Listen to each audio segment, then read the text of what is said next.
Good morning, everyone, and welcome to day 2. I feel like your cheers were louder yesterday. I could feel the energy.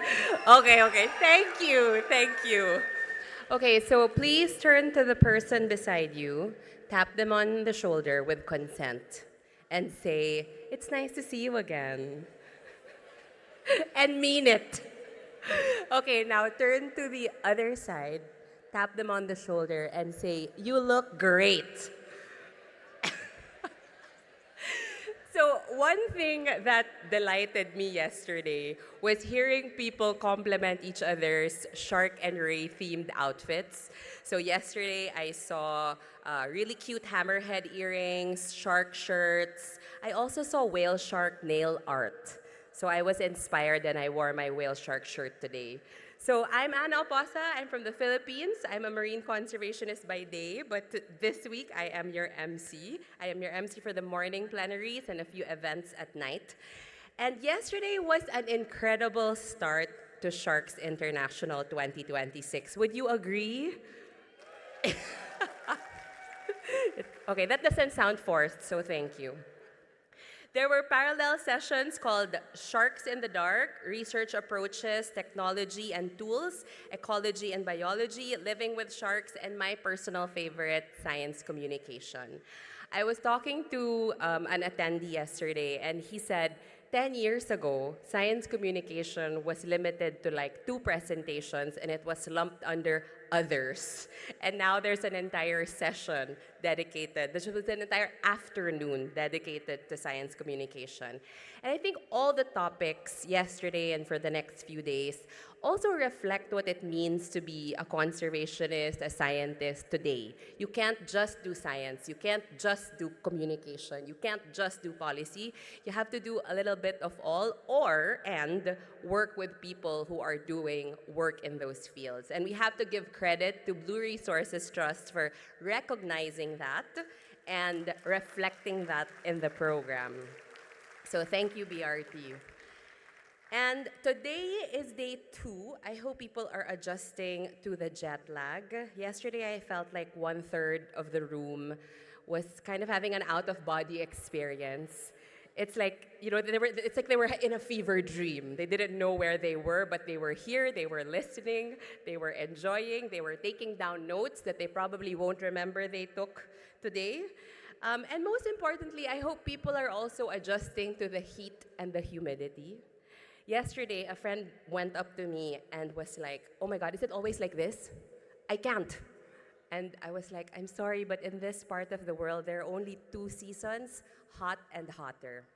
And April and May are unfortunately one of the hotter months in the hot and hotter season.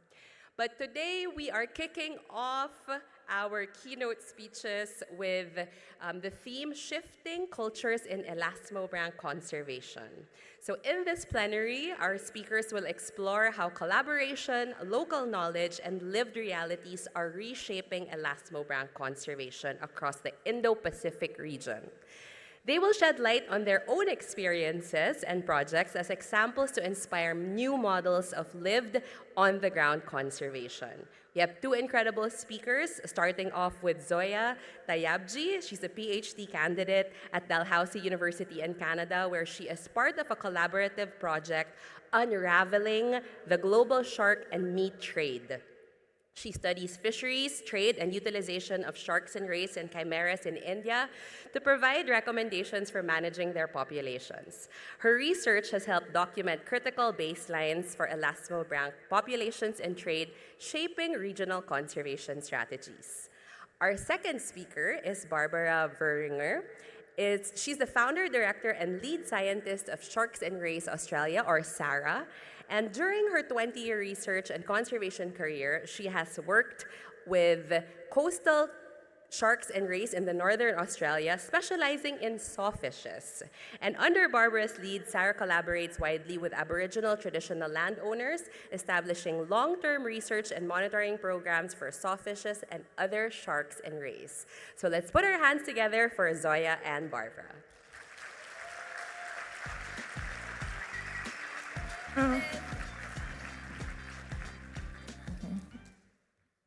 Thanks, Anna. Hi, everyone. I'm Zoya Tyabji.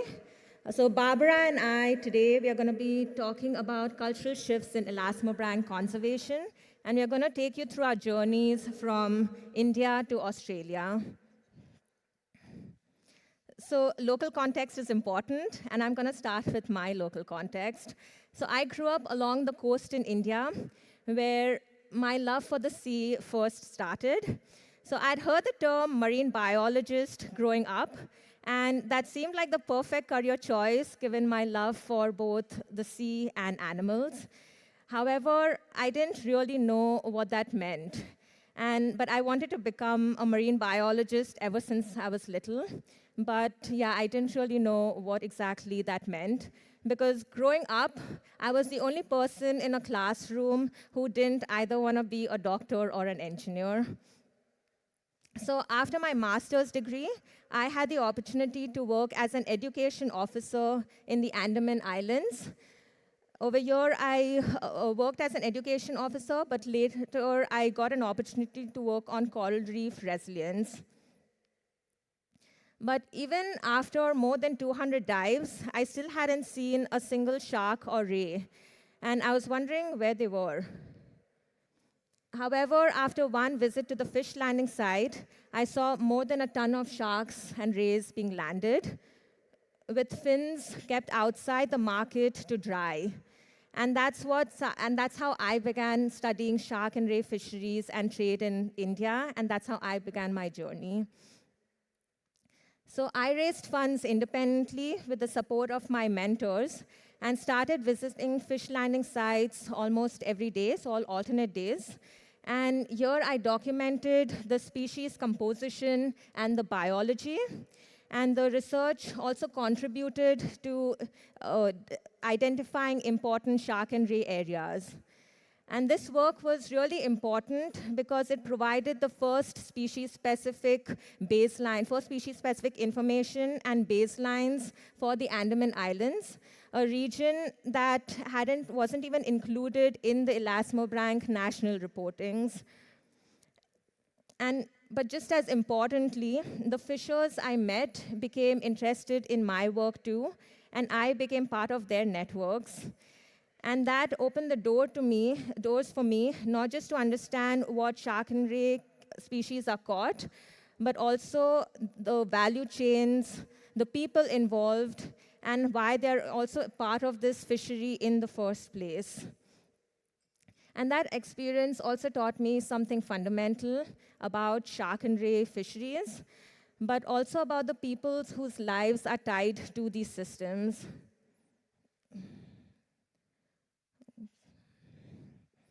So why this was really important in the broader context is because India has consecutively been amongst the top 3 shark fishing nations since the 1950s. But that statistics hides more than it reveals, because sharks and rays in India are caught in a multi-gear and multi-stakeholder fishery, where approximately 1.6 million active registered fishers are involved in the marine sector. And within the last decade, there has been an increase in fisheries, however, with many shark and ray populations declines. So as you can see in the figure, the gray area is the increase in fleet size, whereas the black line shows a decline in total Elasmobranch landings in India. But shark and ray declines are not a result of individual choices or one-off policies, but they emerge from broader socio-ecological systems that are shaped by history, markets, governance, and everyday survival. And communities are often just responding to these, to debt, to obligations, to opportunities, and not just simply a desire to overfish.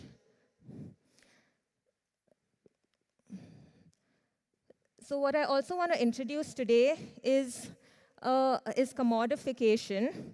So biologists often think of sharks and rays as wildlife, but they're also food for people and commodities to make money.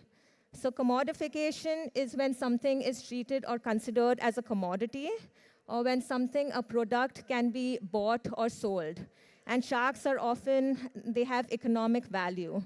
But when they become things that have economic value, so when they're traded, processed, transported, and also financed, social systems, so people, communities, often reorganize themselves around these values as well. And in these systems, I want to take you through how the roles of sharks and rays in India have changed over time, as they've been pulled into these different markets and systems, and what that means about how we think about conservation. So to explore this, I'm going to take you through 3 shifts in how these species are used and understood, from industrial extraction to food systems to livelihoods. So sharks and rays entered this market as raw materials, and the liver oil illustrates this early phase of commodification in India, where the first report of shark and ray used for liver oil dates back almost 100 years, and it has still been ongoing since then. So prior to 1940s, marine fisheries in India were largely neglected. So boats like these were used to catch large-sized coastal sharks and rays for their liver.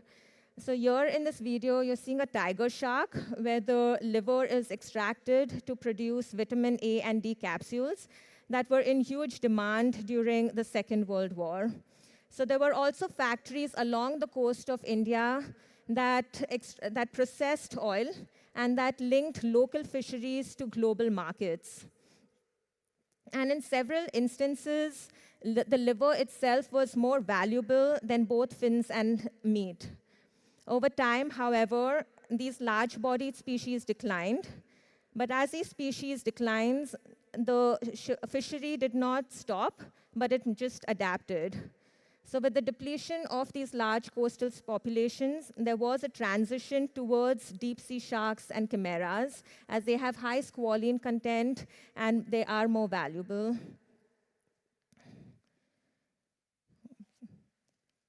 And with the depletion, so this is a gulper shark where the liver oil is removed and macerated, put through distillation to extract crude oil. So what was once a relatively central and industrial process has now become far more diverse as well. And with the there's also a diversification of process. So today, liver oil production is also small-scale, artisanal, and takes place directly using simple processing methods. So it makes the trade less visible, but not necessarily smaller. So there are different ways that liver oil is also processed. So in tanks, in barrels, in pots, where it's heated under the sun or on top of a stove top. And with the diversification of the process, there are also a diversity of species that contribute to this trade. So deepwater sharks and chimeras are predominantly fished only for their livers, where the liver is exported because of the high value. And they're used in vitamins, vaccines, and beauty products. Whereas pelagic and coastal sharks and rays are secondary derivatives, where liver oil is not the reason why they are fished. And because the value of their liver is less than deepwater sharks and rays, deepwater sharks and chimeras, they are mostly used domestically for use in medicine, health supplements, boat maintenance, beauty products, and where the scraps are also used as manure. And entry into this value chain also depends on the availability and demand. So for example, deepwater species are fished and found primarily in south of India, and thus they're also exported from there. So the story of liver oil also reminds us that we are not just managing shark populations, but we are also managing adaptive systems of value that have shifted across species, geographies, and cultures, and that keep finding new ways to extract. And this matters because many of the deep water species that are targeted for their liver oil They have extremely low reproductive rates and very limited capacity to recover once they are depleted. But with the increasing need for food security, the government is also promoting deep water fisheries, and this inadvertently overlaps with the species habitat, which is really concerning. So the second shift is about how sharks and rays moved from being marginal systems, so where poor coastal communities used to consume shark meat, to more diversified systems in India. So during the Second World War, food scarcity and the presence of Allied forces in India, they drove an expansion of marine fisheries. And while sharks and rays had long been consumed only by the poor coastal communities, this marked the beginning of shark and ray meat trade in India. So the demand for these marine products also led to the development of fisheries. And between 1980 and 2014, the number of mechanized boats also grew from a mere 9,000 to more than 72,000. So bumper catches combined with government rebates, tax rebates, growing competition, all of this also lured a large proportion of traditional fishers to mechanize and motorize their boats. And what this means is that this also enabled fishers to go into deeper waters for longer periods of time and with increased storage capacity. But as these fisheries expanded, sharks and rays became increasingly more available. So while there are targeted fisheries that existed across India for the meat of these species, today sharks and rays are caught predominantly as bycatch. And fisheries themselves remain highly diverse in scale and forms, from trawlers and small-scale dugout canoes. And just to provide an estimate of the scale, Gujarat, that has the longest coastline in India, which is around 1,600 kilometers, they have around 8,000 trawlers, which are all around 15 to 20 meters in length. That's like trawlers stretched over 100 kilometers if they were lined up end to end. But around these, there's also a network of transporters, traders, and processors that have grown, moving products across complex trade routes.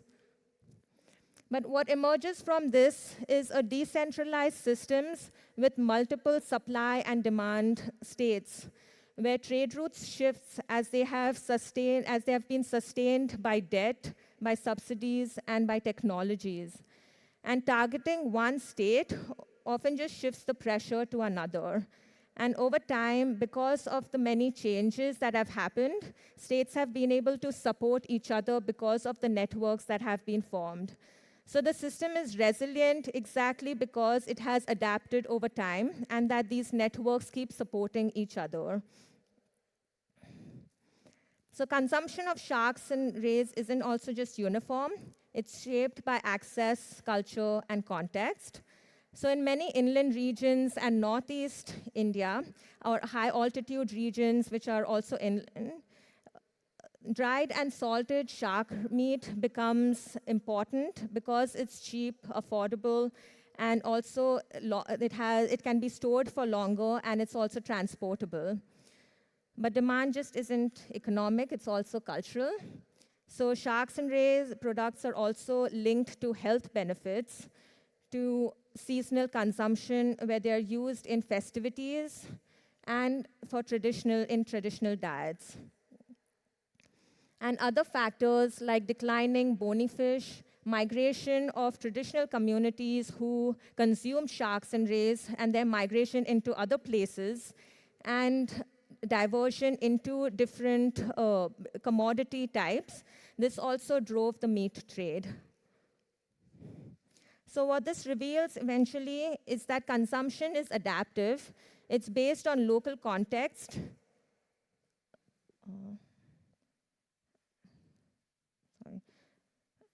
And it's also deeply embedded within social and economic realities. And sharks and rays have moved from being marginal systems to becoming integral in everyday lives.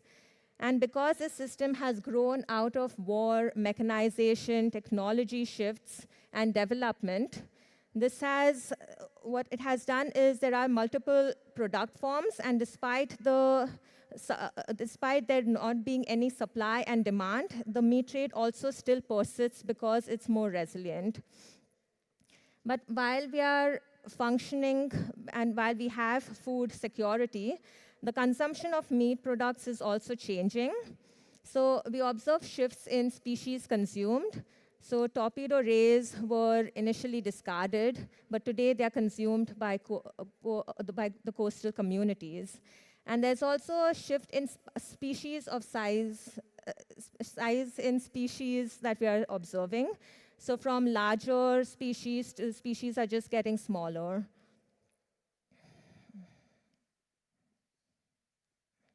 And what all of this ultimately shifts to is that this is not just a fishery, but it's also a livelihood system. And like any livelihood system, it also depends on it's also shaped by how people enter the fishery, why they stay, why they exit, and who benefits and where the costs are. So apart from identity, many of the communities also enter this fishery not just driven by choice, but by necessity. So fishing households often live with this economic pressure of debt, of boats, gear, fuel, and just uncertain catches, and the need to keep income flowing from one fishing trip to another. So in Gujarat, for example, I met a woman who had entered this fish trade not as a traditional occupation, but as a necessity. So her husband was indebted, and he couldn't, her entry into this trade was the only way that she could stabilize the household. So I just want to ask a question. Are there any presentations here that are going to be talking about women in meat trade or women in shark and ray fisheries and trade? Okay, I see one hand up. So these women, so there are a network of women traders. And they are really central to the fish and meat trade. So once a fish is landed, they buy it, determine what the price is, determine what the buyers are. But despite being the most central elements of the local trade, they also remain largely unheard and unrecognized, especially in the global trade discourse. So they do invisible work that keeps these value chains active, but their knowledge, labor, and decision-making, they almost get no feature in research, policy, and global conservation. So this is not unique to India alone, and this is seen in a lot of other places as well. And these fisheries persist not because they are only highly profitable, but there are also reliable markets for them in different channels. So for example, in Karnataka, what keeps these fisheries viable is the low-value bycatch. So this is a photo from trawlers, where it's economical, profitable when it's actually sent to poultry feed or fish feed rather than for human consumption. And that matters because it means that value is extracted even from animals that appear commercially unimportant. And the same fishery can thus sustain multiple households and multiple markets from households, trader incomes, and industrial feed. But at the same time, not everyone in the system faces the same risks. So in a lot of coastal communities, because of declines in fish, a lot of fishers have exited the fishery completely. But there remains a huge gap with that, which is filled increasingly by domestic migrant fishers. So these are young men that are recruited from other parts of India and that work on the boat with little job security, with limited power of how the catch is caught or sold. So they're exposed not only to the physical elements of fishing, but also to regulatory risks, to violations, to shifts in catches or rules, and often without the community protections that local fishers may have. And if migrant fishers carry the greatest vulnerability, traders reveal a different side of the system. So several communities have political connections, they have networks, and they're able to capture far more value from shark products than others. So traders in some regions also dominate this access. So even the ability to profit is not evenly distributed. But yet this system does not just produce vulnerability, it also produces mobility.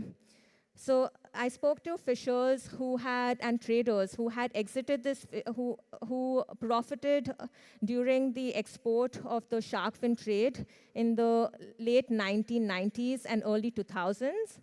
And now they have sent their children and the next generation to colleges, and where they've provided opportunities to exit that fishery. So not only does this provide vulnerability, but it also provides mobility as a stepping stone for exit from the fisheries. So these markets are not static either. So traders don't just simply respond to demand, but they also learn, anticipate, and experiment with markets. So I spoke to traders who had gone to Singapore and learned the markets and the demand from shark fin soup. And they've come back to India and now are trying to create new markets. And I've also seen this for liver oil, where they're trying to promote liver oil in Ayurveda, so local Indian medicines. And what this eventually does is that they're creating new, so even if the fishery fails or succeeds, it's basically a reason to retain and trade sharks and rays. And in that sense, markets are not just inherited, but they're also actively made and remade within the system. So what emerges from all of this is that Elasmobranch fisheries in India is not just a single uniform system, but a mosaic of highly heterogeneous and dynamic interactions across species, markets, geographies, and people. From liver oil to meat to livelihoods, we see that the roles of sharks and rays have continuously shifted in response to these changing demands, technologies, and cultural practices. And with this complexity comes a fundamental challenge for conservation, that there's no single solution that can be applied uniformly across such a diverse system. And effective management not only requires ecological understanding, but also an appreciation in the social and economic realities that shape how these species are used. And this also brings into focus the critical role of political will.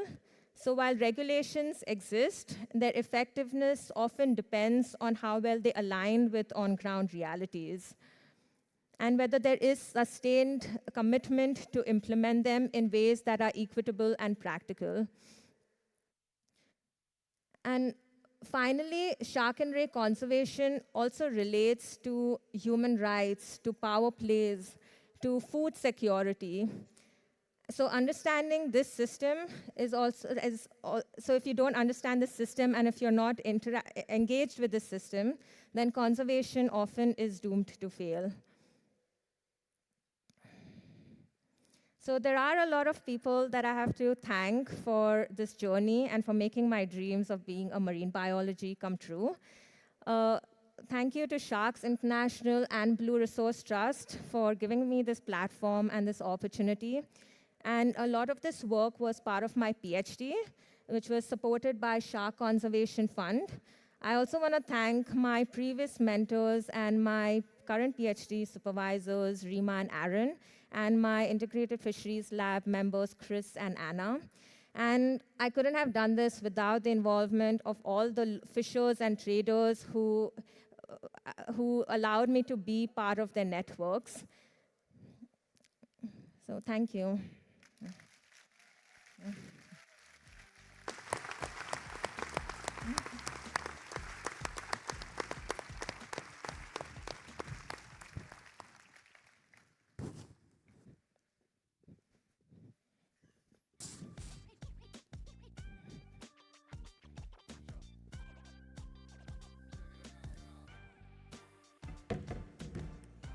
What a fantastic talk, Zoya. Thank you. They said we shouldn't bring computers, but I'm a bit of a rebel, so sorry.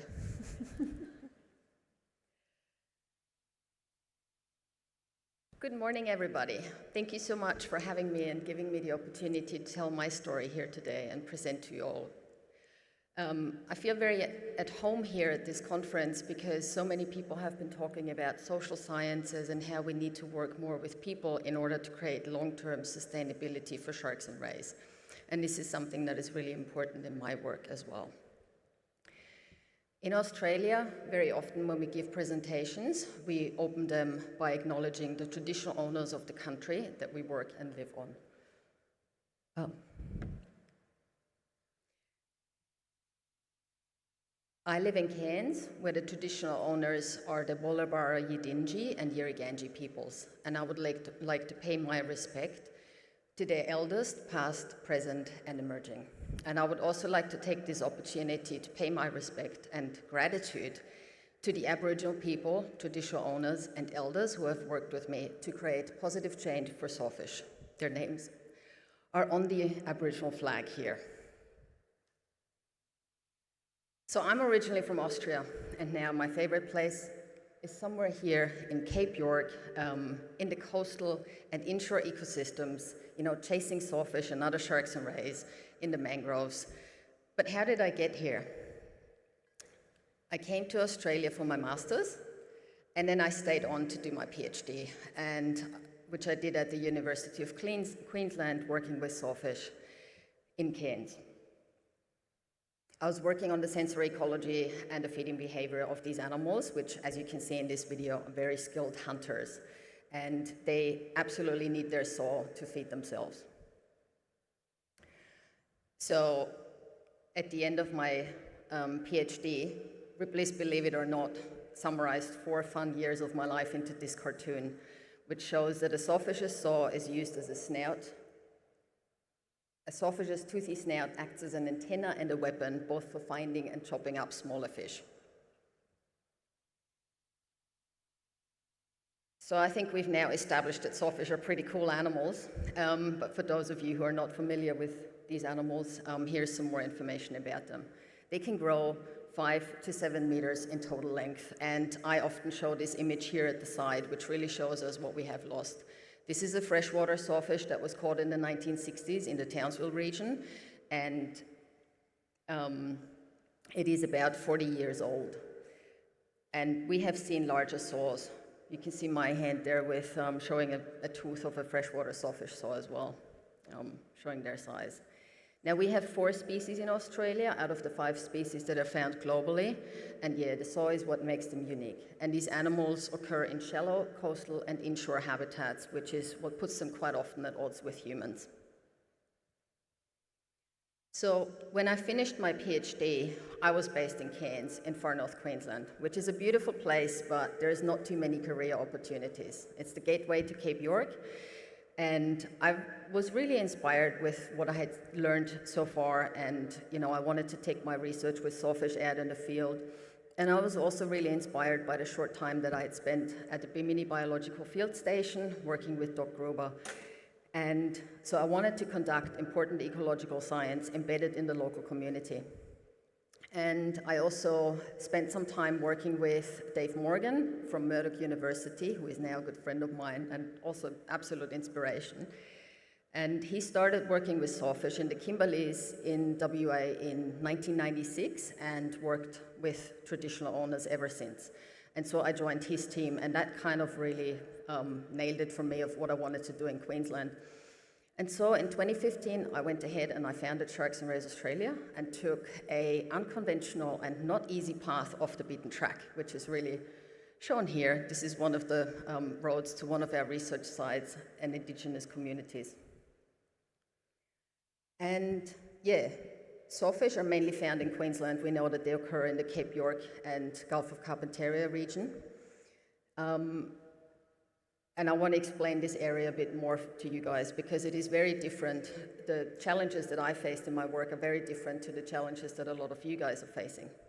So if you look on the side here, you can see the local council, the local government areas highlighted that comprise Cape York and the Gulf of Carpentaria. And these areas comprise 238,000 square kilometers. Now, this is about 2/3 the size of Germany. Germany is inhabited by 83 million people. In Cape York, we have 36,000 people. And of those, 43.5% are of Aboriginal and Torres Strait Islander origin. So when I say I work in remote areas, I work extremely remote. Compare that to the East Coast, the local government areas where also sawfish is still appearing on the coastlines. That's more like many other areas around the world that we know. So the human population density is much higher. There's a lot of Aboriginal people there as well, but their percentage within the population is lower. Now, as I said, I wanted to take my research into the field. I wanted to figure out the behaviors that sawfish could show in the wild and all these things, but what really happened was quite different. So on my first field trip, a local fisher was quite excited to hear that I worked with sawfish, and he submitted this video to me. And this was a sawless sawfish that he had caught the day before. So that was the birth of our citizen science campaign, which since then has collected 1,700 sightings from around Queensland. And it really showed me that there is collective knowledge about sawfish in the general public, but also that we need to educate the general public about the threats to these animals and to leave them intact when they accidentally interact with one. And on my second field trip, we found a drying rack that contains shark fins, again, middle of nowhere at the mouth of a river, and it also contained sawfish fins. And so I realized, even though the animals had been protected for a long time, that the protections actually weren't working.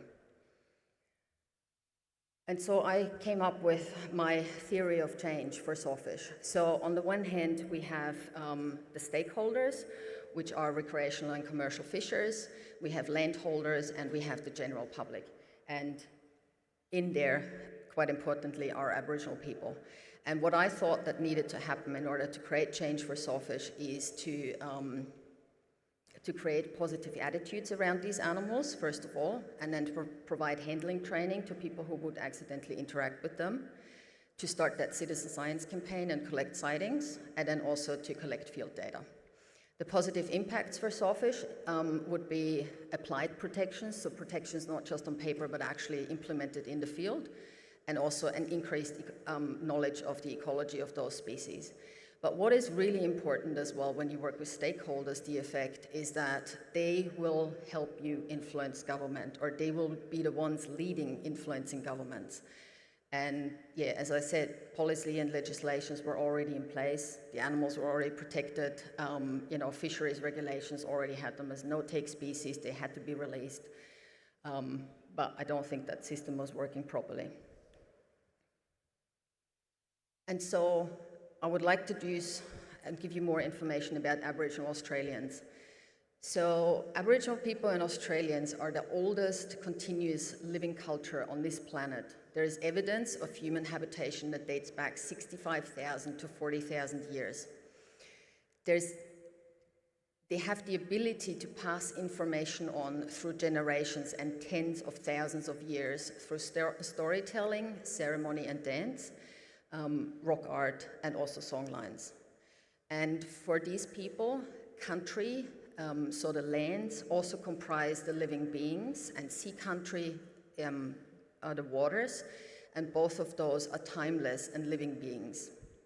Now, totem animals, every Aboriginal person has a totem animal, and that connects the living people with the ancestor spirits out on country. One thing that happens quite often, sadly, is sorry business.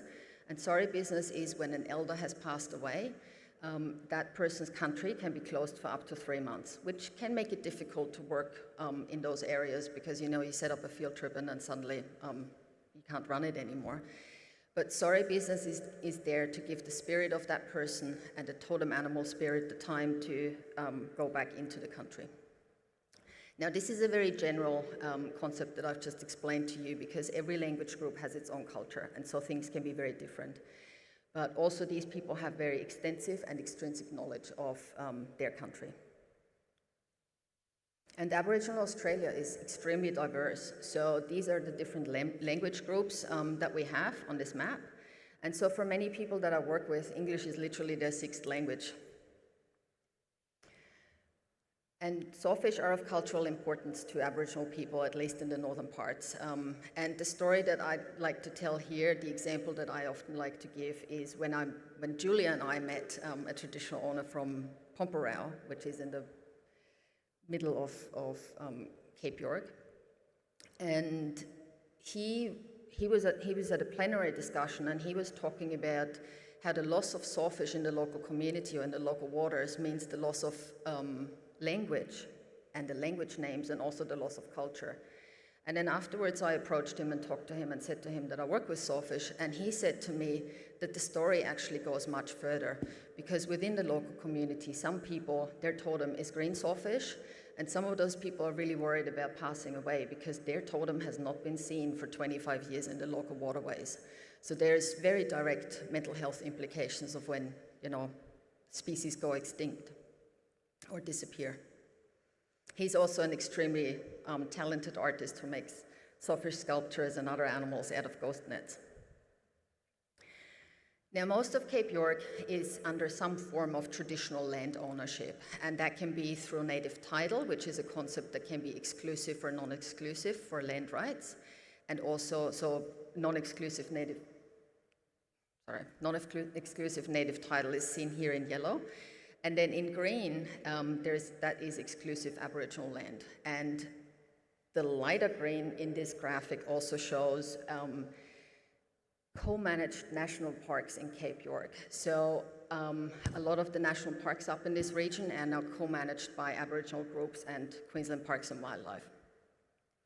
And in order to implement these systems, Aboriginal traditional owners to communicate with governments and establish the land claims, they establish corporations. And these corporations will then employ land and sea rangers. And that is the super exciting stuff that I really want to talk about. So land and sea rangers are out there and they care for country. And they work closely with the elders in the community. They also often establish junior ranger groups, and at least in the national park areas, they're becoming more and more important in enforcement.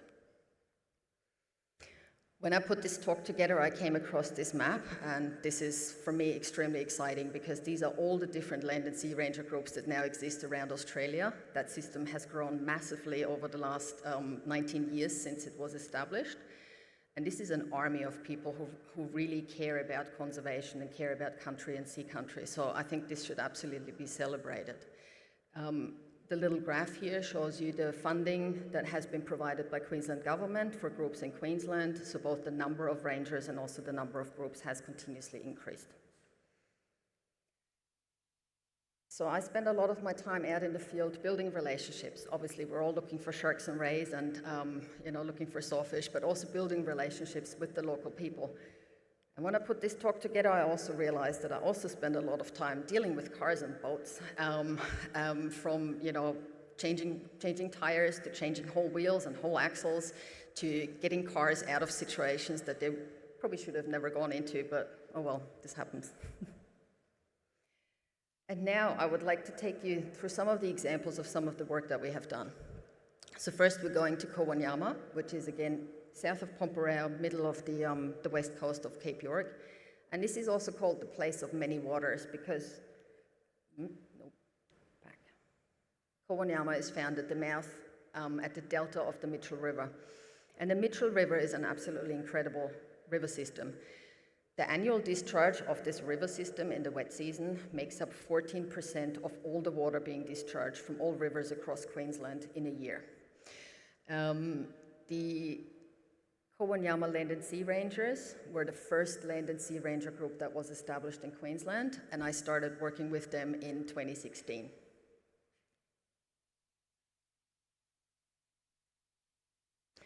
And over the years, I've trained 13 rangers in sawfish work there.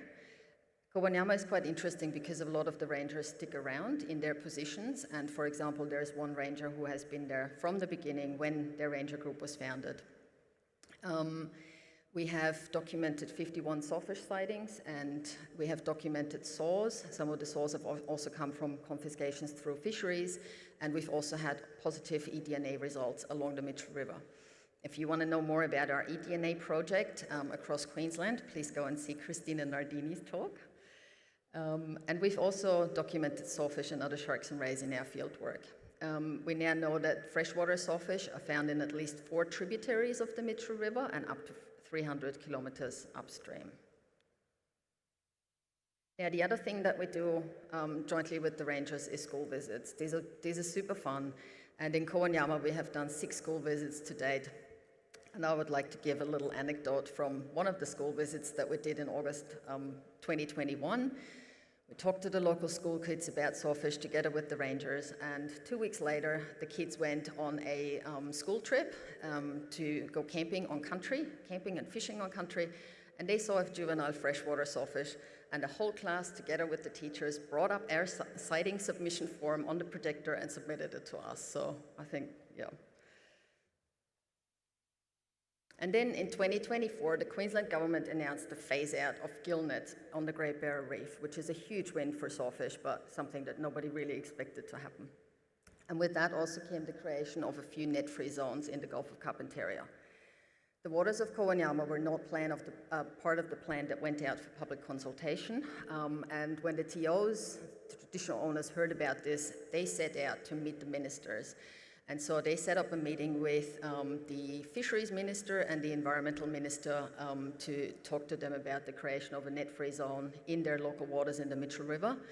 And they invited me to come along to it. The only thing is I didn't get the memo that it was Valentine's Day, otherwise I would have definitely worn pink as well. The traditional owners were represented by 2 people who represented the saltwater and the freshwater people from Kowanyama. And they specifically asked for the establishment of a net-free zone for sawfish. And in May 2024, the Topsy Creek net-free zone was established. And this is a huge, huge win.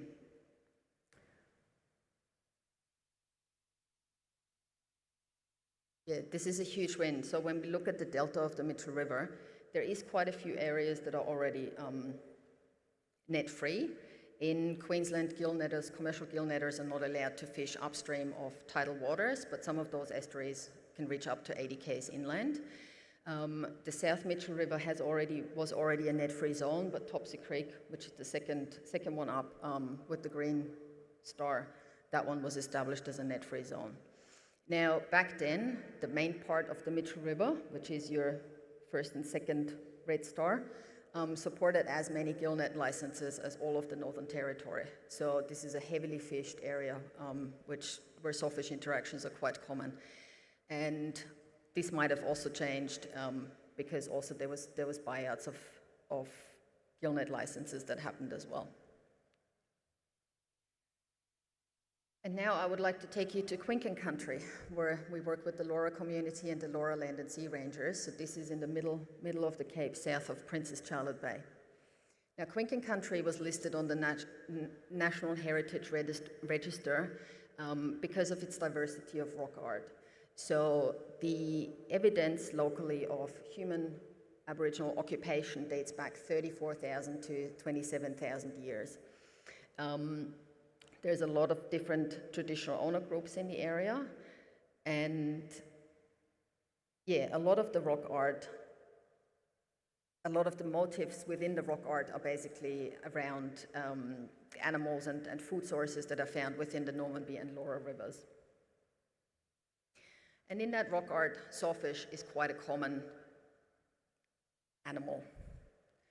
So here you can see one of the examples, and what that shows us is that sawfish have been a traditional food source locally for tens of thousands of years. Now, when I started talking to the traditional owners there and did my first visits, we then decided to do field work together to look for sawfish in the Laura River.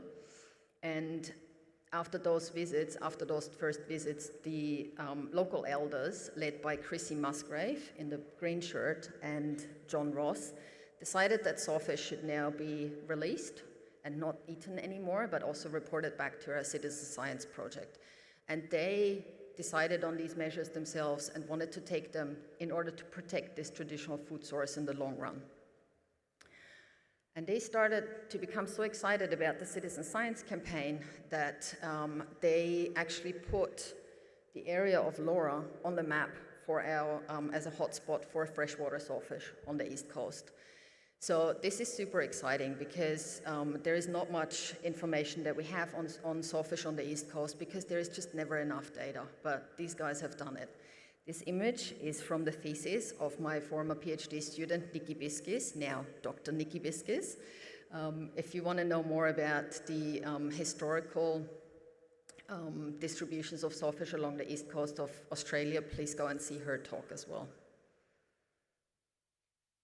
And the project that we ran with the Lower Rangers just continued to expand and expand and expand. So first working with the Lower Rangers, then the Rinuru Corporation came on board, who are the owners of Rinuru or Lakefield National Park. That also then brought Parks and Wildlife as partners on this project, and then the Lama Lama people who also have a Lama Lama National Park, which is further up north along the coast, and their corporation all became part of it, and then also Cal Power Land Trust, which are now setting up a land and sea ranger group. So this project is really spreading like wildfire across the region. Everybody's excited about sawfish, and we do regular training sessions on how to catch the animals, how to tag them, how to release them, and we also now have an acoustic receiver array in the Normanby River. And with that continuous training over the years, and slowly increasing the capacity of these rangers, they are now able to independently tag, capture, and release freshwater sawfish, bull sharks, and also whiprays. If you remember, I mentioned Chrissy Musgrave before as an elder who helped with the traditional hunting ban. This is her with her team where they tagged and released their first freshwater sawfish independently. Also, freshwater sawfish is large-tooth sawfish. I just use our Aussie name. We had to simplify our methods, and also, for example, we've developed external acoustic tags based on the tags used by Whitty and Morgan. So a lot of the land and sea rangers are very experienced stockmen. They deal with cattle all the time, so for them putting a sheep tag on a sawfish is pretty straightforward.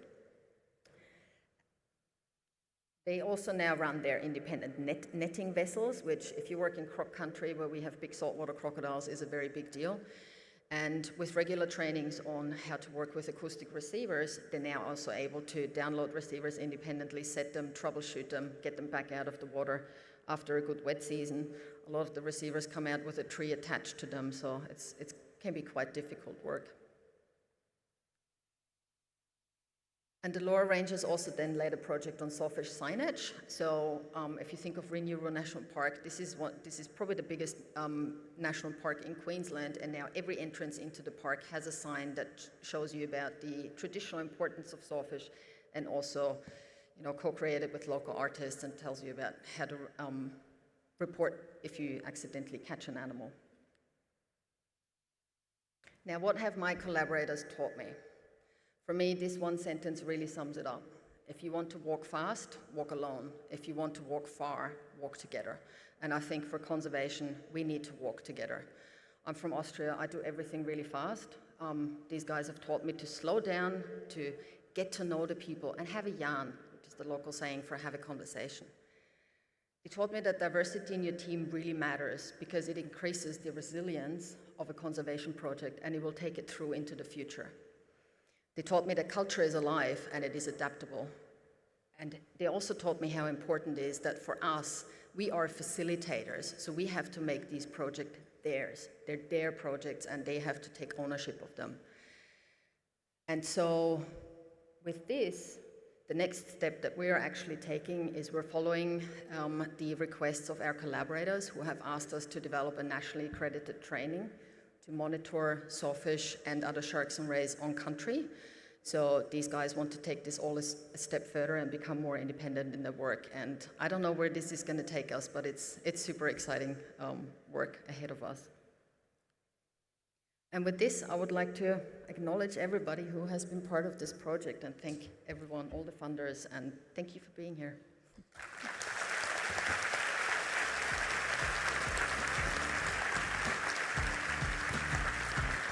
Thank you so much, Zoya and Barbara. That was a great way to start the day. Some key takeaways: shark and ray conservation.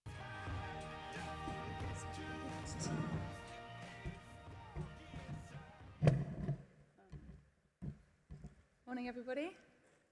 Is that all right?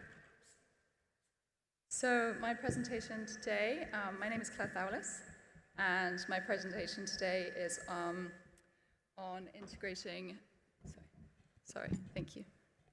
Okay, yeah? Thank you. Start again. Morning, everybody. My name is Clare Thouless. I'm a research scientist with Cordio East Africa, and I'm also a PhD student at the University of Exeter. I'm studying the ecology of coastal reef sharks in Kenya, and today I'll be presenting some of my PhD research, which is integrating fishers' ecological knowledge into shark and ray surveys in Kenya. This is actually an ongoing project, so still a lot of data to collect. So Kenya is this, it's not gone next. Sorry. So Kenya is situated in the Western Indian Ocean, and this is a region, so this is a 2020 paper from McNeil et al., which shows that Kenya and Tanzania is part of a region that has high depletion of sharks and rays. They're least abundant. And then East Africa has also been, the artisanal fishery is also made up of mixed gears, so there's a lot of shark and ray catch in that mixed gears. And there's a lack of data on population status and long-term catch statistics. So looking at Kenya specifically,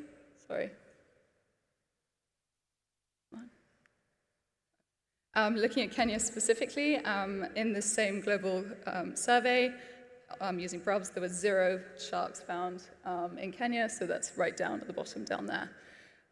From Cordio's own catch statistics, which were published in 2025, the majority of sharks and rays landed were listed as threatened on the IUCN Red List, so particularly species like scalloped hammerheads, which are the big red ones there, and silky sharks and grey reef sharks as well. The same survey also found that 97% of the sharks landed were below the size of maturity, which is really high. So sharks are a traditional food source in Kenya, so sharks of all sizes are kept to be sold and eaten, including and rays as well. And there's also a current lack of information on the data on the location of critical habitats, such as nursery grounds. So background for this project is from 2018, about 400 BRUV surveys have been conducted in Kenya, and none of these surveys have found sharks.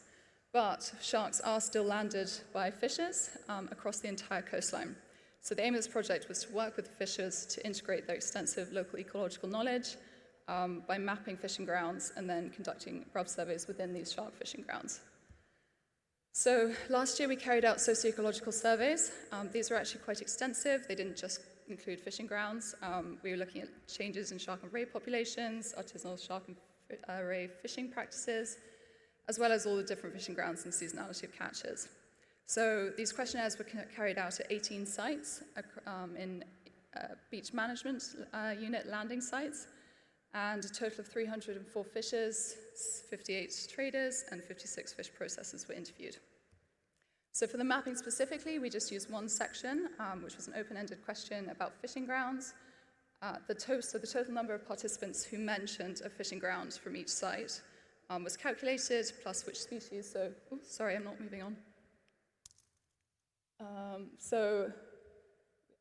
For instance, Mamba Katao, we have 7 fishers in total mentioned that site, plus the different species.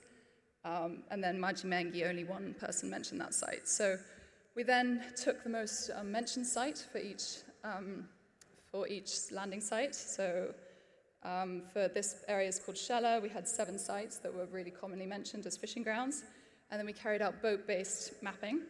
So we actually used this instead of sort of the usual participatory mapping where you all sit around in a room, because in Kenya, shark fishers use land markers from the water to identify their fishing grounds.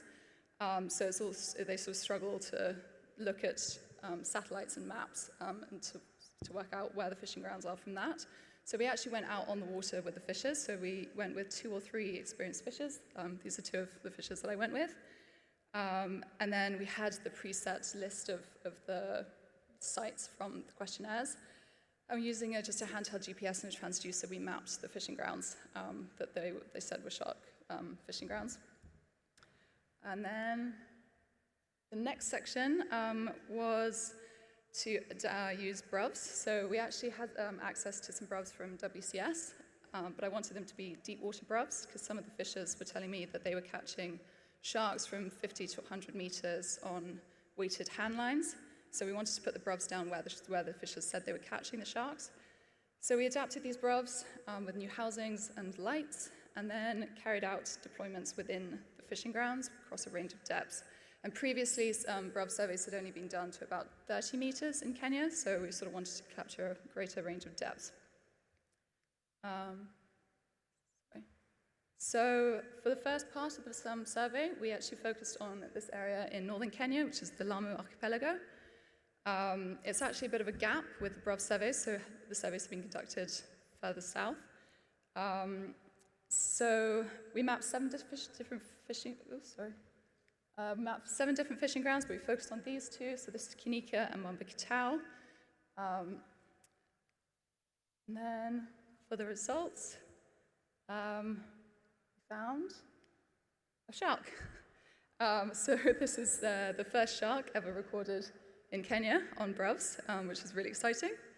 And this was at about 16 meters in one of the areas where the fishers told us that they do actually find this species of shark.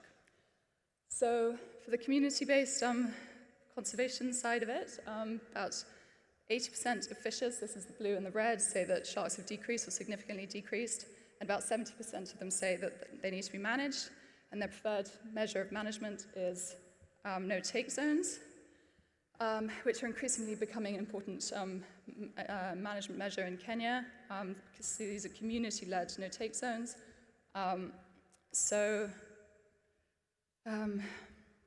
Moving forward, we want to carry on working with the fishers to identify critical habitats and incorporate these into community-led protected areas.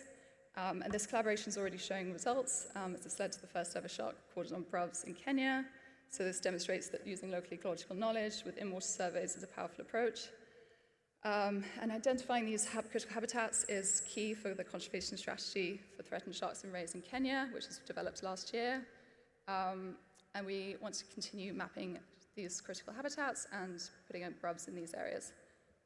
Thank you.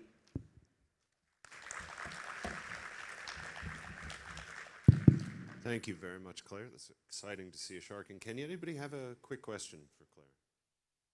Yep.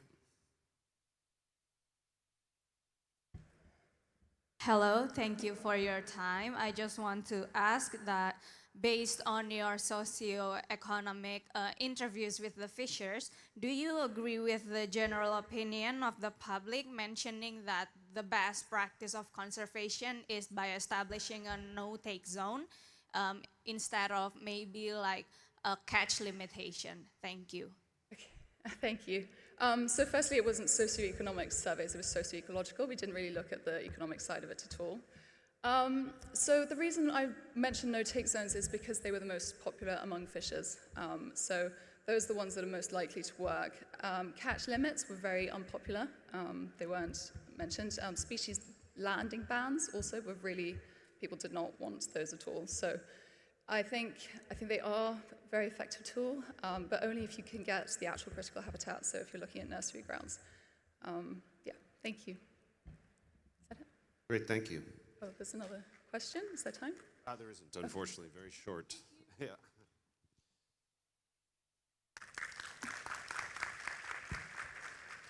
All right, our next speaker is Aylin Ulman. There you are. Who will be working on identifying critical angel shark areas and perceived population shifts in the Sea of Marmara.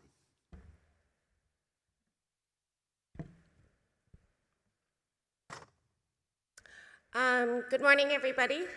Today I'm taking you to Turkey, where we were working in collaboration with Shark Trust to, under the Mediterranean Sub-Regional Action Plan for Angel Sharks. So this talk is about identifying critical angel shark areas in the Sea of Marmara using local ecological knowledge and shifting baselines.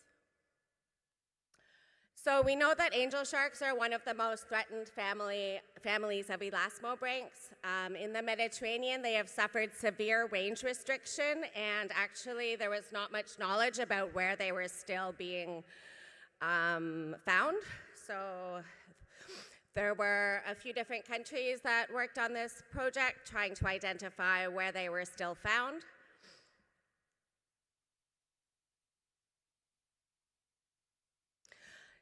So I'm taking you now to the Sea of Marmara, which is an inland sea of Turkey that connects the Black Sea to the Aegean Sea. Unfortunately, the Sea of Marmara sits in a very unfortunate location because it has the megalopous city of Istanbul on its northern shore with about 20 million people. Where you see the red triangle, that is a heavy industrialization area. Feeding unwanted stuff into the sea. So we did a study with the small-scale fishers around the Sea of Marmara. So in 2018, all 3 angel shark species found in Turkey became protected nationally, which means that fishers are not allowed to transport, sell, angel sharks, so they stopped being reported essentially post-2018. So we went to the source to see where they were still being found and recruited the fishers for help because they're always on the sea. I always work closely with the fishers and yeah. So if we look at, I'm a fisheries scientist originally. If you look at the fisheries data for Turkey, angel sharks are the only taxa of elasmobranchs that actually were reported separately compared to sharks and rays, which are under umbrella categories. So first, we pieced together all of the fisheries data that we could find to see exactly where we were now. So I had 4 different graphs. I'm going to show you one of them, and then we wanted to ground truth where we were now by going to the fishers. So what we did is we established relationships with the cooperative managers, told them we were coming. They invited all the small-scale fishers who wanted to participate in our study. So we completed outreach, we completed identification, shifting baselines assessments, and we asked them to map where they were still catching angel sharks in the Sea of Marmara. So here is one fisheries graph I wanted to show you. This one specifically looks at the Sea of Marmara. It's GFCM data. It starts in 1967 because that is the year that Turkey first began reporting different seas. So you can see that there was kind of a crash in their population in 1973, and there was like a consensual decline of the fisheries. And interestingly enough, Marmara Sea has suffered 3 different ecosystem states. So it used to have lots of top predators and was influenced by top down control, and then it rapidly shifted to bottom-up control, dominated by small pelagics. And since about 2010, it has entered an anthropogenically sensitive era where now it's kind of controlled by nutrient loading, mucilage crises, and increasing anoxia. So it has lots of stressors, which is a little bit scary, but we found angel sharks. So 90% of the 65 fishers that we interviewed reported that they had caught angel sharks in their careers. 83% of those reported catching angel sharks within the past year. And these numbers varied widely, but the average that the small-scale fishers had caught in the previous year was over 100. So obviously that was like from 0. So we were really, really surprised with these findings in the Sea of Marmara. It's predominantly squatina being found there. And then we went to evaluate the shifting baseline syndrome. So the shifting baseline syndrome basically means when a fisher starts their career, they take what is happening at present to be the norm that they compare their future catches to. So there's this nice photo representation done by Lauren McClanahan. I mean, generally fishers are happy with what they catch, but they are generally not aware of what they have lost. Oh my God, 2 minutes left. Okay, so shifting baseline syndrome. The older fishers, which you see on the bottom, basically reported that there are almost no angel sharks left, whereas the younger fishers reported something very strange, that there was an increase in angel shark catches, which doesn't really make sense. But we have some ideas why this may be, maybe from the increasing anoxia, they may be changing localities. Then we had the fishers map where they caught them in the previous year, and we came across 2 different hot spots, one in the Eastern Basin and one in the Dardanelles leading out into the Aegean Sea. So we had the fishers report 11 separate capture-induced parturition events to us with photo or video identification. So this is clearly a reproductive habitat for Squatina squatina, the first one found in the Eastern Mediterranean. From all of the media, all the pups seemed almost like full term and alive when they were sent back to the water. If we zoom out a little bit, so I showed you the potential cases 1 and 2 in Marmara. We found another one in southern Turkey that is based on Squatina oculata.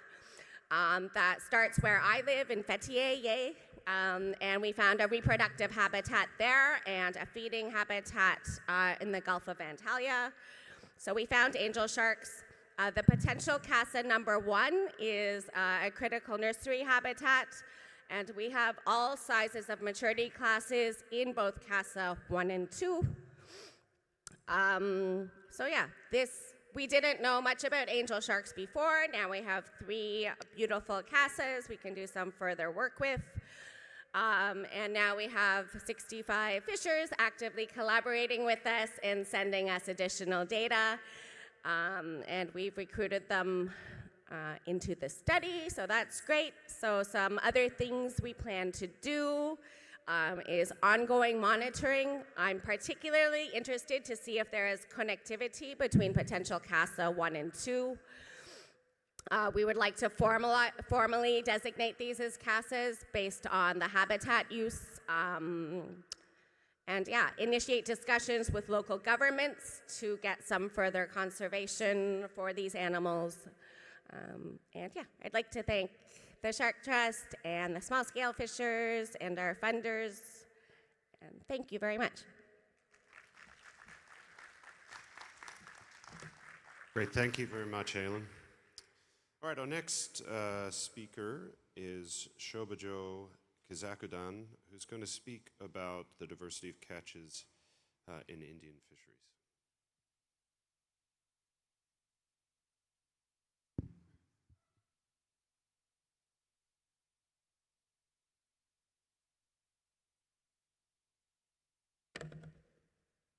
Good morning, everyone. My name is Shoba from the Central Marine Fisheries Research Institute of India. This is the premier research institute catering to the needs of the marine fisheries sector in the country. And elasmobranchs are a major focus area of research. India is one of the major contributors to the global landings of elasmobranchs, standing among the top 5 nations. However, elasmobranchs form around 1 to 2% of the total landings, marine fish landings in the country. The diversity is very vast. More than 180 species of elasmobranchs are known to interact with the fishery. And the ecosystems are very diverse, with peninsular India being flanked by the Arabian Sea on the west coast, the Bay of Bengal on the east coast, and a confluence of these 2 seas and the northern Indian Ocean down south. So given the complexity of the fisheries, it is always necessary to have constant relook at the status of these resources. And keeping that in mind, we conducted a study based on the landings along the west coast of India, collected from 2014 to 2024, along with surveys and talks with the local fishermen, just to understand the complexity of the diversity along the west coast and how much it goes into affecting the management options that we have in place for these resources.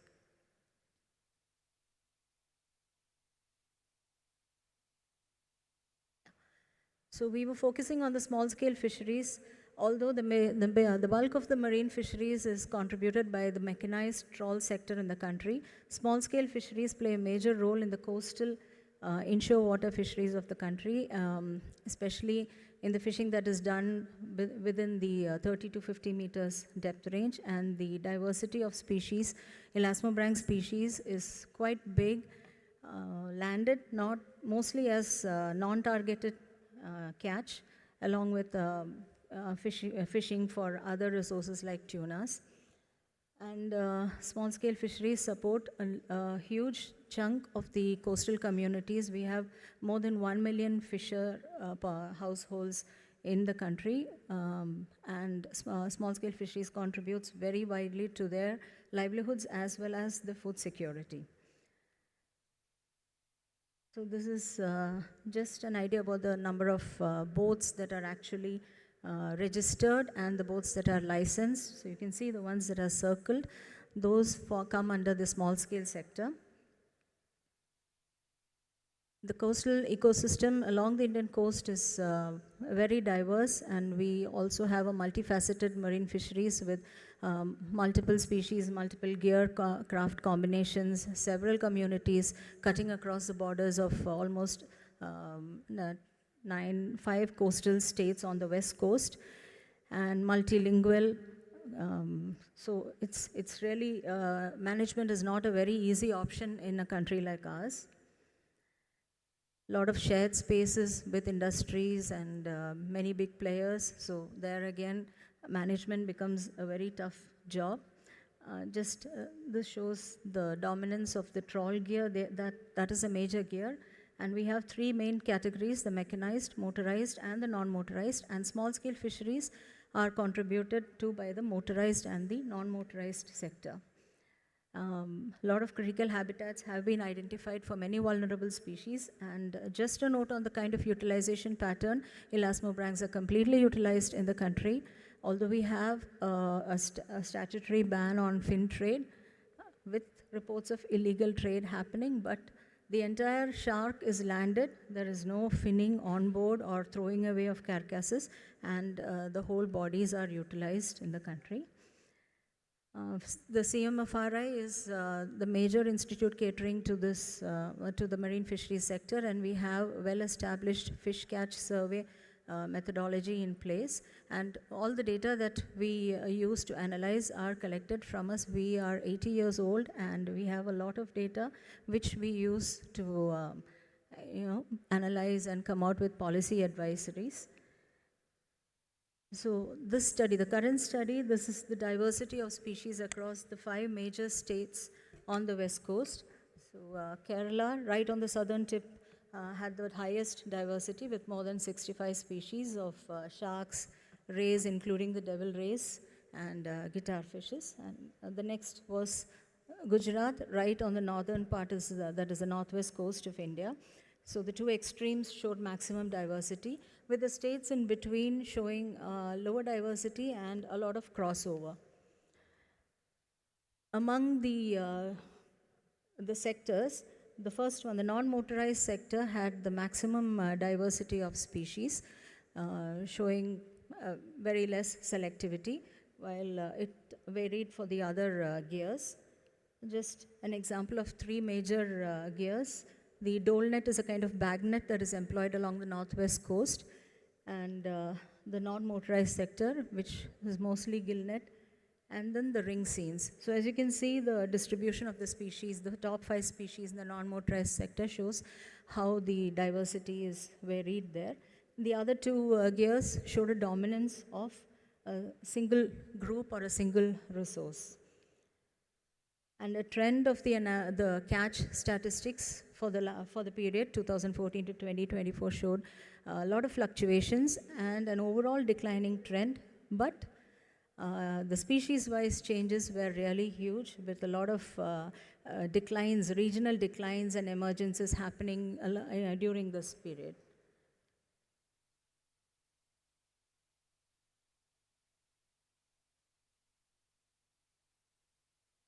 Yeah. So a look at the diversity, the indices. You can see the graph on the top left that shows two major groups. That is, on the northern part, Gujarat, and the southern part, Kerala, had distinct clusters, and it was completely different. The northwest and the southwest did not show any mixing.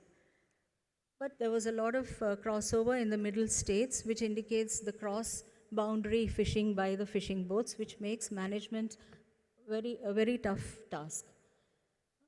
Similarity of species, I'll go on to the findings of the study. So there was a lot of latitudinal distinction gradient among the species diversity with regional declines and emergences. And the net finding is that a tailored management advisory for the entire coast does not work. We have to cater to each resource based on a region-specific and community-specific approach. And we are doing this in hand-holding with the fishing community. We go for a participatory approach. And on that note, I would just like to conclude saying that we are open for collaborations. And those of you, if anybody out there is interested in helping us move ahead with conserving these resources in India, please do reach out to us. My email is there, and my WhatsApp number is also there. So please feel free to get in touch with us. Thank you.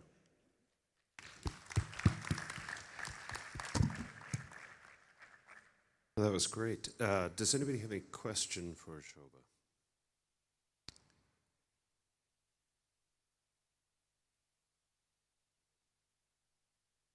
No? Oh, yeah, sorry. Thank you for the talk. You saw increases in some species quite sharply in recent years. What do you think is driving those changes?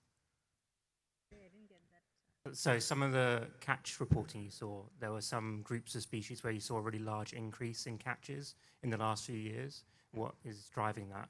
Yeah, so there are multiple factors which contribute to this, because the major target of our fisheries are different resources, not elasmobranchs per se. So depending on the changes, many of the boats go with several gears. So depending on the operations, there are changes. They keep shifting grounds, so that contributes. Then in a big way in the last decade, there has been a lot of awareness generation within the community. So there is a shift from around 26 species of sharks and rays are protected in our waters. So there is a shift in what is landed and what is not landed. So that also contributes to these shifts in the species composition. Great, thank you very much. Thank you.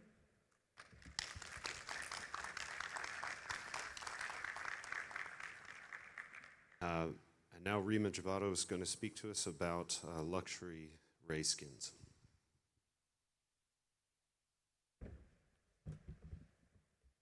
Thank you, Erin, and good morning, everyone. I'm going to talk about a trade that has largely gone under the radar, the rapid expansion of tropical stingray skins from low-value catch to luxury leather. But I want to start with a show of hand very quickly, and I need you to be honest about this. How many of you have actually done this in papers and in reports where you've written sharks, rays, and chimeras, and then put hereafter sharks? You're not being honest. Many. I've done it every time, so many times. But every time we do this, we're essentially writing them out of the story.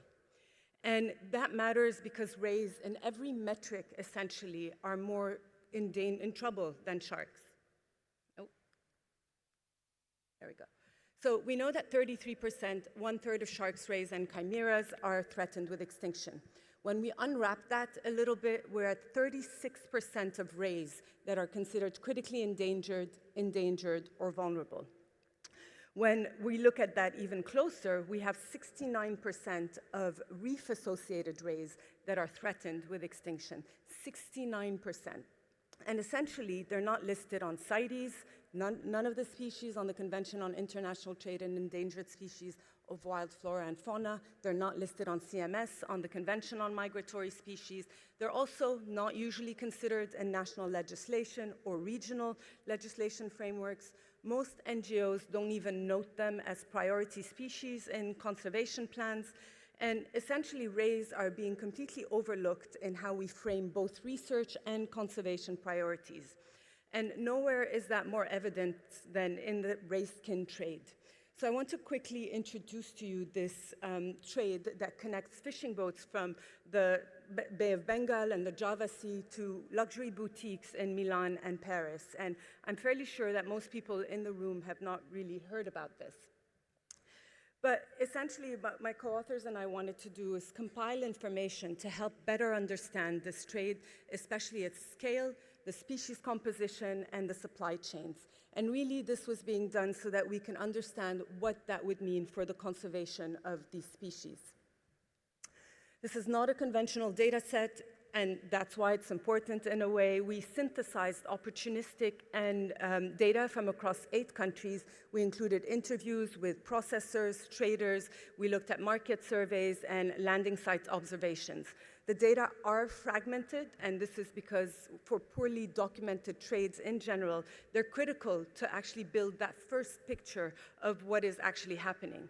And what really emerged very quickly is a very clear system of a regionally integrated trade.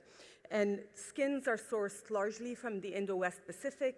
They're processed primarily in Southeast Asia, especially in Thailand and neighboring hubs, and then they're exported to luxury markets in Europe and North America.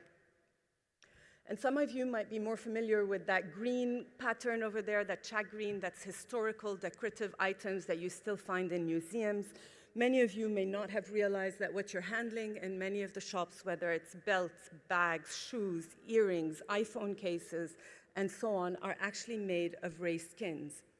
And these are the primary end product. So what makes them distinctive and commercially valuable, I don't know if this doesn't work, but do you see that pattern of white on it? These are the denticles, and these are the denticles that are found on the shoulders of a number of species of rays.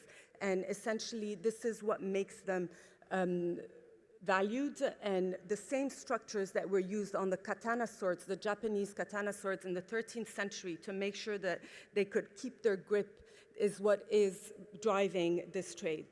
They carry no labeling, they're legal to buy, and the buyer generally has no idea where it's coming from, and they don't know whether that species can actually sustain that level of harvest.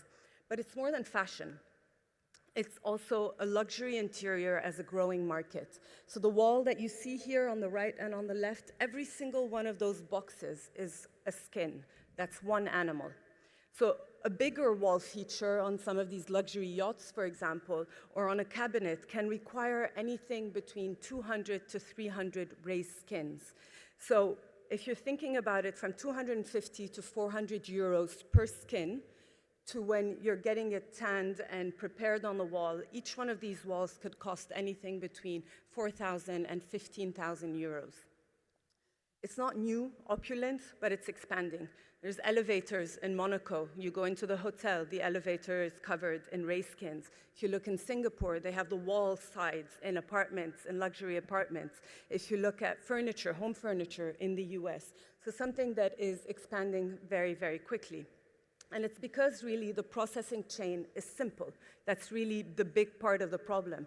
At the landing site, the species that have those dermal denticles, the skin is removed in one piece, it's salted, soaked, sun-dried for about a week, and then it's bundled for export. And the skills and infrastructure that's required is minimal. So essentially, you can do this in your backyard, you can do this on a jetty, you can do it in fishing villages across the Indo-West Pacific. And what is specialized, though, and what requires the skills is that it's becoming harder to find, and it's the final tanning step. And that's primarily done in Thailand right now, although in some countries in Asia, you still find that skill. And the key word in all of this is that it's completely unmonitored. So again, no species labeling, no traceability from boat to boutique. And once it's been tanned, dyed, and polished, it's actually impossible to tell what species it comes from. And so you cannot tell what country, but rather what you can do is you know that these larger individuals with these very clear patterns are the ones that are preferred, and it has direct implications for those species because the larger the size, the better profit it is, and so these are the animals that are increasingly being targeted. So we identified 29 species from 5 genera that are entering the trade, so predominantly species that are again in the Indo-West Pacific, the whiptails and the cowtail rays. They're coastal, they're demersal, they're slow growing, and they're species that overlap with already very heavily fished habitats. And what we're seeing is a shift from incidental catch to actually targeting of these species and retention. And this is what essentially they're looking for. You're paying a premium for these denticles. And there's no longer a bycatch product trade. It's influencing fishing behavior. So the value increase between when they catch them and when they're actually processing them is 900%. So it's a kind of margin that makes fisheries change.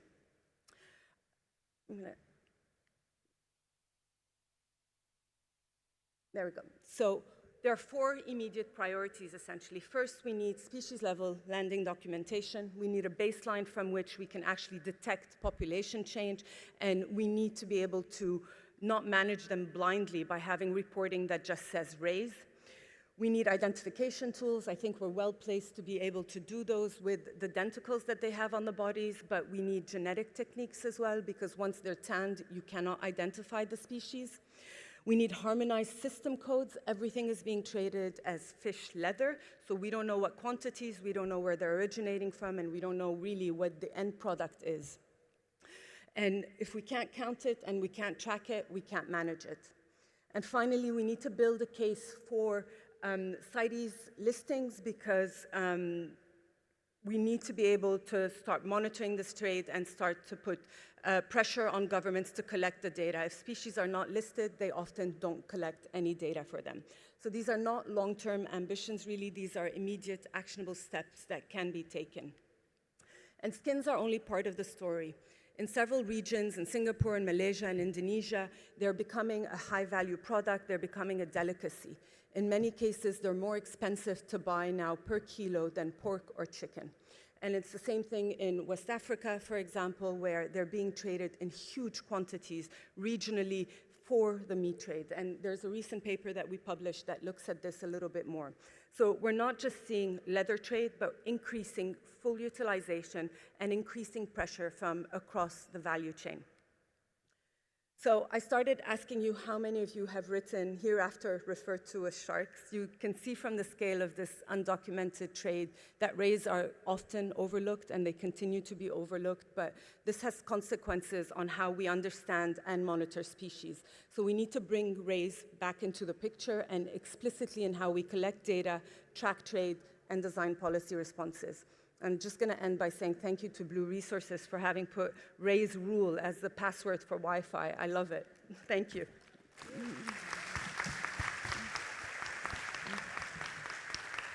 Thank you very much, Rima. Unfortunately, we don't have time for questions, but please speak with Rima.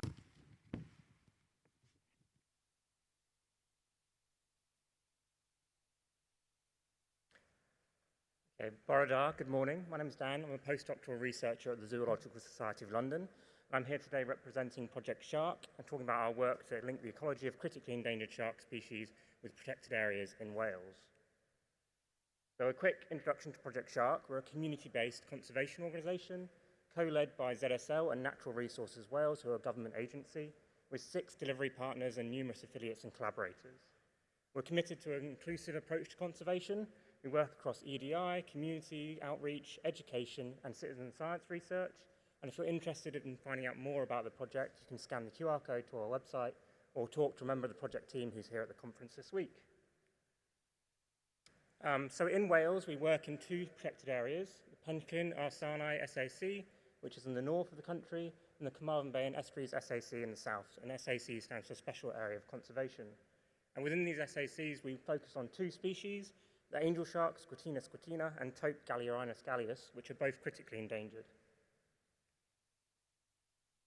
So why do we focus on SACs? We focus on them because they're the primary means of marine protection in Wales. There are 7 sites around the country, and they're designated based on the habitats and species found on the EU Habitats Regulation, which was formed in the 1990s. Importantly, for Elasmobranchs, there are no species listed on the EU Habitats Directive. So that means there's no legislative driver to monitor or consider Elasmobranchs in management of these SACs. For our 2 SACs, Penllyn-Arsanae and Carmarthen Bay and Estuaries, they're designated based on the subtidal reefs, subtidal sandbanks, estuaries, and large shallow inlet and bay habitat features that are found within them. And this creates a knowledge gap that we need to address to understand how the ecology of our critically endangered species is linked to the protected habitat features to ensure that the protection provides effective management of these populations. And Project Shark has been working on this since 2021, when it was initiated, but before that, there was Angel Shark Project Wales, which Project Shark developed from. Angel Shark Project Wales used fisher records of angel sharks to map distributions and occurrences of the animals throughout Welsh waters. And what we found was that the distribution of angel sharks was heavily related to where these SACs were located, with most records within Penllyn-Arsanae SAC in the north of the country and within Carmarthen Bay and Estuaries SAC in the south. However, there was a rapid decline in fisher records of angel sharks within Wales in the 1990s, and there hasn't been an increase in the number of records being reported since the designation of the SACs in 2004 or the listing of angel sharks as a prohibited fisheries species in 2008. So it could be considered this represents a collapse in the angel shark population since the 1990s in Wales. We also know that there's several socio-economic and ecological factors that affect these fisheries records, which might make the picture more complicated. And if you're interested in finding out more about that story, Francesca Mason, a previous member of the project, has a poster presenting results of research looking into this. So Project Shark is also using fisheries independent monitoring methods because we know these fisheries records might not be reliable. We're even trialling 3 different methods, eDNA surveys, BRUVs, and telemetry, to understand the ecology of these animals in the SACs. So starting off with eDNA surveys, between 2020 and 2023, we trialled eDNA surveys in each SAC, taking samples at 10 shore-based survey locations with samples taken every month throughout a year. So that's 1 year of data for each SAC. So that means 120 samples were taken across the year in each SAC, and within Penllyn-Arsanae SAC in the north, we had 10 shark and ray species detected, including taupe and angel shark. Within Carmarthen Bay and Estuaries, only 8 species were detected. That includes taupe, but no angel shark detections. When we look at the seasonal signal, we see more species being detected in spring, summer, and autumn, with both taupe and angel shark only detected in spring and summer within the SACs. We also used hydrodynamic modelling to understand where the eDNA we were detecting may have been released from animals. That noted that shore-based surveys only detected animals that were very close to our sample locations. So that means that this method isn't an effective tool for understanding how animals are using the protected habitat features that are further offshore, and might not be a best method for linking the ecology to our habitat features. So therefore, we've been running complementary BRUV surveys focused on Penllyn-Arsanae SAC between 2022 and 2025. So across the 4 years, there's been 328 BRUVs deployed across both subtidal reefs, so 125 deployments on subtidal reef features, 23 on subtidal sandbanks, and 22 on large shallow inlet and bay features. And this skew towards reefs was because the local ecological knowledge of the fishes in the areas suggested that more sharks were caught on reefs than in any other habitat area. Across the BRUVs, we've had 6 shark, skate, and ray species detected, including taupe and angel shark. But there's only been 13 taupe detections across all 328 BRUV surveys and only 1 angel shark detection. Most taupe were recorded on reef features, whereas the angel shark was recorded in an area that's not within a protected habitat feature. So although BRUVs did give us records of both angel shark and taupe, we know from the fisher records there are many more animals in these areas than the BRUVs are detecting, and therefore we've also been using telemetry specifically focused on taupe to understand their movements and behavior. So in 2024, we established an acoustic telemetry array within the SAC. 20 receivers were deployed within a focal area within Palk Bay, which is our large shallow inlet and bay feature, across subtidal reef habitats, including Sarm Badrick, which is a large reef running perpendicular to the shore for about 12 miles, and within a subtidal sandbank feature just off Barmouth. That was expanded in 2025 with the Hope of the Ocean tracking network, and to date we've tagged 28 tope with acoustic transmitters. That includes 9 males and 19 females, with 9 animals tagged in 2024 and 9 in 2025. So we've only got data from 2024 to 2025 so far, so that's only 9 animals that have actually been at liberty for a full year at the moment. We've got some interesting findings initially already. That includes we've had interannual site fidelities by animals, with 3 of the tope tagged in 2024 returning to the SAC in 2025.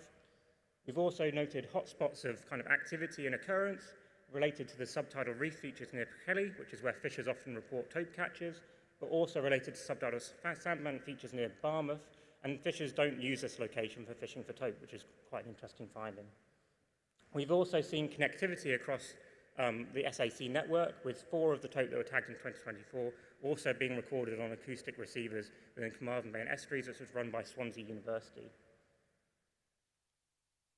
And we're translating this data to policy and management. So this year we have a recommendations document which is being published by Natural Resources Wales, which gives recommendations for policymakers, management, and marine licensable activity regulators, and how to consider these Elasmobranch species when they're assessing applications for marine development and licensing activities within the areas. We've also contributed data to the ISRA process run by the IUCN, with Cardigan, Carnarvon Bay being recognised as an important shark and ray area for both angel shark and tope, and that includes within it Penllyn-ar-Sarnau SAC. So moving forward, we're expanding our acoustic telemetry array within Penllyn-ar-Sarnau to cover a greater range of these protected habitat features, and we've just received funding to maintain the array till 2029, which is really exciting for us. Continue our tagging work of tope and angel shark with the aim of tagging 50 tope and 10 angel sharks with acoustic transmitters, as well as satellite tags. We've been starting to investigate why the animals are using these areas, including reproductive ecology, and that was with the help of the Save Our Seas Foundation small grant, which started last year. We're trialling bruvzoas in Carmarthen Bay and Estuaries SAC to understand whether communities within these habitats are the same across the SAC network. And we're also working with local communities to gauge their perceptions towards increased spatial management for elasmobranchs within these areas. So I'll just finish off by saying thank you very much to our funders, particularly the Nature Networks Fund run by Welsh Government and the Save Our Seas Foundation, who supported my attendance at the conference. And if you have any questions, if we've got time, I can answer them now. Otherwise, reach out to us through any of these links on the screen. Thank you.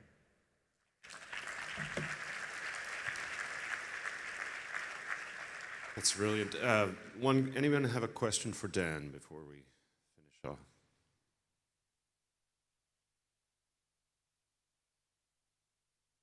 One at the back, just there.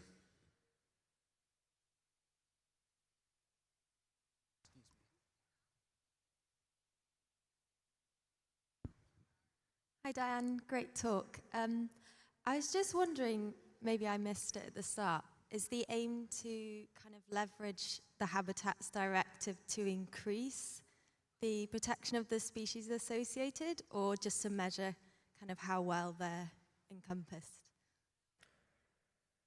Thanks, Chloe. It would be quite hard to leverage the regulations itself because you'd have to get the species listed onto that directive, and that's probably not going to happen.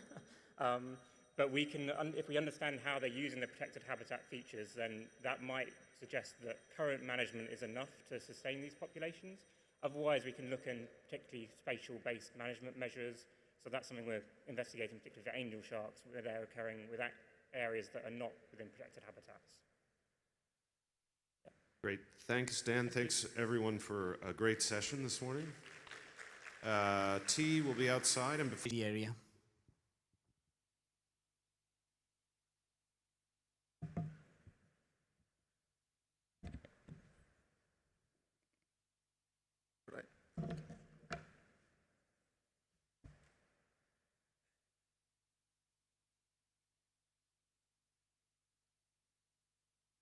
Just waiting for the slides.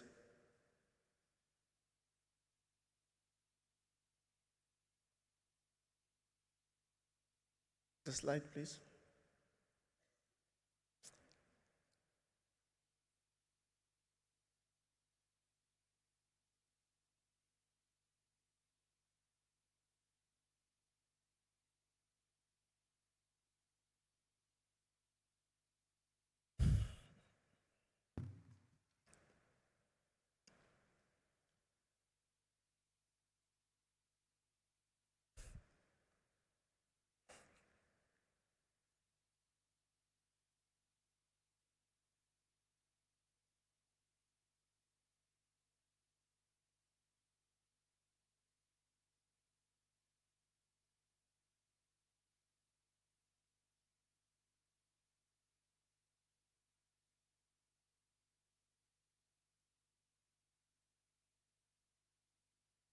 So, good morning, everyone.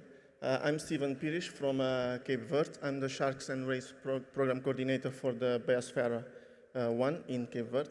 Well, I will be talking about how years of fieldworks could manage to understand better the sharks and rays and conservation better in the sharks and rays in Cape Verde. But to understand it better, we should know where is Cape Verde. Well, Cape Verde is a nation of islands located at 500 kilometers from West Africa, the coast of West Africa, and we are surrounded by the sea. Like 99% of our country is ocean, and only 0.14 is effective protected. I mean, just protected, not effective.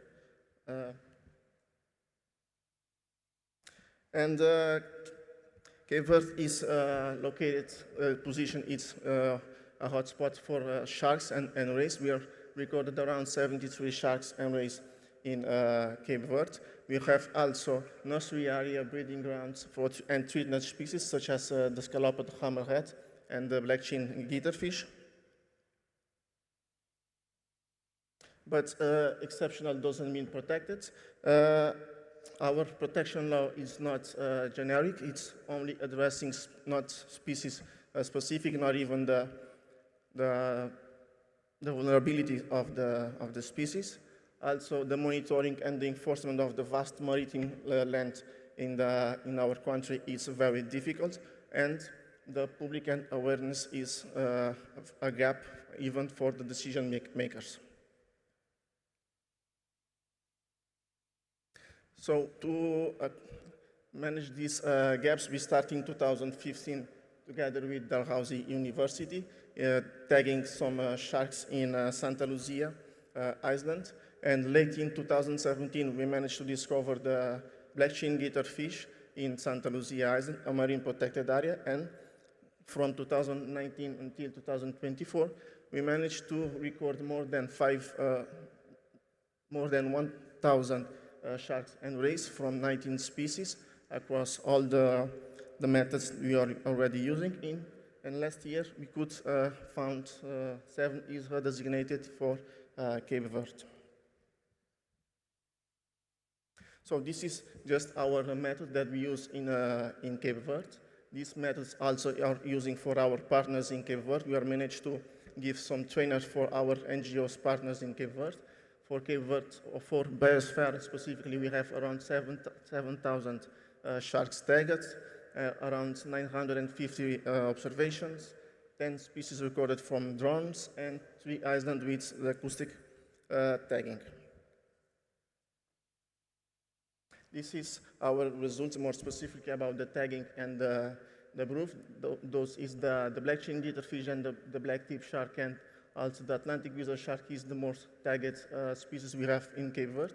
And for the proof, also the North sharks and the Atlantic wizard sharks is the most abundant species that we've seen in our proof. And the most important place is that island in the middle, the Santa Lucia Island, such as that is a marine protected area.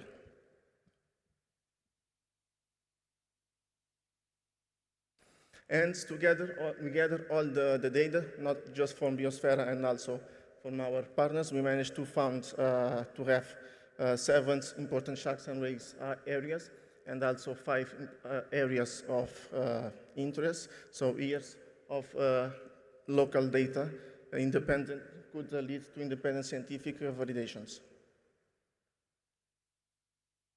More specifically for Santa Lucia Islands, where we are working, we can see that Santa Lucia is already a marine protected area, is the largest marine protected area on the whole country, the whole Cape Verde. And the data we are collecting is helping to create the new management plans. Is right now writing for this new project, call it GAF6.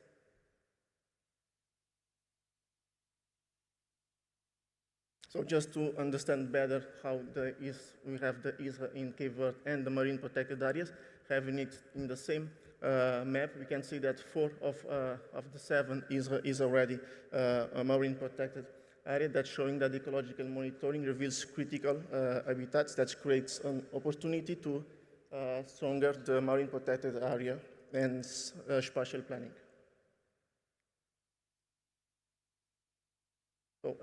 So this is what brings me to what I think is the most important thing in this talks. When we talk about sharks and rays, it's always something we want to protect, but we can see them as a tool to understand how the protection of the marine protected area is going. For example, the abundant strength shows the habitat quality. Also, the nursery and aggregation sites can reflect fishing pressures. The movement data shows whether animals are using the habitats or not.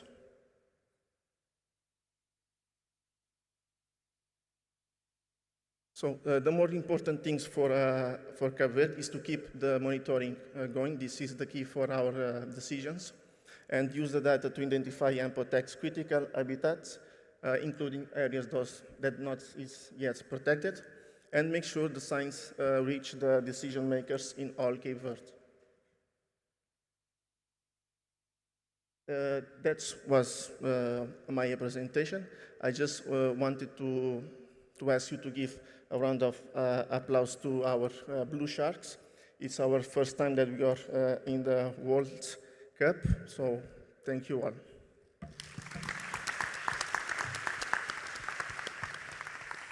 Thank you, Stephen. We have time for 2 questions.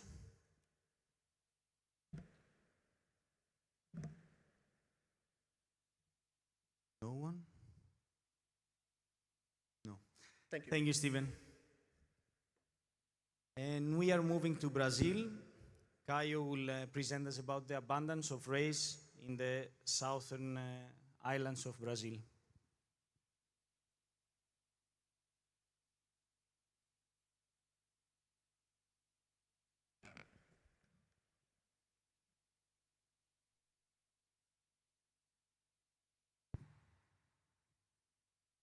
Okay, thank you.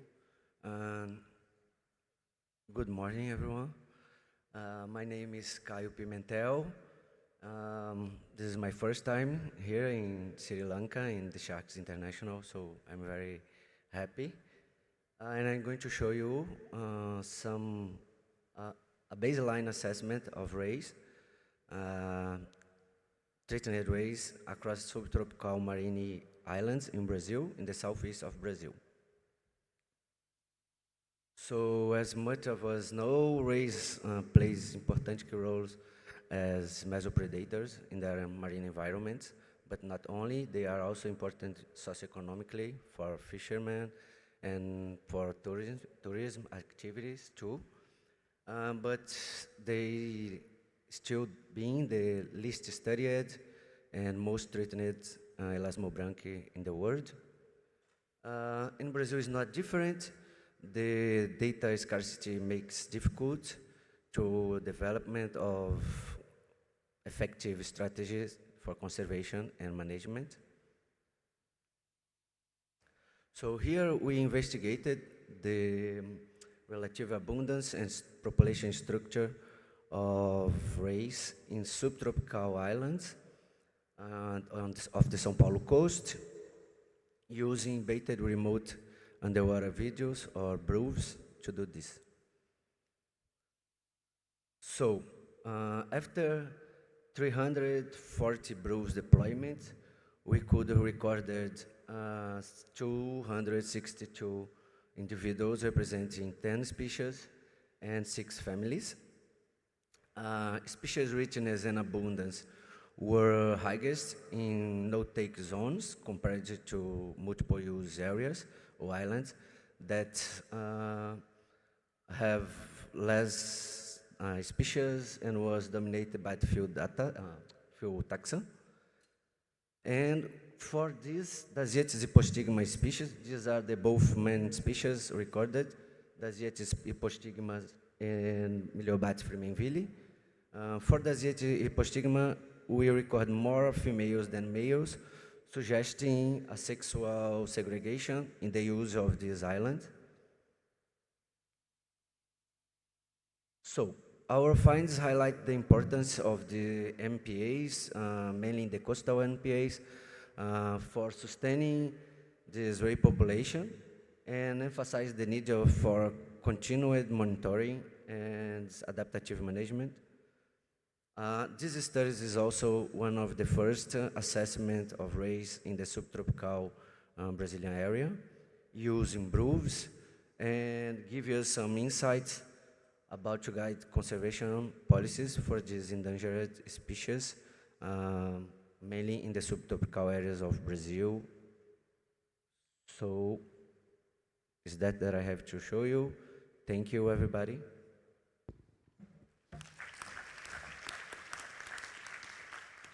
Thank you. We have time for a question.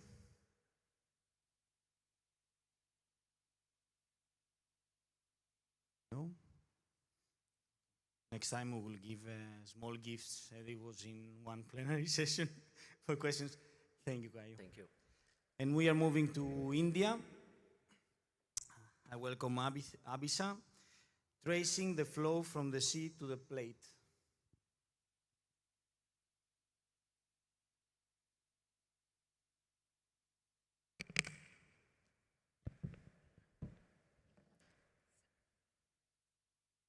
So, good morning. I'm Abisha from Dakshin Foundation, India. So, I'm here to talk about the supply and value chain dynamics of ray meat in Palk Bay region, India. So, rays are important Elasmobranch groups that's almost contributing around 36% to the Indian Elasmobranch fishery. Also significant for coastal livelihoods. So, when it comes to India, compared to sharks, rays are still understudy, and most of their trade structure and trade dynamics are poorly understood. So, coming to our study area, so it's Palk Bay, it's like semi-enclosed bay. It's located between India and Sri Lanka. It's also recognized as one of the important sharks and rays areas with high ray diversity. So, we are doing Elasmobranch monitoring program there for 1.5 years. So, from our monitoring program, the question arose, what happens to the rays which are getting landed there? So, to address that, we aim to study, identify key actors and map the supply chain, and also how the value and utilization of rays changes along the chain. So, we combine landing center observation, market surveys, and stakeholders interviews to understand the species composition and trade dynamics, and to get idea about the value. So, our supply chain starts with the fishers of both small scale and mechanized sectors, and the rays move through middle agents, processing units, wholesalers, retailers, and finally consumers. The value of the rays increased along the chain. So, the utilization of the rays mainly based on the size and species of the rays. So, mostly the smaller rays like brevitragon and neotragon are consumed locally, either in the form fresh or dry. And when it comes to larger rays of 5 to 20 kg species like Atobatus and Mobila maculobatis, they are iced and transported to the nearby states of India. And when it comes to larger individuals like more than 20 kg individuals, they are mostly salted and dried and locally consumed or transported to the neighboring states in India. So, other than this, the neonates and that rays with low market values are diverted into fish meal, and also skin and gill plates of mobilids and skins of maculobatis or Hemendura species are exported to South Asian countries as a high value product like leather and as a traditional medicine. So, our study shows that the whole system is like inequitable, where fishes receive very lowest value, and the whole trade is like credit link and dominated by the middle agents and processing unit. And the utilization parts are mainly driven by the size and species of the rays, and the whole system is bycatch driven again, and it leads to unregulated and variable market flows. So our study highlighted that there is a need of integrated management plans which combines both biological observations and socio-economic aspects to develop practical solutions that balance conservation, livelihood, to develop long-term sustainable plans for ISRA like Palk Bay. Thank you.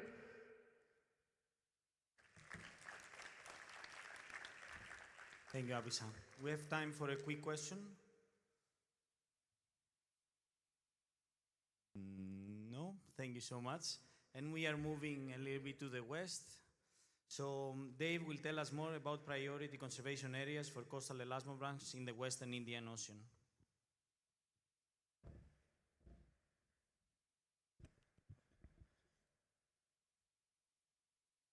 Well, good afternoon, everybody. I'm going to talk a little bit about some of the interesting findings from some of the BRUB surveys we've done across part of the West Indian Ocean. So over the course of about 9 years, from 2016 to 2025, together with our scientific collaborators and government partners, we've conducted about 3,500 BRUB surveys across encompassing Kenya, Tanzania, Mozambique, South Africa, Comores, and Madagascar. And when we do these BRUB surveys, try sample a range of depths from about 5 to 100 meters, and we also sample a variety of habitat types. And when we sample in areas where there's marine protected areas, we survey both inside and outside the MPA. So you can see here the red dots are open access areas, so these are fully exploited. The red dots correspond to restricted zones of MPAs, so these can be areas where there's gear restrictions, for example, and the green dots correspond to no-take areas. So what have we found? One of the first things we look at is the frequency of occurrence per site.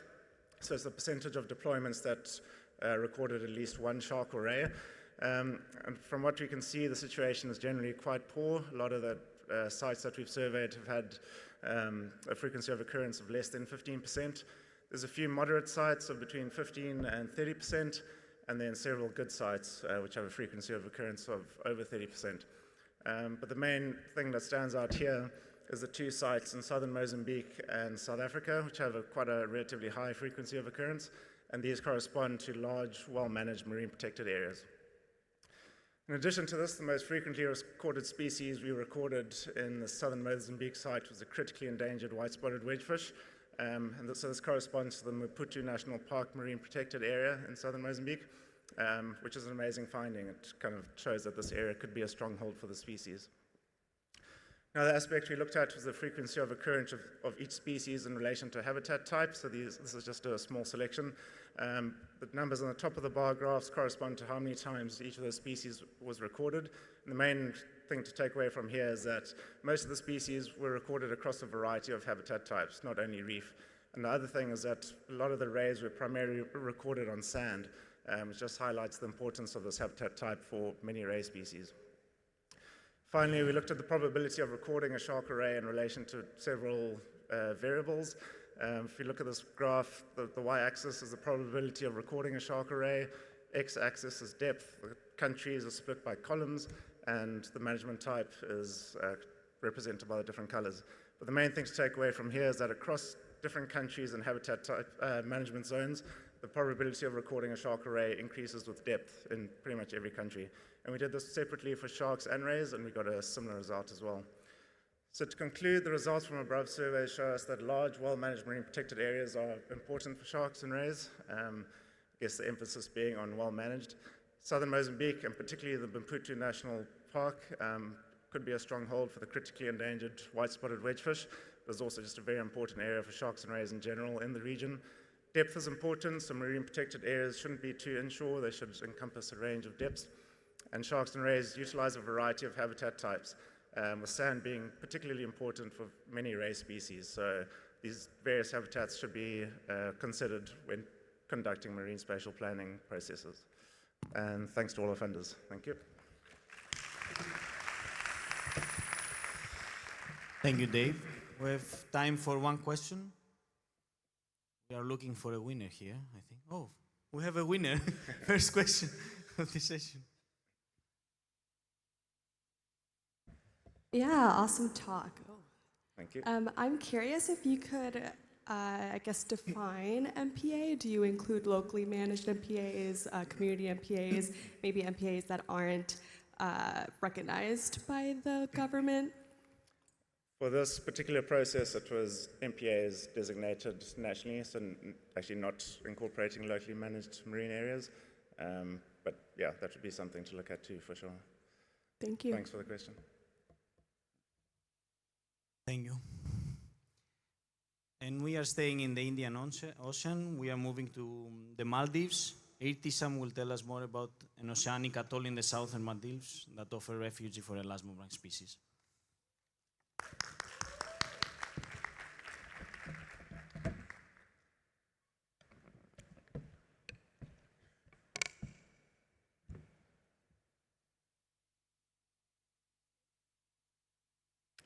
Good afternoon, everyone. I'm really excited to be presenting this talk because it's on one of my very favorite islands. It's a really small island in the south of the Maldives. And this island hosts a very interesting and diverse array of sharks and rays. And this has naturally brought in a lot of diver interest in the site. So dive tourism has increased over the site in the last couple of years, specifically after the opening of the airport on the island in 2001. So now most divers know the island as the Galapagos of the Maldives, or the Shark Island of the Maldives. This island is also a biosphere reserve at the moment.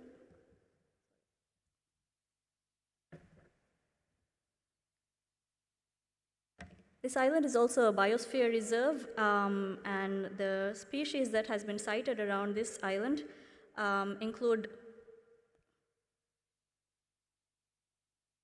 species that are critically endangered as well as endangered. So unfortunately at present there has not been a really comprehensive database or baseline of species done on the island. So the overarching goal of the project is to try and assess the importance of formula for endangered species and contribute critical knowledge to develop marine management in order to further protect as well as to provide data for the management of the island. More specifically, the study aims to provide the first quantitative report of Elasmobranch in Formalung Atoll, looking at the presence, absence, as well as relative abundance of species, as well as proportion of occupancy. As well as the second aim is to examine how the habitat use varies between sites and over time.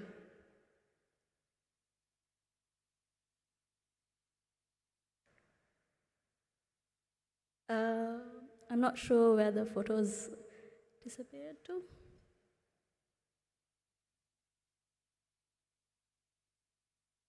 Sorry.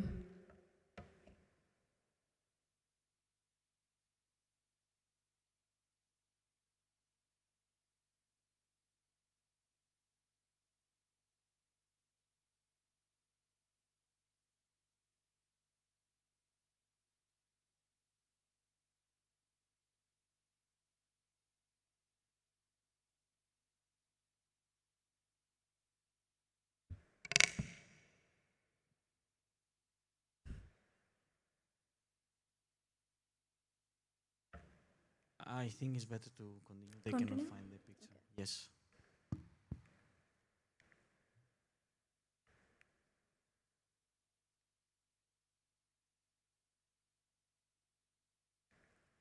So I had a picture of our cameras, which were non-weighted underwater time-lapse cameras. And these were deployed across 3 sites in Formula. So the first 2 sites were Kedavari and Hudukende, which is on the north side of the island, and then the next site was in Farikende, which is on the south of the island. Farikende is a marine protected area, and it's well known as a very important shark and ray observation site for the divers diving around. And Kedavari is a locally known treasure cleaning station, as the divers going around really notice these cleaning happening. The deployments were done with the help of Formula Dive School, which were assisting with the deployments and the collection of these cameras.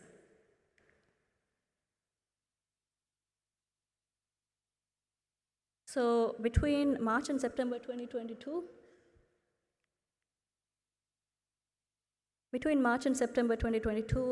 within 63 days and 980 hours, 1,600,000 images were analyzed, and these were all analyzed using AI by a really passionate group of research assistants. And these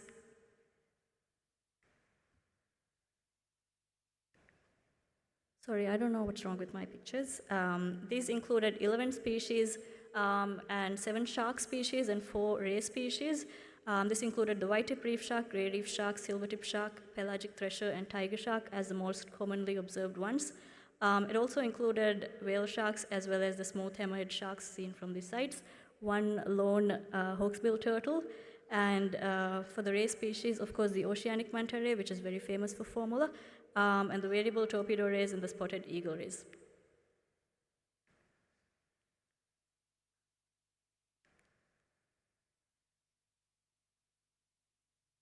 So I had a couple graphs showing the percentage of sightings overall. Over 95% of the days included shark and ray species were seen, and these were seen across 74% of the hours. This was between 6 a.m. and 6 p.m. Within the sites, Farikende, Kedewari, and Hudukende all included a lot of shark sightings, where Farikende was the main sightings area. So we used generalized linear modeling for each species respectively to figure out how they were seen across the different sites. Reef-associated species were seen, commonly seen white-tip reef sharks, grey reef sharks, and silver-tips. Grey reefs and silver-tips were seen similarly between 9 and 12 p.m., 9 and 2 p.m., whereas white-tips were seen a little bit more accurately.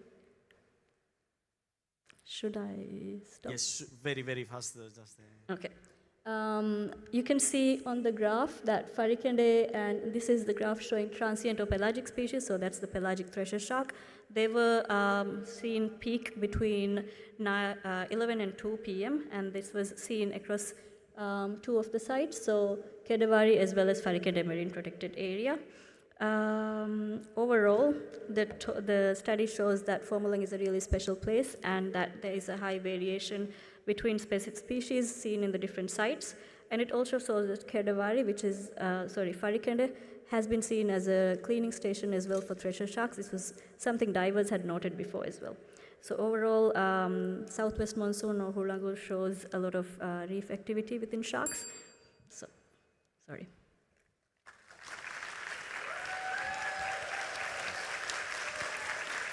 Thank you so much. I'm so sorry for the technical issues. We don't have time for questions. We are moving to the Atlantic Ocean. Carolina will tell us more about large-scale migration patterns of the seven-gill shark in the southwestern Atlantic.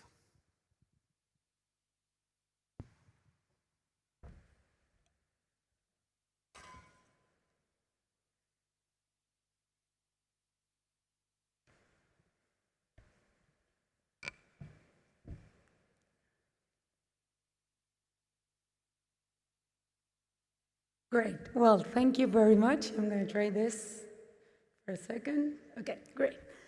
Okay, I'm Carolina Pantano. Thank you very much for being here. I'm from Argentina, and I'm going to present our work from the hypothesis to evidence, large-scale migration patterns of the seven-gill shark in the southwestern Atlantic. So I'm here representing Port El Mar Foundation. I'm part of the Science and Conservation team for the foundation, and I'm also representing all of these great colleagues, friends, collaborators from Argentina, Uruguay, the States, Australia, that are making this work happen. There it is. So, even though I'm going to talk about the seven gills today, Port El Mar has a broader project that I'm happy to talk about later over coffee that includes other species of sharks, rays, and chimeras all over Patagonia. But today, I'm going to tell you about the seven gills. Seven gills are distributed mainly from the south of Brazil to the south of Argentina. Seven gills are one of the trophy identified species for recreational fishing. So it has been documented that in the last 50 years, their populations have declined in the southwestern Atlantic. So our idea is to identify migration patterns and identification of coastal aggregation areas to understand better effective conservation strategies to recommend, especially to MPAs, state regulations, and more. So we started, and our project started in 2022. We started working in the natural state reserve of the Ría de Ciado in the state of Santa Cruz. This is south of Patagonia. We started doing some seasonal BRAV monitoring there to know what species were they. The seven gills were most abundant there. We did some ecological monitoring inside the Ria fishing, and we started doing some traditional tagging. The Ria is the southernmost aggregation for this species in Patagonia. So we collected our data and we partnered with WCS Argentina and Proyecto Arrecife that were working similarly in the states of Buenos Aires, Rio Negro, and Chubut, which were the three states in the north of Patagonia. And we gathered all of our data together of citizen science programs from recreational fishermen that collaborated with their data. So we have more than 1,000 sharks tagged, and we got 4 recapture with large-scale movements, but we didn't know about how they went into the aggregation areas that were already identified, and obviously we didn't know, we just needed the start and the end point. So that's why we decided to do the first satellite tagging. We partnered with Tag a Giant Foundation from Stanford University, and obviously as well with local partners like Proyecto Arrecife, and we placed 8 PSAT tags in 8 7-gill females in January 2025 in the Ría de Ciado, the southernmost aggregation site. We got 4 successful data sets from 4 females that had a duration of 6 months. So we kind of discovered what happened in the middle. This is a flyer that we did for the fishermen that were catching the sharks in the north. So please don't take our tag, or please give back the shark. So this was good. And it was really nice because we got so many emails of fishermen wanting to collaborate with us and the project when they saw the flyer. So that was something unexpected and really nice. So here are some of the paths that we can see.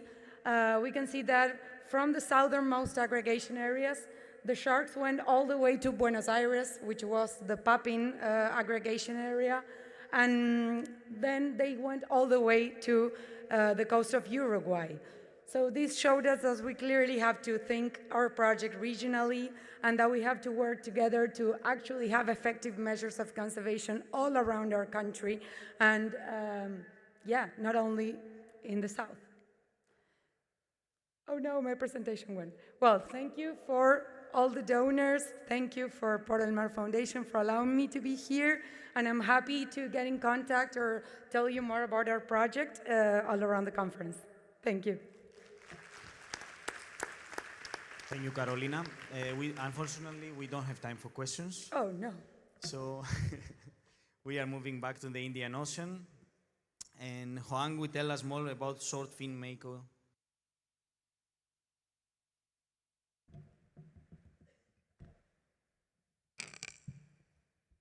Hi, everyone. I'm Osmaleli, a PhD student at IPB University. Today, I'm very excited to share my research on a very urgent topic, the survival of sharks in one of Indonesia's busiest fishing hubs, Muncar, East Java, Indonesia.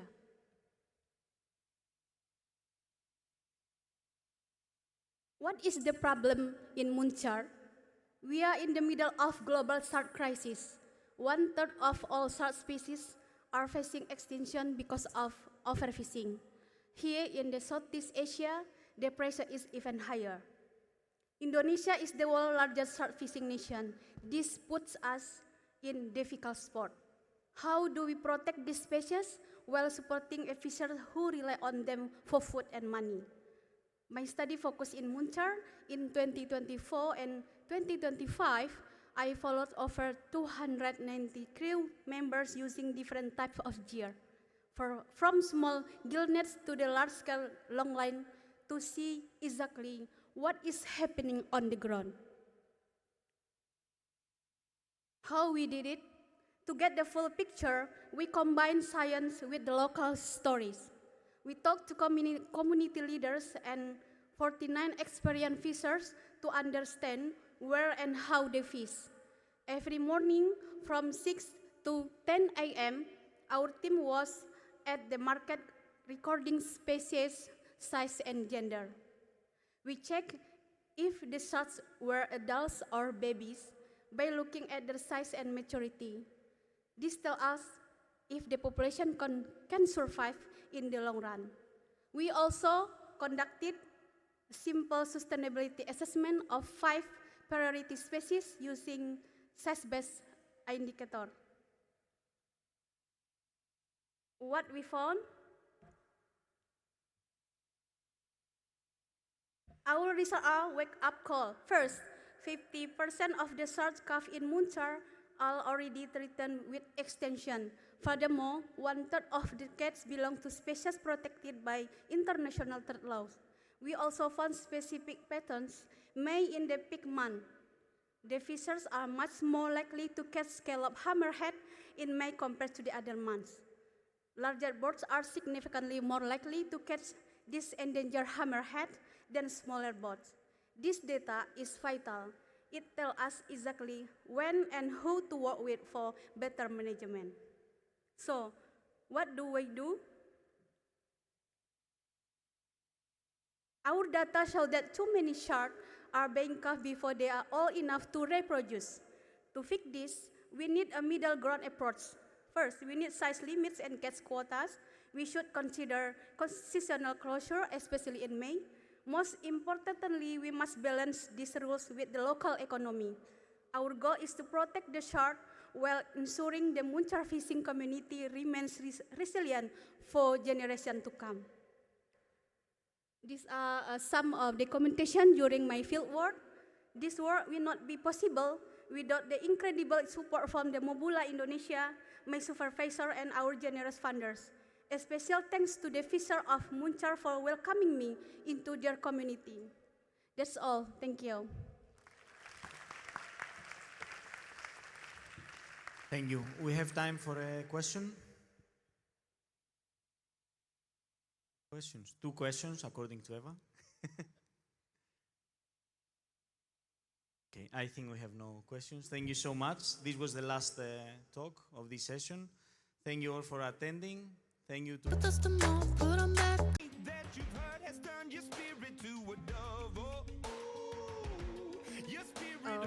Thank you everyone for joining us this lunch to explore the future of shark conservation under the new UN treaty called the Agreement under the United Nations Convention on the Law of the Sea on the conservation of marine biological diversity in areas beyond national jurisdiction. It's quite a mouthful, but we have an acronym for that, which is the BBNJ Agreement, also known as the High Seas Treaty. This session is co-hosted by the Ministry of Foreign Affairs, Foreign Employment and Tourism of Sri Lanka, the High Seas Alliance, Blue Resources Trust, and Ocean Swell. I am Riza, the Asia Regional Coordinator of High Seas Alliance, and I'll be moderating this session for the next hour.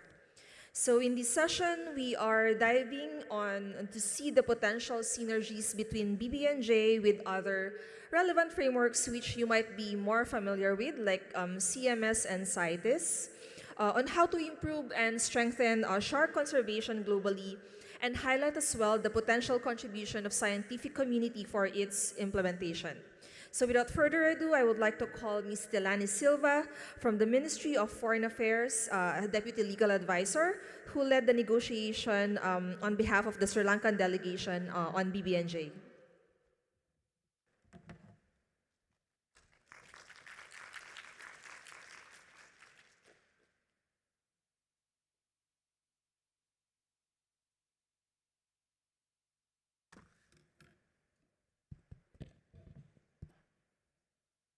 Thanks, Lisa.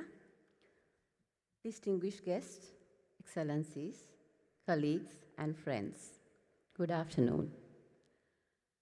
It's truly a pleasure to welcome all of you to this important side event held alongside the Shark International Conference 2026 here in Colombo.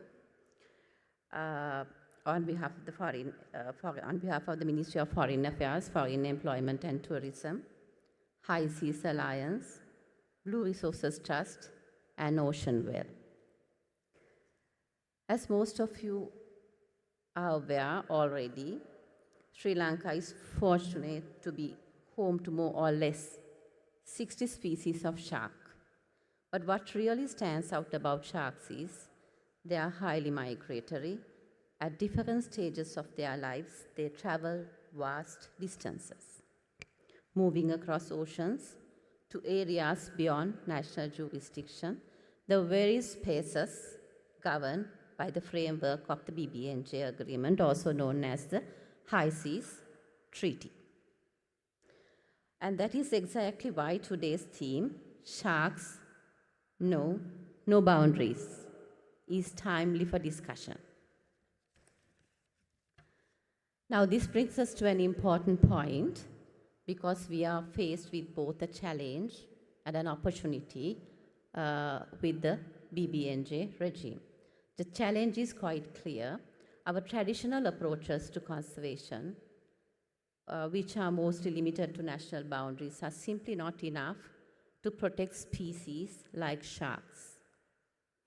Threats such as overfishing, bycatch, habitat degradation, and illegal, unreported and unregulated fishing continue to impact shark populations worldwide. And these threats do not respect boundaries. Therefore, our response cannot be limited by boundaries either. Now, at the same time, Sri Lanka has consistently shown its commitment to global conservation efforts, and some of the milestones are Sri Lanka becoming a state party to CITES as far back as 1979 and supposedly hosting the COP18 in 2019 here in Colombo, demonstrating Sri Lanka's commitment to combat illegal wildlife trade where sharks and rays are highly concerned. We are also a state party to the Convention on Migratory Species since 1999 and became a MOU signatory to the Convention and Conservation and Management of Marine Turtles and their habitats in Indian Ocean and Southeast Asia, and also a MOU signatory on the conservation of dugong and sharks. And more recently, Sri Lanka became the 58th state party to the BBNJ agreement, which is a landmark treaty to ensure the conservation and sustainable use of biodiversity in the high seas and the deep sea bed. So if I am to tell you what makes the BBNJ agreement so important in this context, for the first time, we have a comprehensive global framework specifically focused on conserving biodiversity in the high seas. And this includes key tools that are directly relevant to shark conservation as well. And some of these are area-based management tools, including marine protected areas, which will help to protect critical shark habitats such as migratory routes and breeding areas. Environmental impact assessment to ensure that activities in these areas are properly evaluated, reducing harm to vulnerable species, and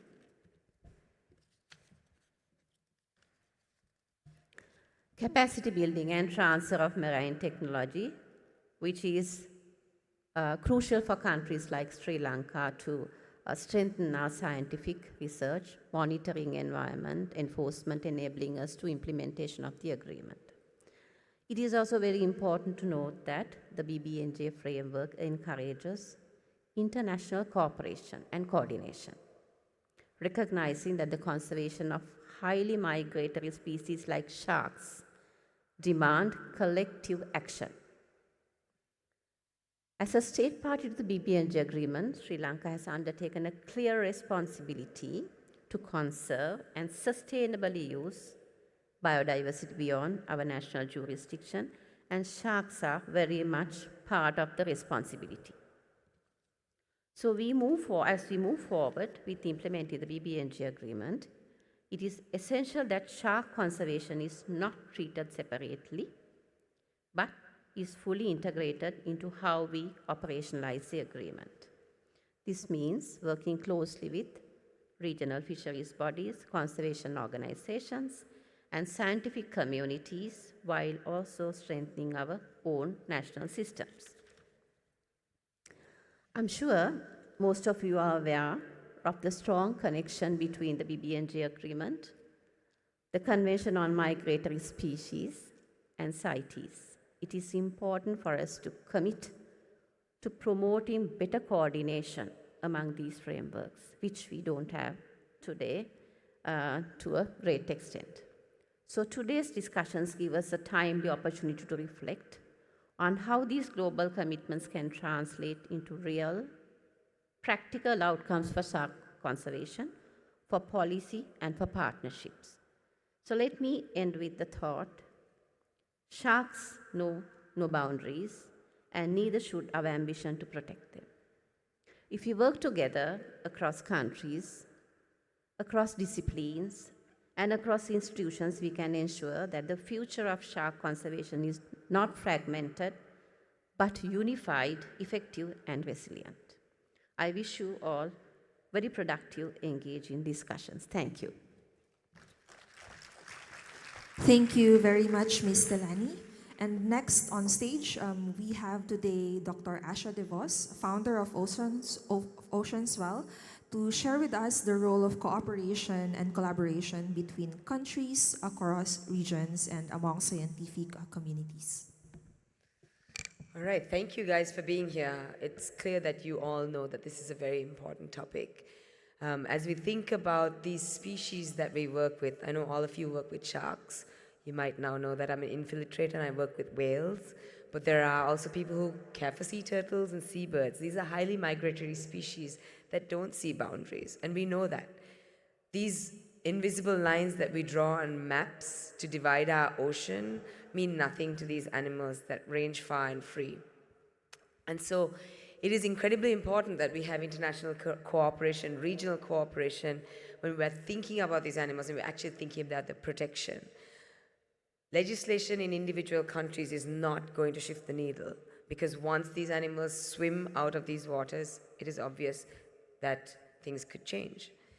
So the BBNJ agreement is actually a very incredible achievement, and I think we should first start off by feeling really pleased that we are the ones who are here today after about 20 years of effort. We are here at the start of another very long journey, which is the implementation of this agreement, which is also known as the High Seas Treaty. And it plays a really important role in protecting these migratory marine species. I mean, it's not focused on migratory marine species specifically, but it contributes significantly to their protection by strengthening governance and conservation. So I'm going to talk a little bit about that right now. So primarily, BBNJ supports protection of migratory species because it has a provision for the establishment of ABMTs, or area-based management tools. So this includes marine protected areas. With these species, they live in ecologically connected habitats across vast ranges, which include the high seas. So if we are going to protect them, we do have to consider these vast ranges, these changing habitats that they move through, and how we might protect them. Something for us to think about is also that the ocean is very dynamic. So as we think about these establishment of marine protected areas, we do have to consider how do we make sure they're dynamic and they can respond to the shifts in the ocean that will drive movements in these species, and how these migratory routes might change in time. So I think that's a really important consideration for when we have these conversations around where and how and when. But having these protected areas in critical habitats like feeding grounds, breeding grounds, or migratory corridors is going to shift the needle. Otherwise, we will struggle. There's also the facilitation of mandatory EIAs, or environmental impact assessments, before the start of any high seas activities. Now, that is really important to think about, because human activities like deep sea mining or shipping or industrial fishing has huge impacts on the ocean, and that is the environment of these species. It can cause habitat degradation. Impacts of noise pollution we're still trying to even understand what the impact of noise pollution would be in the event of the increase of these activities in our oceans. But these EIAs will ensure that the impacts are assessed and mitigated beforehand, before actually giving authorization for these activities to happen. So very important actually to think about, given that this can help to reduce the cumulative pressures that these species face. The agreement also promotes ecosystem-based and precautionary approaches. Really important, because when we think about the high seas, a lot of people say, well, how can we protect it because we don't know what's happening? But I would say we know as much as we need to know now that protection must happen immediately. We can't wait for a complete data set. We don't even have complete data sets of nearshore and coastal areas. So we will never have this like 100% complete data set out there in the high seas. But what we know now, the science that we have access to, the information we have, is sufficient for us to go ahead. Migratory species don't depend on a single specific habitat, but the health of the entire ecosystem. So ensuring the resilience and integrity of the ecosystem as a whole will enhance the survival of these particular species, these highly migratory species. And also, like Riza said, like Dilani said, we have BBNJ complements existing legal frameworks. So like the Convention on Migratory Species, for example, right? The Convention on Migratory Species focuses on species conservation. It's very single-minded in many ways. But BBNJ then brings in this other aspect that looks at, it provides a broader legal framework. So then we're not just looking at protecting a species that's migrating, we're looking at the species within this environment that it uses while migrating. Okay, so very, very important, because that context importance. And actually, this is something that we haven't had before, and it fills an important critical governance gap. These treaties also contribute to things like 30 by 30, which we seem to be very focused on. I don't know how well we're doing on it anywhere in the world, but by expanding marine protected areas into the high seas, we are able to safeguard a larger portion of the spaces that are used for the different life cycle stages and their migration routes. So really important. So all in all, BBNJ, the fact that we're standing here today, the fact that we're actually talking about what happens next is a really significant thing. The fact that countries across the world have come together and have agreed that we need to bring this, we have to implement this, is very significant. It supports protection of migratory species through habitat conservation, regulation of harmful activities, ecosystem-based management, and enhanced international cooperation. Of course, key to this is also ensuring that we continue to work and create whatever is done through BBNJ is done in a way that's equitable. So all countries benefit from the protection of the high seas, no matter what that looks like. In the end, the survival of these migratory species really depends on us thinking beyond our own coastal waters, beyond our own EEZs, and out into the high seas. And it gives me great pleasure to think that Sri Lanka is so invested in this. And I know that countries around us are also equally invested, which means coming together, we can drive the change that we need to leave this world a better place than we found it. Thank you. Thank you very much, Dr. Asha De Vos. And our next speaker, we didn't give him much option, although he doesn't want to be on stage. So let's hear it again from Daniel Fernando, co-founder of Blue Resources Trust.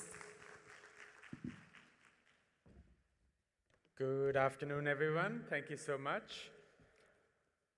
Apologies in advance, I'm starting to lose my voice, so if you stop hearing from me and see my mouth moving, it just means that I'm still here, but not quite. So what I would like to cover is a bit of background into what is happening with respect to sharks and rays in Sri Lanka itself, and then how this gets placed into the context of the High Seas Treaty and why that treaty is so important for this group of species. So first of all, when we are looking at the status of fisheries across Sri Lanka, what we are seeing is that there are a lot of fish stocks that are already fully exploited, or in some cases overexploited. And a lot of the data is showing us that we have a lot of different types of indiscriminate types of fishing gear being utilized. And this is again not unique to Sri Lanka, but to many countries across the South Asian region. So the use of gill nets, which impacts a wide range of species. And what we're seeing is this pressure that's taking place not just in coastal ecosystems, but across the high seas, across the Indian Ocean, is impacting all of these small coastal states, such as our island here in Sri Lanka. And what we are getting impacted by, all of the small-scale fishers, local communities, the livelihoods that really depend on these marine resources are being negatively impacted as a result of fishing taking place at levels over the sustainable limits for these species groups. And when we look at sharks and rays, we're looking not just at a species that is being captured for the consumption of meat. This is happening to some extent, but not for most of the species. What we see is a very small amount being actually consumed for fresh meat, but what's happening is the majority of these products are actually entering international trade. So many of you have, of course, heard about shark fins. What a lot of people don't realize are that the ray fins actually fetch a much higher value than most shark species. The meat trade, of course, mostly for national consumption, but then you have the export of so many other commodities from these species as well. So you have the ray skins, which are being exported and made use of to develop products like wallets or like leather-like products, basically, wallets, belts, shoes, and more recently to the European markets where it's entering the yacht, sort of high-income yachts where they're basically lining the walls with ray skins as a decoration.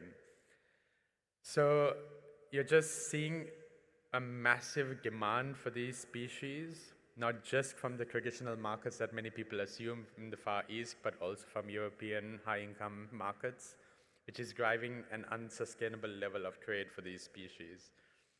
And they're being captured not just in bycatch fisheries through gill nets, but also targeted in longline fisheries and certain other gear types that are specifically going out just to capture sharks.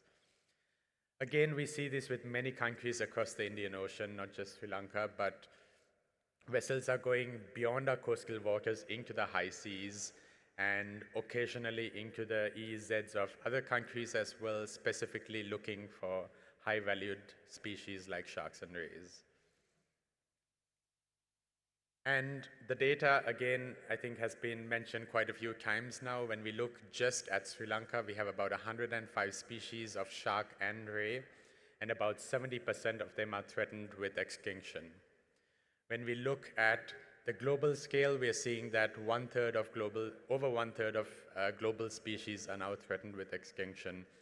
But when you look specifically at countries like Sri Lanka and many others across the Indian Ocean, the actual species being landed, there's a very high proportion of threatened species amongst them. And this is extremely concerning because even though we have this incredible diversity, we are starting to lose some of it. And with that, we are impacting not just all of the associated livelihoods, but of course our national biodiversity, which is what we are all responsible for and what we are hoping to pass on to our future generations. This group of species, of course, is not relevant to the high seas, but the reason I want to touch upon them is because we're seeing such heavy impact on the coastal fisheries that certain species have already vanished from our waters. So sawfishes, which were found very frequently in Sri Lankan waters in the early 1990s, the last confirmed record was from 2016, one single record. This species is practically extinct now from Sri Lankan waters. And what it means is that the more we are fishing out these coastal species, the more we are increasing pressure on the high seas, because eventually the investments expand and they say, okay, we're not getting enough value anymore from our coastal fisheries, we need to increase our fisheries, increase the size of the vessels, put more investment in so that we can go further offshore and exploit the other fish that are in there. And I think this is a big issue because we have a general perception that our oceans are almost an unlimited resource, and this is not really the case. And it's the same with the high seas. It's a very large area, but it is a finite resource. And we are seeing that with a lot of the offshore pelagic species. Data from Sri Lanka for the manta and mobula rays show that there have been significant declines, and these are large microcarry species that go across the high seas and from country to country across the entire Indian Ocean. There's some data just recently, I think in one of the posters at the back of the room, showing that some of these oceanic manta rays have been making migrations of about 8,000 kilometers. So they can go vast distances. And as they're traveling through the high seas, they're getting impacted. As they're traveling through coastal waters, they're also getting impacted. And when we look at all of this, the number one factor is really us as humans. And this is something I really want to touch on. Conservation is not really about managing wildlife, it's about managing us as humans, our impacts on the coastal waters, on the high seas. And I think this is where BBNJ can play a big role because it focuses on figuring out how we can reduce our impacts in those areas. When we are talking about scale, this is again always, I think this is not playing, but just to give you an idea, we have a very large fishery in Sri Lanka. We're talking of about 52,000 fishing vessels that are operating, and about 2,500 of those are licensed to go into the high seas. And apart from a few management measures that are in place under the IOTC, which are predominantly for tuna and tuna-like species, there's very limited management in place for sharks and rays. A few species are protected, but not enough. We're talking of just the thresher sharks, the oceanic white-capped shark, and the whale sharks that have some level of protection. And we're talking of hundreds of species that are found across the high seas, across the Indian Ocean, and of course, when we're looking wider across the world. And yeah, thank you, AV team. So what we are looking at is a problem of scale. So even when it comes to countries like Sri Lanka, we are a relatively small island nation, but we are having this significant impact that's going far beyond our EEZ. And again, this is not unique to our situation. We are having this across so many countries fishing in the high seas. There are lots of attempts underway already to try and reduce some of these impacts on sharks and rays, looking at, for example, bycatch mitigation across gill nets, using different techniques like illuminated nets or subsurface nets. But all of this have very limited impacts. In order to have more significant conservation benefits for species like sharks and rays, we had to be looking at large-scale area protections given their migratory status and other forms of protection. Capacity building is, of course, absolutely essential, and there's a lot of training that takes place in countries like Sri Lanka, trying to engage customs officers, Coast Guard, Navy, who again interact not just within our waters, but also for the fisheries operating beyond. So this is something that's absolutely essential and must continue. And it, of course, does result in helping ensure that the amount of illegal trade taking place is somewhat regulated. But I think looking ahead, we need to be figuring out, as I think a few of the previous speakers have mentioned, we have all of the data, we know the status of these species, what actually are we going to do with this knowledge? And, we mentioned this so many times already this week, the status quo is not working. We have to bring about significant action. A lot has been undertaken through multilateral environmental agreements such as CITES and CMS, and of course regionally through the regional fishery bodies, but there is still this large gap that exists, and this is really where we see issues of enforcement, lack of capacity, issues of how judiciary deals with situations occurring in the high seas, and then of course also insufficient communication and coordination across departments. So I think the BBNJ Creaky, the advantage of it is that it's bringing together so many different departments and ministries at a national level that in itself it helps improve communication and coordination, which has benefits far beyond the BBNJ Treaty.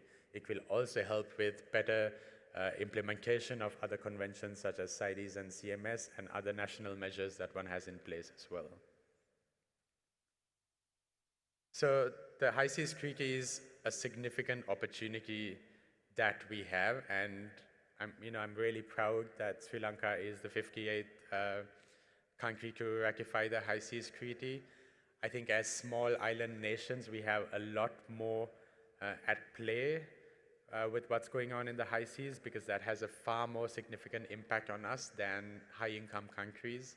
And it's absolutely critical that we have our voices heard at these meetings and that we really push for some concrete actions that not just benefit species like sharks and rays, but the wider habitats that are found in those areas, all the overlapping species, and ensure that our national livelihoods, food security, and of course economy is maintained and sustained over the long term.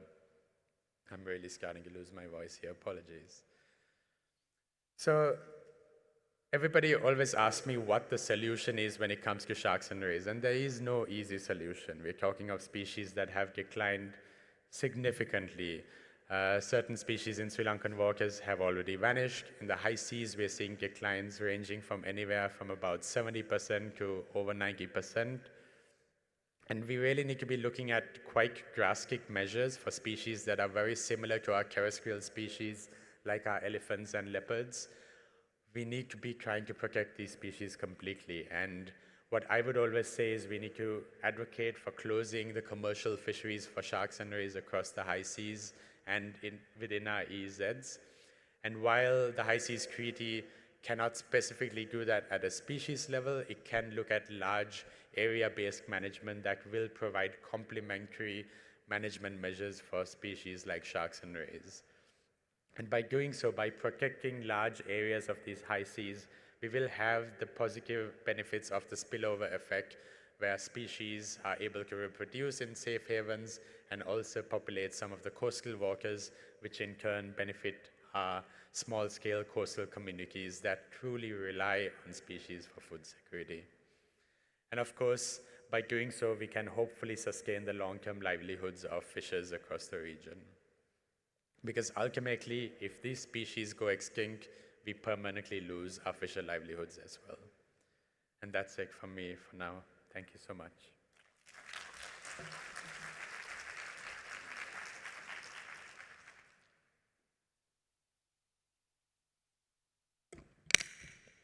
Thank you very much, Daniel, for the very informative presentation and for the amazing work here in Sri Lanka. Just a trivia that out of the 89, now we have 89 parties to the BBNJ agreement. Over 30 of those are small island states. And most of these island states are actually the champion in the negotiation in BBNJ, probably because the consequences of a degraded ocean ecosystem is not just a concept or a case study for small island nations. These are lived experiences of many coastal communities. So from the Indian Ocean, we go now to the high seas. And the next speaker, some of you might have known him because he has been active part of the shark community for the last years. And tuning in from Vienna, I am pleased to hand over the mic to my colleague, Daniel Kachelries, cross-cutting coordinator of High Seas Alliance. Thank you so much, Lisa. And I see that you're seeing my presentation now. Great. It's really a very great opportunity to speak to you at Sharks International Thank you for the opportunity to the organizers, to the Ministry of Environment of Sri Lanka, to Oceans Well and Blue Resources Trust for co-hosting the side event. And as Risa just mentioned, it's a bit of a full circle moment for me, having worked on sharks and CITES for a bit. Really great to be able to contribute. So without further ado, I will touch on a few things that others have already said, and I'll put some focus on some of the things that haven't been said. So the BBNJ agreement as a whole has 89 parties at the moment. I just updated it based on the last ratification by the Republic of Moldova. And the overall objective is to ensure the conservation and sustainable use of marine biological diversity of areas beyond national jurisdiction. I'll go a little bit more into this in a moment, but part of that goal is to further the cooperation and coordination among essentially everyone with the express purpose of that objective, conservation and sustainable use. And that includes a lot of the multilateral environmental agreements that we've already mentioned. I think this is essentially the map as seen by the creatures that we care about, that Asha described earlier, with no boundaries, but it does have the dark blue areas that are areas beyond national jurisdiction. And as has been said by multiple speakers, the BBNJ agreement for the first time provides a framework to conserve and sustainably use that biodiversity. However, BBNJ was not negotiated in a vacuum. It was recognized throughout the negotiations that there are many sectoral organizations, there are regional organizations that have a part of the mandate. And this is just a map based on records of the negotiation around what organizations were mentioned by negotiators and in the context of what topic. And you can see that it's quite a complex environment to navigate, that BBNJ has a mandate to further coordination and cooperation among all of these actors. So already briefly mentioned earlier, one of those that you will be very familiar with is the Convention on the Conservation of Migratory Species, which has 133 parties, with the focus on the conservation of migratory animals and their habitats. And it's worth noting that explicitly the conservation obligations of parties under CMS extend to areas beyond national jurisdiction, and BBNJ now provides additional tools that parties can use to also fulfill their obligations under the Convention on Migratory Species.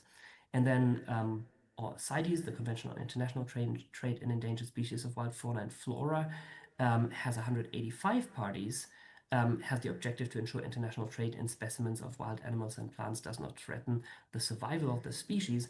And as some of you will have heard me say many, many times, it does have the definition of CITES includes the definition of international trade in CITES includes introduction from the sea.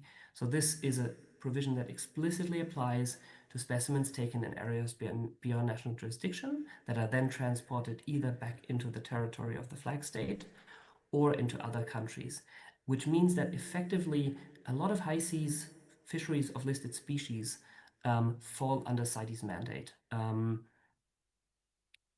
So some of the species-focused conservation MEAs have clear mandates that extend to ABNJ. So what does BBNJ now bring? Looking especially at the last CMS COP, but also a bit more general, there's a number of priorities that BBNJ, future efforts to create area-based management tools under the BBNJ agreement and, for example, Convention on Migratory Species share in seamounts, also in efforts to find areas of special importance, including, for example, important shark and ray areas in forming ABMT designation and designation of NPAs, and then also seabirds and marine flyways, which was a big success at the recent CMS COP. So, because I think this is the only presentation going a bit broader about the BBNJ agreement, I will, just for the benefit of everyone, give you a full overview of what the 4 main pillars of the BBNJ agreement are about, and then flag a little bit where some of the synergies may lie. So, the decision to negotiate BBNJ was taken on the basis of a package, and that package contained 4 items. And one of those items is marine genetic resources and the fair and equitable sharing of benefits thereof. And the focus here, in terms of what the text landed on in the end, is to balance the freedom of marine scientific research with the equitable sharing of benefits. There's a special committee, the Access and Benefit Sharing Committee, that is established to oversee that. And there is a notification system before a collection, after a collection, and when marine genetic resources and their digital sequence information is used. And then there's an obligation to share non-monetary benefits, for example, opportunities to participate in research cruises, but also capacity building and transfer of marine technology. But there's also monetary benefits. And I think Daniel had that on his last slide, that there is a reliable funding source for capacity building and implementation support under the agreement through the sharing of monetary benefits from marine genetic resources established in the agreement. And then there's a monitoring framework also established to make sure that parties fulfill those obligations. Area-based management tools is probably the part that we've already talked about the most. So there is a possibility to create high seas area-based management tools, including MPAs. It allows establishing MPAs by a vote if no consensus can be found. There's a scientific and technical body that reviews the proposals and sends its recommendation. And the objective is really creating that connected network of MPAs, because Asha, for example, emphasized the migratory nature of species, and it's important to connect them across the whole route. This is very much an objective in itself. And then there are provisions around how do you then make use of those synergies with other existing bodies,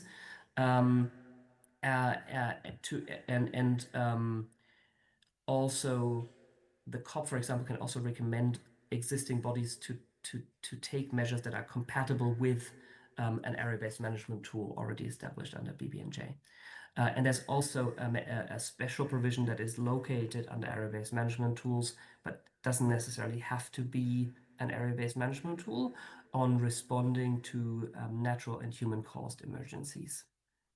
And of course, 30 by 30 under the CBD was mentioned. I was considering to add a slide on the CBD. I would have probably gone a bit into too much detail, but essentially the area-based management tools and MPAs that can be created under the BBNJ agreement can help deliver on the 30 by 30 target under the CBD. Environmental impact assessments is, in a way, if we reach 30% of protected areas in the high seas or in the ocean overall, there's still 70% that don't necessarily benefit from, at least from the tools of the BBNJ agreement yet. So environmental impact assessments applies to the whole ocean beyond national jurisdiction, and actually also to activities within national jurisdiction if they meet certain thresholds and could impact biodiversity beyond national jurisdiction. One of the main goals in this part is to establish transparency around activities. So the decision-making is with parties, but they have to share information about activities that they undertake and also their assessments thereof. And this could, for example, be useful information for, let's say, non-detriment findings under CITES when trying to take into account all effects and all mortality on the species considered. Last but not least, capacity building and transfer of technology has been seen as a cross-cutting issue, is reflected in the other 3 pillars that I already talked about, but it also has its own part that is mainly around learning from the experience of the conventional law of the sea that had capacity building and transfer of technology provisions that weren't well implemented. So in this case, it does have its own monitoring and review framework. It has a dedicated committee that follows up on the implementation, and it has built-in funding through the monetary benefit sharing from marine genetic resources, and also a role for the Global Environment Facility. And this is based on national needs assessments under different international instruments, and make sure that, for example, capacity building on BBNJ also benefits CITES and CMS implementation. Here's a QR code to our most recent briefing on the synergies between BBNJ and CMS. And I also wanted to mention that about a year ago, UNEP undertook through the UNEP WCMC, the World Conservation Monitoring Center, a horizon scan of possible linkages between BBNJ agreement and biodiversity-related MEAs, including sections on CITES and CMS. And overall, there are quite a lot of synergies in how to operationalize this coordination function in the long term, but more short term, when, for example, under BBNJ, there is an opportunity to provide input on the designation of area-based management tools, how that consultation works, or when there is an opportunity for input on environmental impact assessments. Again, CITES and CMS, as well as countries and stakeholders, can input into those conversations, and making sure that that works and is done in a timely manner should be a priority. There's also quite a lot of references on indigenous peoples and local communities' role in conservation and sustainable use in the BBNJ agreement, and some lessons that could be learned there. On part 2, there is, of course, notifications on collection activities that provide some information.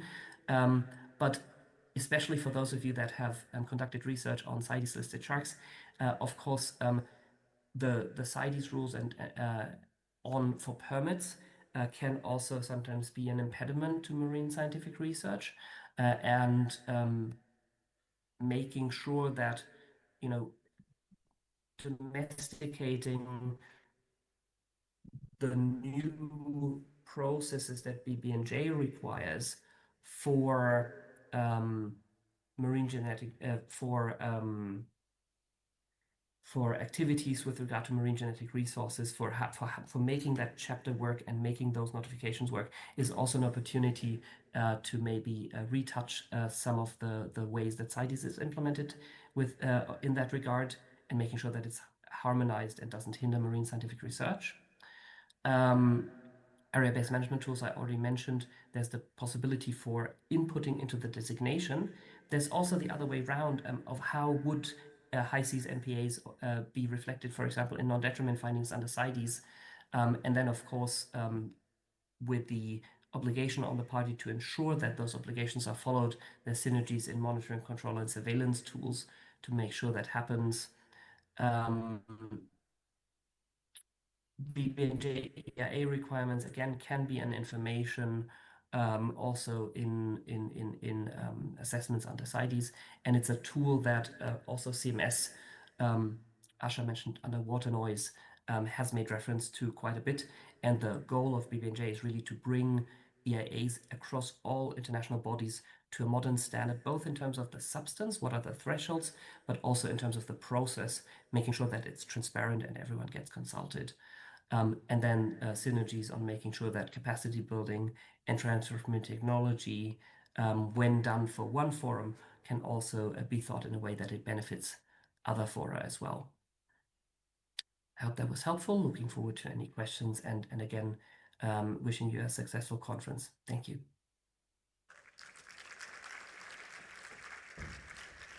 Thank you so much, Daniel, and thank you so much to our AV team and the internet for holding on to the presentation.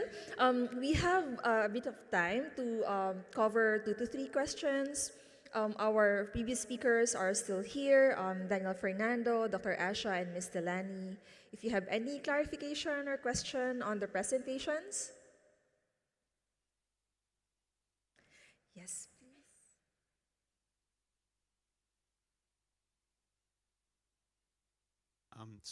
This was great. Thank you for the presentations, or all the presenters.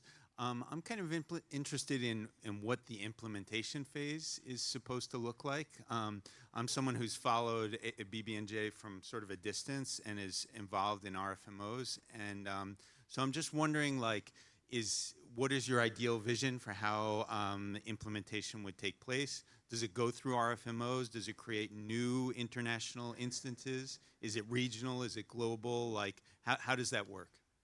All right, maybe I can start with a few points and I will hand over the mic to Daniel. So the BBNJ since April to just April this year, it has a series of preparatory commission meeting, and there are several committees or subsidiary bodies that will be leading the implementation of the BBNJ. So for example, on ABMT proposal, there is already a clear step on the treaty text on what will be those steps from development of proposal to consultation, and where are the windows where relevant frameworks and bodies could participate in consultation, and then definitely COP approval is necessary for any ABMT proposal. But that's just only one aspect. But in terms of coursing through with other organizations or bodies, there is a cooperation arrangement being discussed, but it's going to be a separate implementation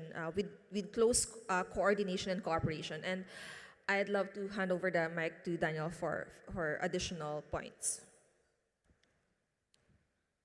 Thanks, Reza, for making an excellent start.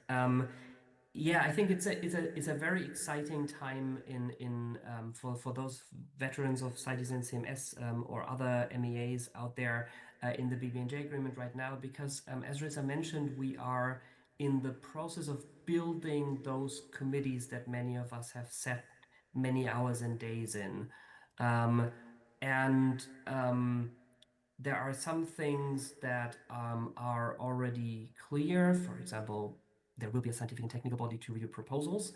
And now with PrepCom finished, we know that it will roughly go into a direction of the CITES Animals Committee of being a limited sized body with specific expertise. But there are also areas where there is still a lot more flexibility and in terms of how it will actually look like. And I think you've mentioned a few of those areas.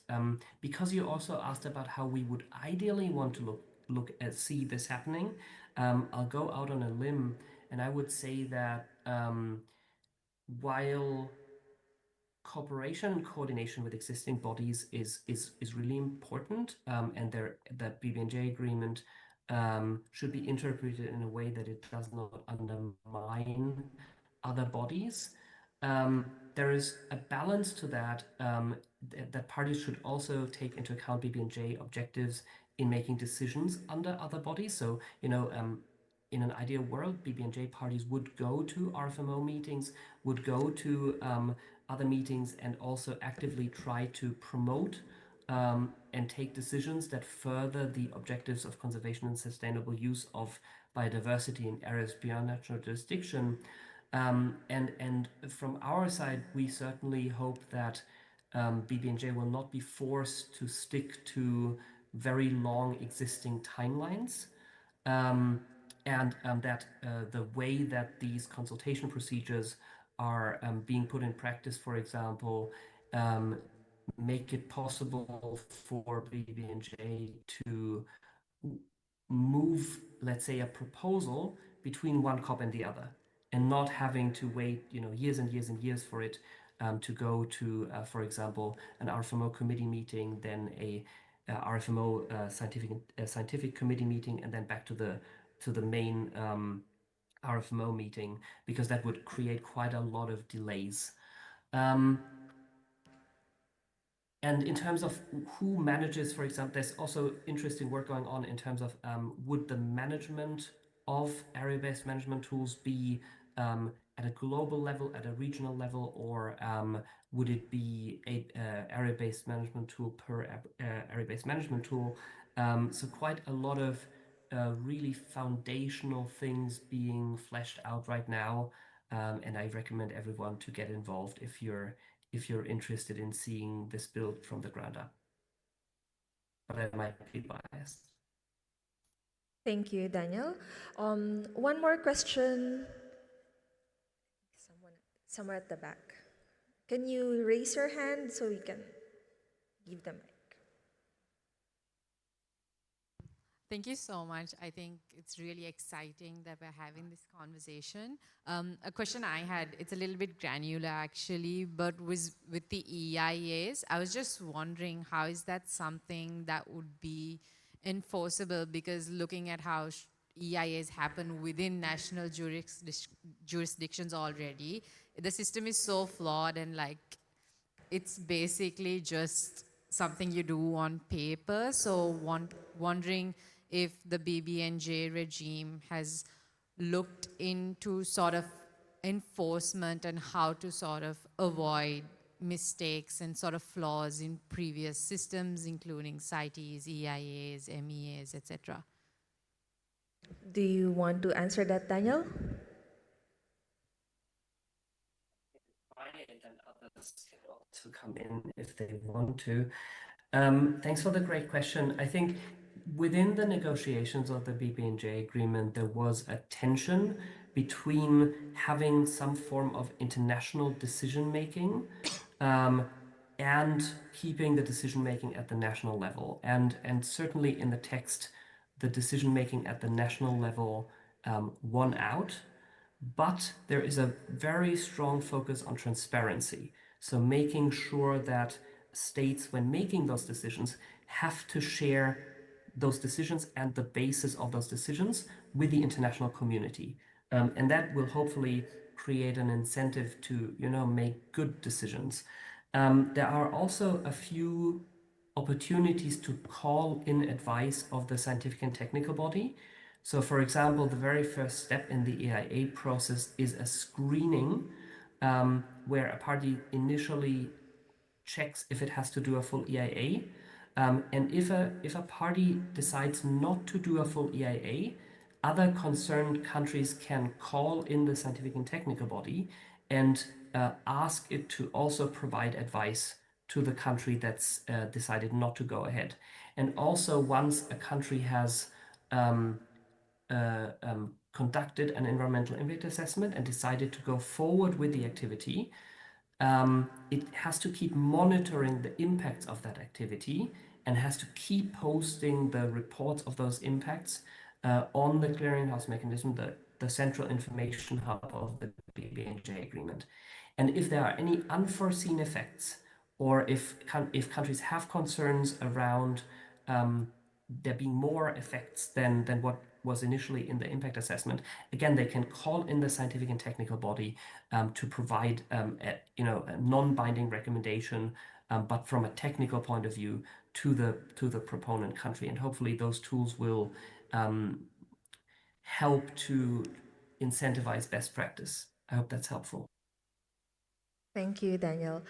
I don't think we have time. We need to wrap up. Maybe just to wrap up this session, just a couple of key takeaway points. The first one, in the context of the Sharks International Conference, is on marine scientific cooperation. I would always say that there's always capacity among us, especially for developing countries, but opportunity is not always equal. So the BBNJ can help level the playing field in terms of capacity building, technology transfer, and funding, because developed countries will have the obligation to uphold that provision of BBNJ. And of course, it's not always science, but science and policy working hand in hand, and countries like Sri Lanka, who is a party to different convention, will play a key role to ensure effective cooperation and coordination among these international agreements. So that's it for our session, and thank you again for attending. We have some of these knitted critters. We call them the high seas guardian. It's available at the table near the AV. You can get them. It's free, and some postcards on sharks. So Our contact details is there. We're getting in touch with a lot of scientific experts as we work on the guidelines framework for developing the future high seas MPAs and other provisions like marine genetic resources and capacity building. So thank you again for joining us this afternoon, and have a good session to all of you.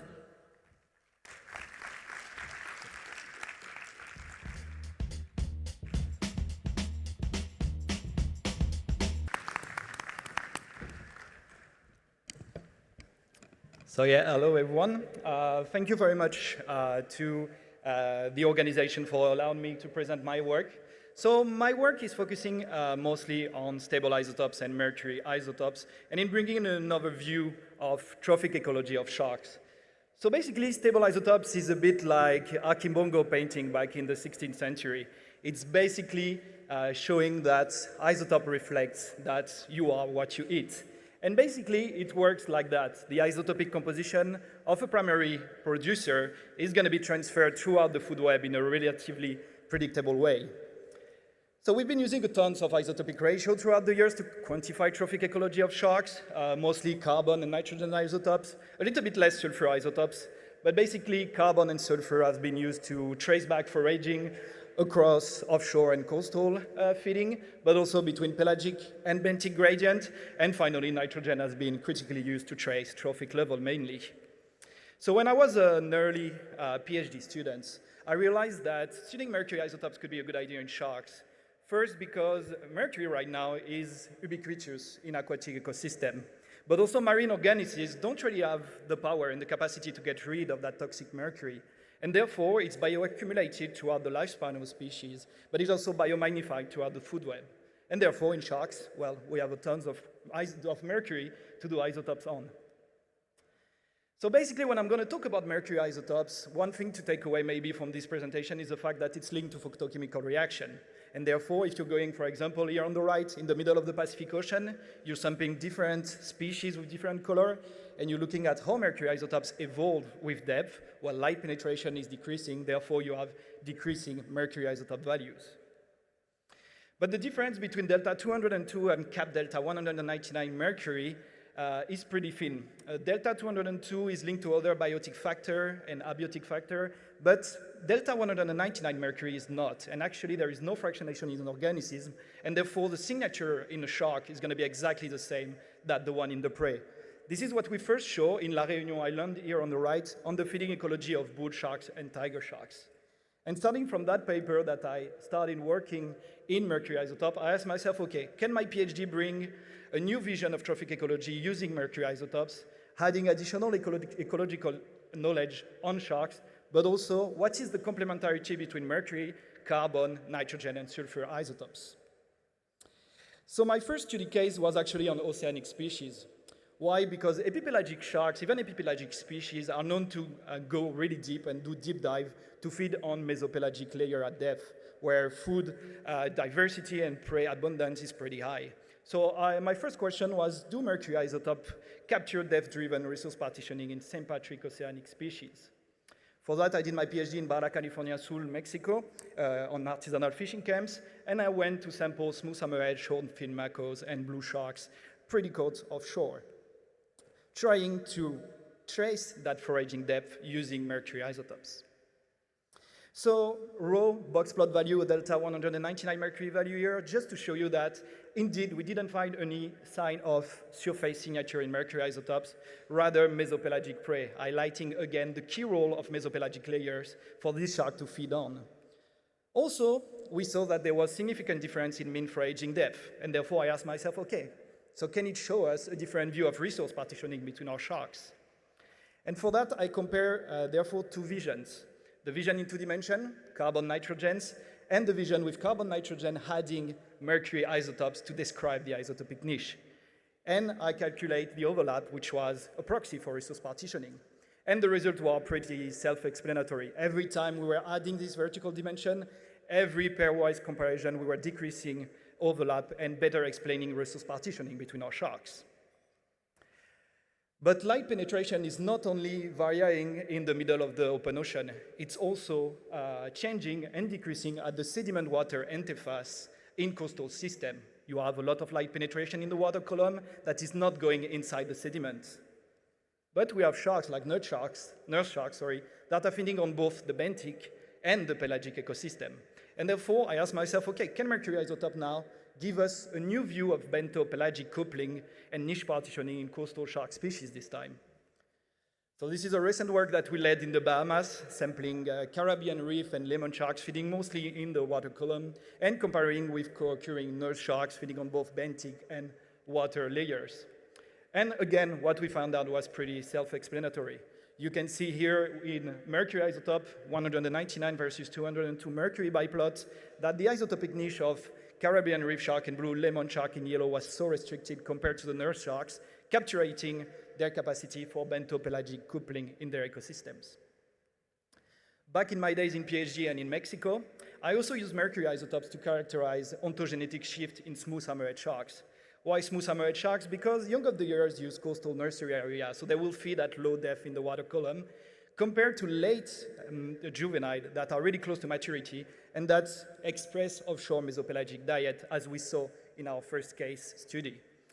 And so I wonder, okay, this creates naturally an ontogenetic shift in delta 199 mercury value in our sharks. Can I leverage that to calculate migration timing and estimate when do they switch from coastal to offshore ecosystem? So I'm not going to enter into detail into the model that I used to answer this question. Basically, it's called isotopic clocks, and I model residence time in the offshore compartment for every one of the smooth hammerhead shark samples.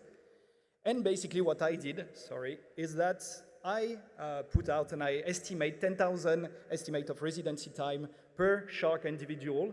And out of that, we figure out that smooth hammerhead sharks reside in or rely on coastal resources for up to 2 years before migrating offshore, which was a key conservation also question in the area at the moment. And I think it's a good example to show how mercury isotopes and isotopic modeling, such as clocks, can go together and allow a rapid and quite low-cost estimation of migration timing and habitat use in sharks. A last study case that I wanted also to show you, was the use of mercury isotopes in the resolving of trophic structure, this time at the community scale. So basically here, also back in my PhD days in Mexico, what I did is I compared the Elasmobranch coast in Bahia Tortugas on the Pacific coast and the one in Santa Rosalia on the coast of the Gulf of California. So I took a bunch range of species following a coastal to oceanic gradient, coastal rays, neritic sharks, oceanic species, and I wonder how do stable isotopes perform to backtrack the ecology of these species. So looking now on mercury isotope, the box plot of 99 mercury on the left and the biplot with 202 on the right, well, in the Pacific Ocean, we got pretty homogeneous pelagic values, no real difference between our three compartments. However, for the same shark species on the Gulf of California, a clear separation between oceanic species and coastal neritic Elasmobranch. So we can sum up a bit the situation like that. Similar isotopic niche on one side, distinct one on the other. And you will have to trust me with this. I'm going to run quickly on this result, but carbon and nitrogen were showing exactly the same result. However, sulfur isotopes were the only one who could really distinguish between these isotopic niches. And therefore, a quick explanation also for why C, N, and H and mercury isotopic niche were similar in the Pacific Ocean was the fact that we have a huge upwelling, bringing pelagic subsidy to the surface and to coastal area. Running really quickly on the predictive capacity of each isotopic tracer to really trace this ecology, well, we found out that, of course, sulfur was the most efficient tracer across both study sites to study the ecology of our sharks, but also pretty interesting in terms of mercury isotopes. Mercury isotope predictive performance were comparable to or even really exceeding the one of really traditional carbon and nitrogen isotopes that we are using quite frequently. So this is my last slide. So I hope I convince you that using a mercury isotope as an ecology tracer now makes sense for Elasmobranch study, bringing artisanal ecological knowledge on habitat use, especially this vertical dimension of foraging ecology, migration timing, trophic structure, but also the fact that, of course, multi-isotope approaches is going to be more efficient and bring more precision in trophic ecology, but also that mercury isotope is super efficient and comparable to what, or even exceeding what traditional carbon and isotope can give us in terms of ecological information. Thank you very much for your attention.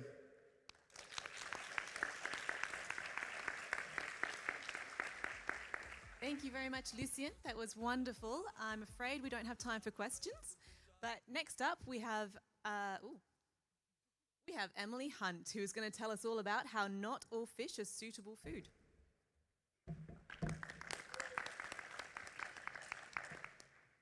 Hi guys. So today I want to talk about shark diet and foraging ecology and why in a changing ocean we might be asking the wrong questions.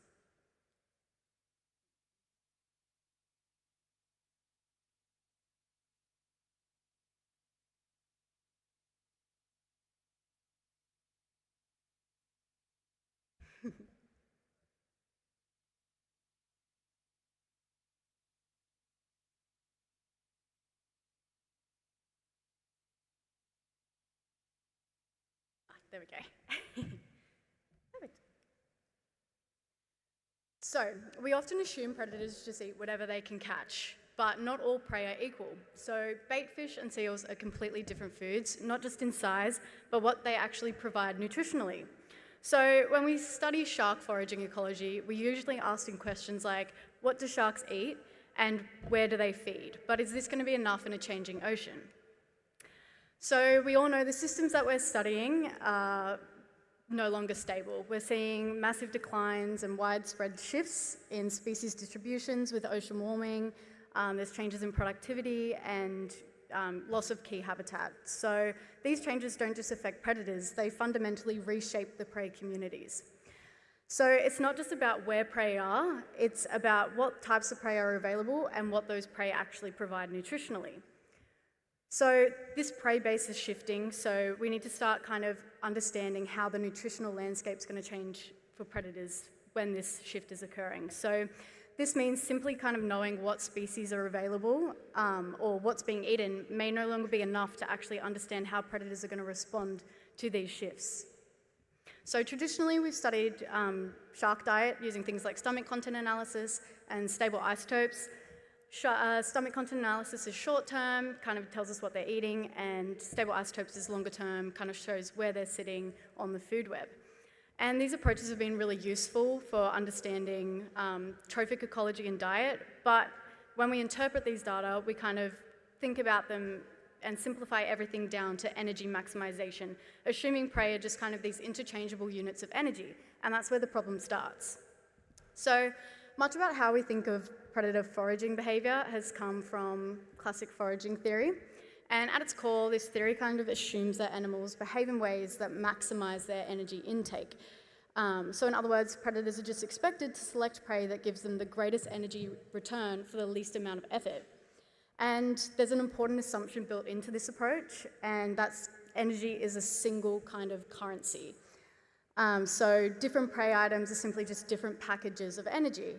And that's where things start to kind of break down, because in reality, prey differ not just in how much kind of energy they provide, but in their actual composition, so the balance of proteins, lipids, carbs, all that kind of thing. So while classic foraging theory assumes animals are kind of maximizing energy, it fails to account for the other possibility that they might be trying to balance multiple nutritional requirements. So the key shift in thinking is what actually matters biologically isn't just the prey itself, it's what that prey provides. So different prey can vary hugely in their nutritional composition. Some are high in protein, some are really rich in lipids, and others are just completely different in their energy returns. So diets that look completely different in terms of species can actually provide very similar nutritional outcomes. Whereas, there we go. Whereas diets that look quite similar can actually be very variable in what they provide nutritionally. So this kind of becomes really important when we're thinking about changes with climate change, because even though the prey might still be available, we don't know if they're going to be getting the same nutrition. So then the idea kind of shifts away from what are they eating to what are we actually getting from this prey. And that's where nutritional ecology comes in. So nutritional ecology is based on this simple idea that animals aren't just trying to maximize energy, they're trying to balance nutrients. So we kind of draw on a set of frameworks to do this. The nutritional geometry framework allows us to kind of map foods and diets in a nutritional space and define a nutritional target. Then right-angled mixture triangles are kind of a way of representing the different prey items and their composition. And then we extend this idea further into a theoretical idea of a multidimensional nutritional niche, very similar to how we think about ecological niches, but just from a nutritional landscape. And together this kind of gives us a sharper way to understand feeding behaviour rather than just energy-based models alone. And a great example of that we're all familiar with is killer whales predating on sharks. So this is how we know it's not about energy maximisation, because they're only taking the liver and discarding the rest of the body. So they're clearly just targeting them for the lipid-rich content in the liver. So nutritional geometry is the kind of core tool used in nutritional ecology. So we map foods into a nutrient space based on their composition, so that by the amount of protein or carbohydrate. And it starts out as this two-dimensional model where the key idea is that animals don't just maximize energy, they're kind of going for this specific balance of nutrients, which is called their nutritional target. Then foods will sit at different points on the nutrient space depending on if they're higher in protein or higher in carbs. And animals will actually be kind of selecting foods higher in both and mixing and matching to try and meet this nutritional target. So feeding becomes less about choosing the best prey and more about navigating this space to kind of meet multiple requirements at once. So the right-angled mixture triangles are a way of visualizing the composition of these foods because carbohydrates are pretty much negligible in the marine prey. We use lipids on the y-axis instead, and then we can start plotting up to get models like this. So each point represents a prey item, and it's positioned based on the relative proportion of these nutrients. So rather than just listing prey species, it kind of allows us to compare them in what they're actually providing nutritionally. So here you can see that different prey can vary quite a lot in their actual composition, even though they might seem really similar taxonomically. And with marine prey, they all kind of sit at around that 20% protein mark, and it's the lipids and water content that vary the most between them. So this kind of gives us a way to move beyond thinking about prey identity and start thinking about the nutritional composition. And then the multidimensional nutritional niche then extends this idea further. So just like we think about species occupying ecological niches, we can think about them occupying nutritional niches. So, this is kind of defined by the range and balance of nutrients consumed, and yeah, it becomes really important. Yeah, becomes really important when we're thinking about where different species sit nutritionally. So using these frameworks, we've kind of come up with 4 hypotheses for how things might change with climate change and how these predators will respond nutritionally. So the first is a nutritional mismatch. So this occurs when prey communities change, but nutrients available no longer kind of match the nutritional requirements that they need. So even though prey are abundant, their composition might be different. So for example, it could be lower in lipids or it could be an imbalance of protein. And in this case, predators are still feeding, but they're not actually meeting their nutritional targets. And over time, this kind of can affect their growth, body condition, and overall performance. Next, we have the compensatory feeding. So here, prey availability declines or kind of becomes harder to access. So predators will respond by increasing their foraging efforts. So this might mean traveling further, spending more time feeding, or expanding their distributions into new habitats. So the goal here is to maintain their nutrient intake, but this comes at a cost. And so there's increased energy expenditure and a greater exposure to risk, including interactions with humans. Next, we have reduced nutritional diversity. So if prey communities become more similar, for example, through climate-driven homogenization, then the range of nutrients available also becomes more limited. So yeah, it reduces the ability of predators to kind of mix and match those foods to meet that target. And yeah, if they become more, the prey becomes more similar, they can increase vulnerability to climate change and they're unable to meet their required nutrients. And then lastly, we have short-term resource boosts. So in some cases, environmental change can temporarily increase the access. So this might be energy-rich sources from primary productivity.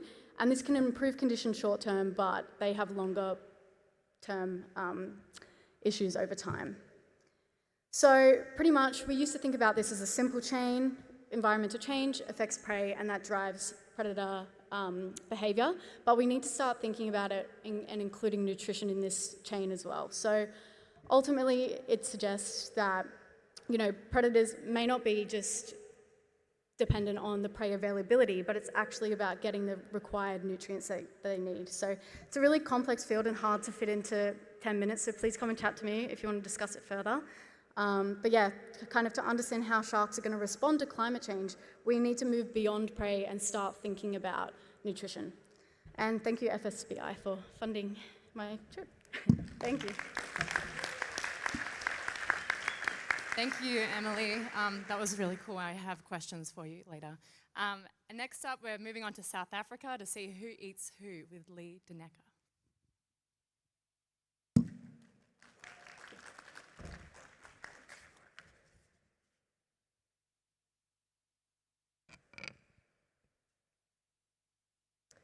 Good afternoon, everybody. I'm going to jump right into it and start by introducing apex predators. So many of us know apex predators play an important role in the structure and function of marine ecosystems. But in ecosystems with multiple apex predators, species must avoid both competition and being killed by one another. So this often leads to niche partitioning, where species use the same environment, but perhaps in different ways. So to balance resource acquisition with reducing risk.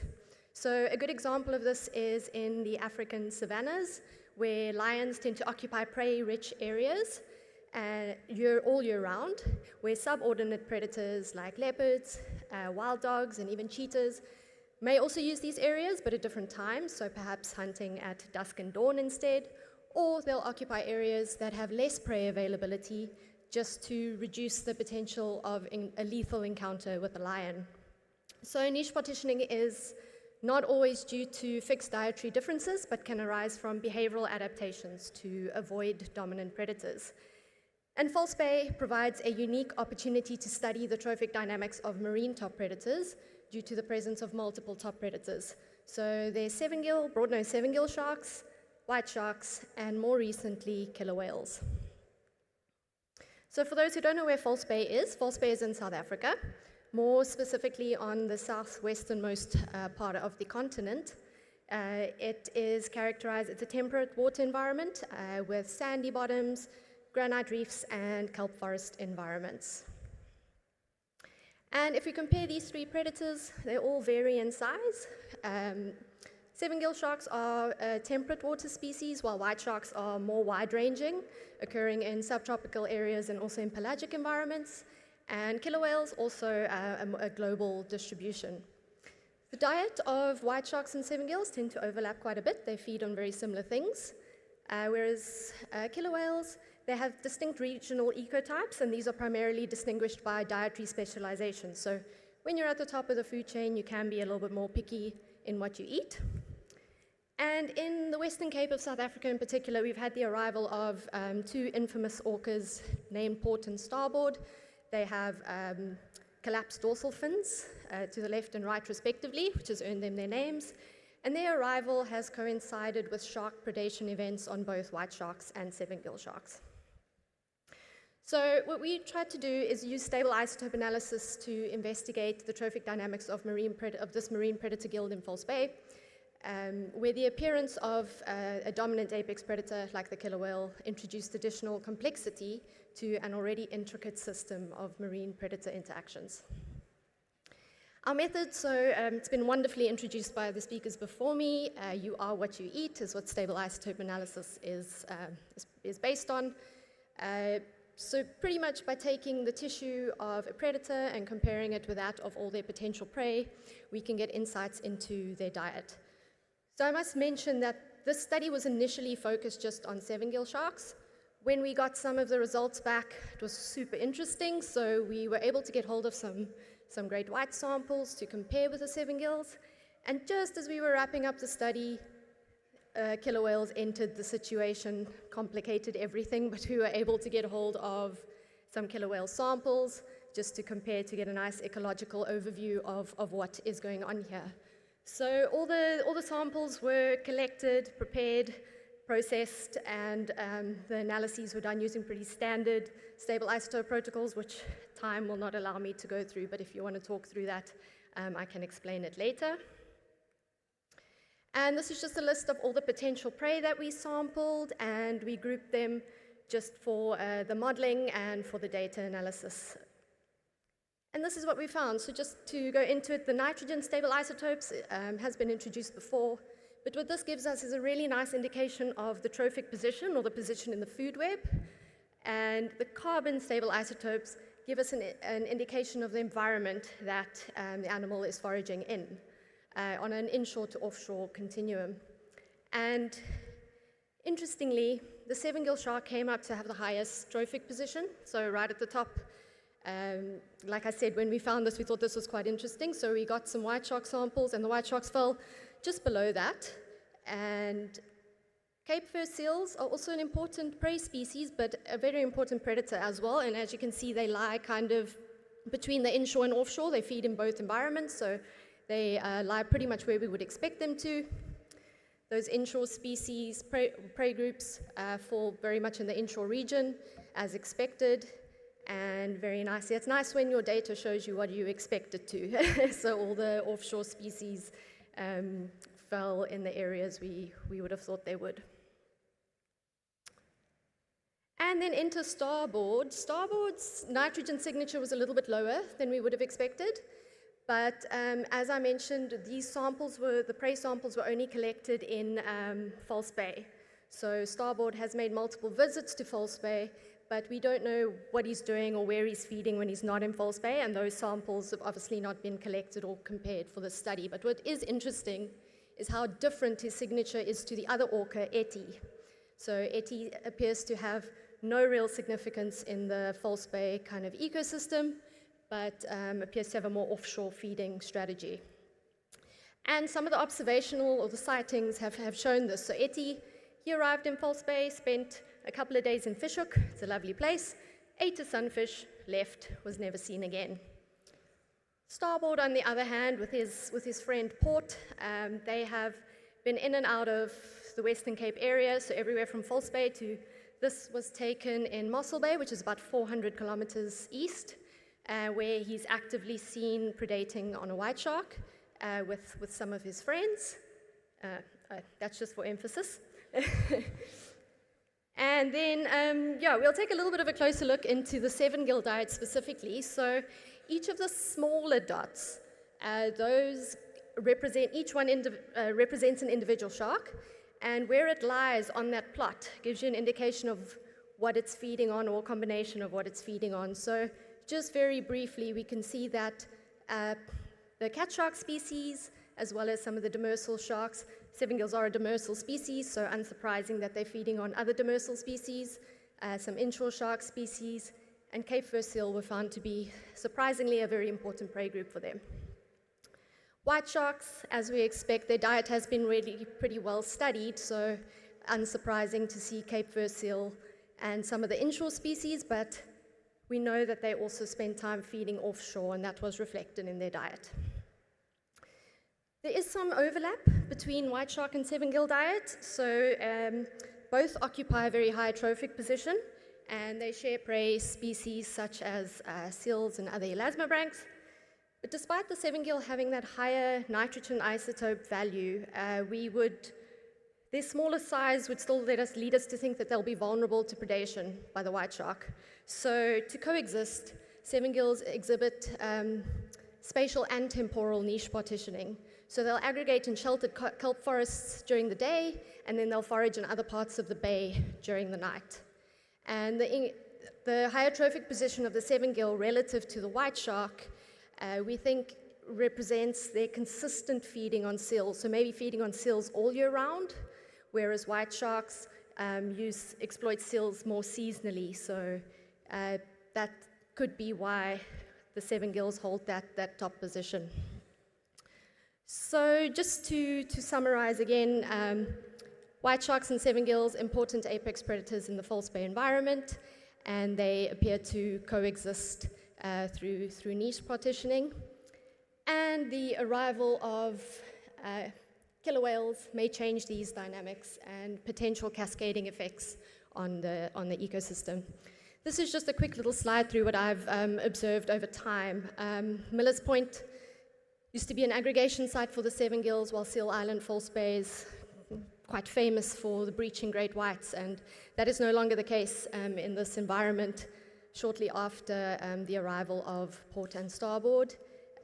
For a while, smaller seven gills kind of took over that place at Seal Island, where the white sharks weren't around anymore. But the more that the white sharks, white sharks seem to have run away, because they occupy various habitats, whereas seven gills, being a temperate species, they don't have the luxury of going off to the tropics. So this is a recent photo I took of one with a pajama shark in its mouth, hiding out in a harbor. So moving forward, what we recommend is using coordinated long-term monitoring through a combination of methods, so using telemetry, BRUVs, standardized surveys to track the presence and distribution of predators and their prey, and to detect shifts in ecological interactions and ecosystem impacts. I'd just like to end off by acknowledging my original study species, that the charismatic species try to take over the study, and then to Wild Trust and Shark Conservation Fund for allowing me to be here, and all the funders and collaborators involved in this research. Thank you very much. Thank you, Leigh. We don't have time for questions, but please, we don't have time, but please find her afterwards. And now we have the last talk of our reef fisheries.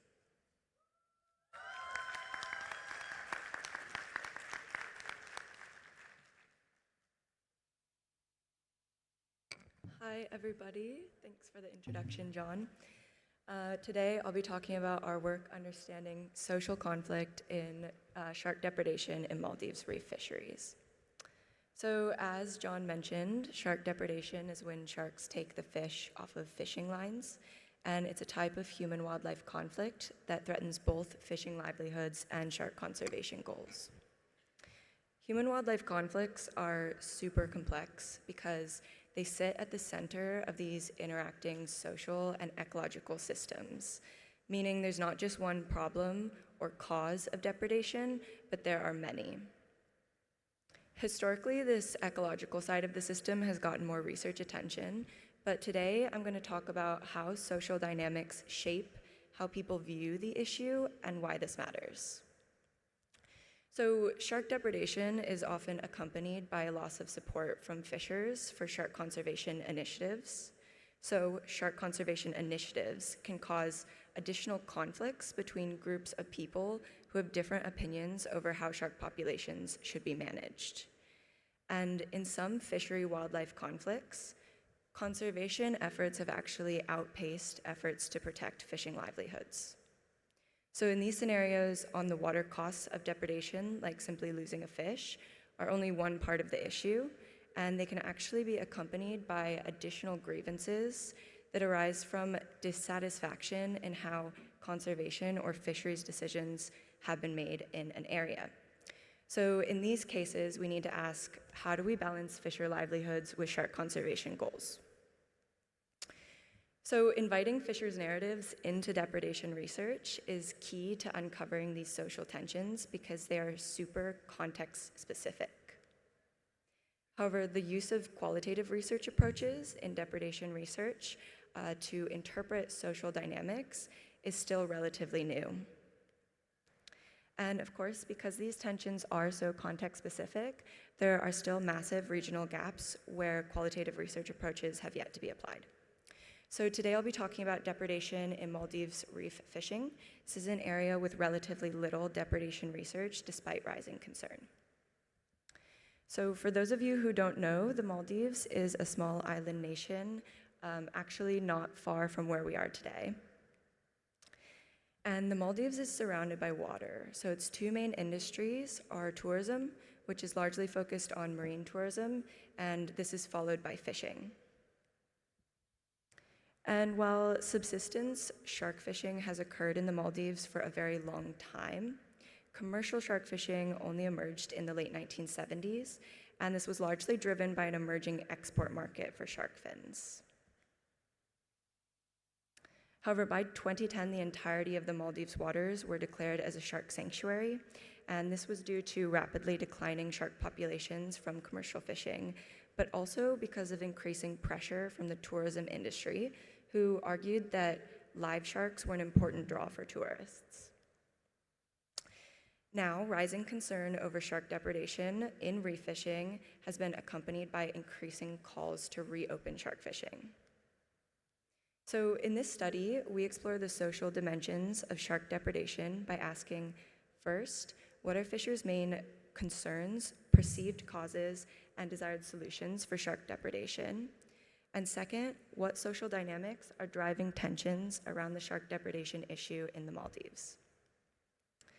To do this, we conducted 15 semi-structured interviews with reef fishers from 2 islands, Male and Thouless in Qtfy Atoll. So Male is the capital of the Maldives, and it's a very densely populated city, while Thouless is a quieter island that's about a 40-minute speedboat ride away. Interviews were developed in collaboration with Maldives National University and Reefscapers Maldives, and then they were conducted by myself and Mr. Ali Nabil, who is himself a local reef fisher and the research assistant for this project. Interviews were conducted in either Divahi, which is the local language, or English, and then they were translated, transcribed, and thematically analyzed using in vivo software. So today I'll present a small subset of our key findings. So in response to our first research question, we found, yes, fishers are extremely concerned that shark depredation is increasing. This is largely believed to be due to the fact that shark numbers in the area are increasing and shark behavior is changing, as in sharks are now starting to associate fishing boats with an easy meal.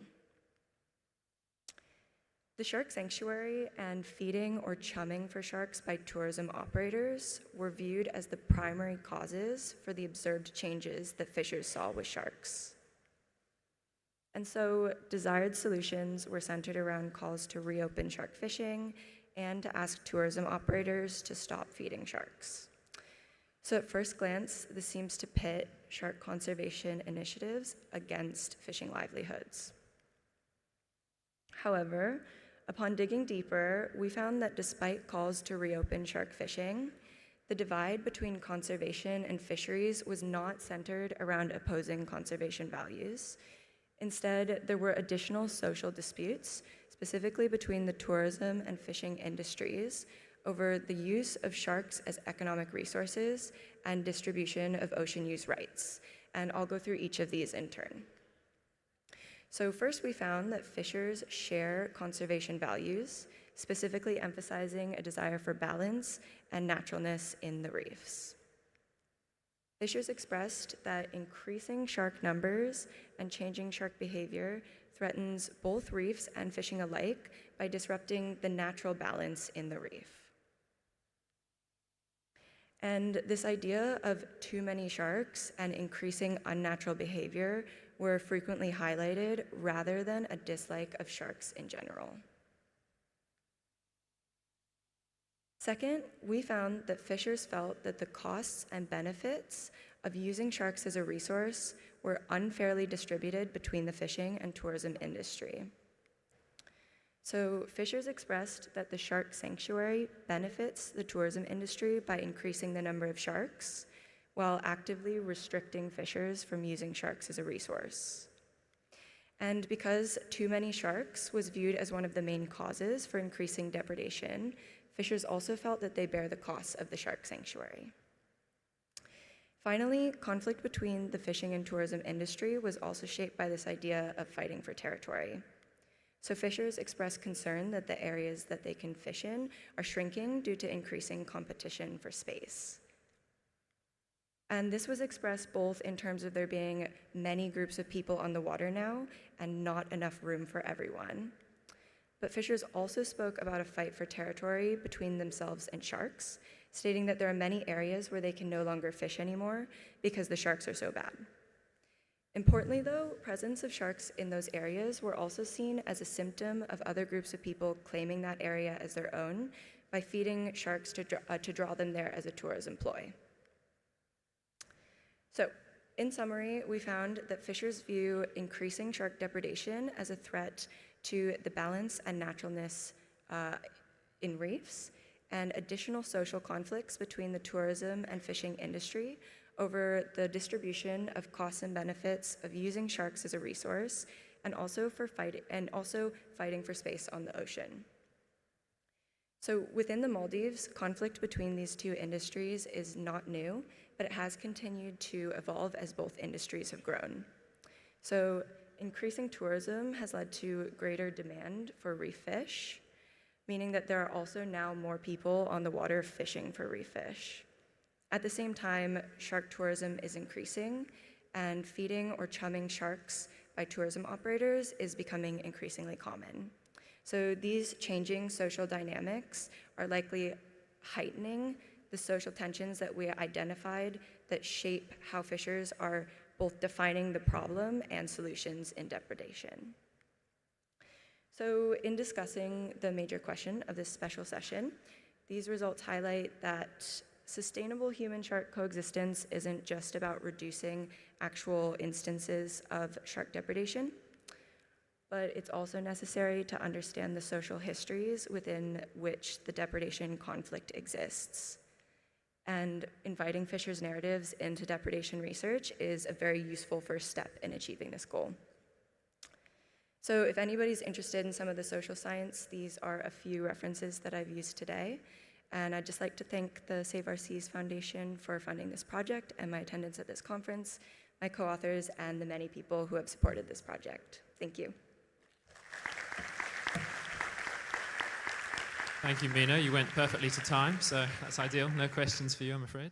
So next up, we've got Mike McAllister from Florida talking about quantifying, characterizing, and mitigating shark depredation in Florida reef recreational fisheries.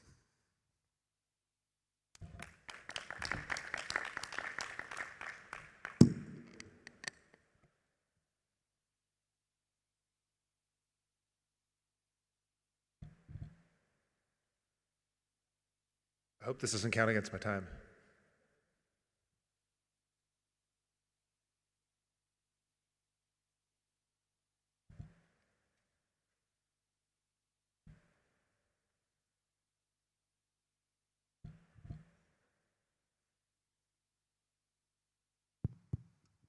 Bear with us, guys.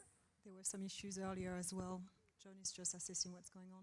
All right, there we go. I'm going to jump right into this. Thank you guys for having me and sticking around here and dealing with the jet lag.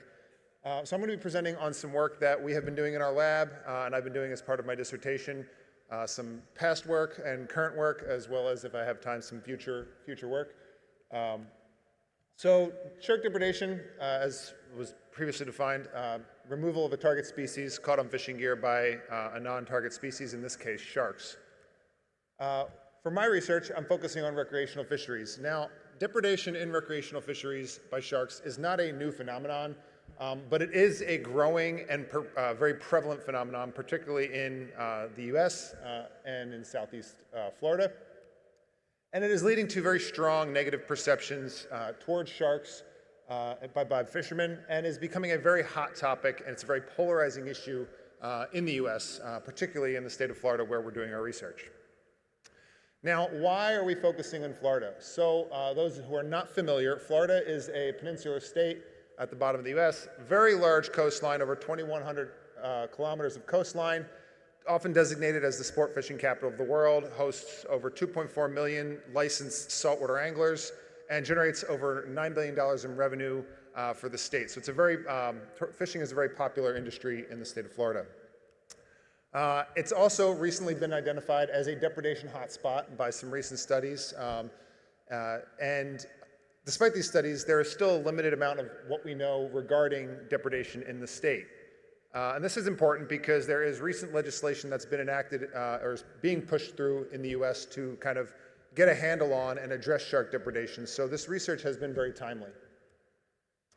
So for my dissertation and the research that we've been working on, our main goal has been to Again, a comprehensive understanding of shark depredation in Florida's recreational fisheries by focusing on 3 areas of need, mainly characterization, quantification, and mitigation.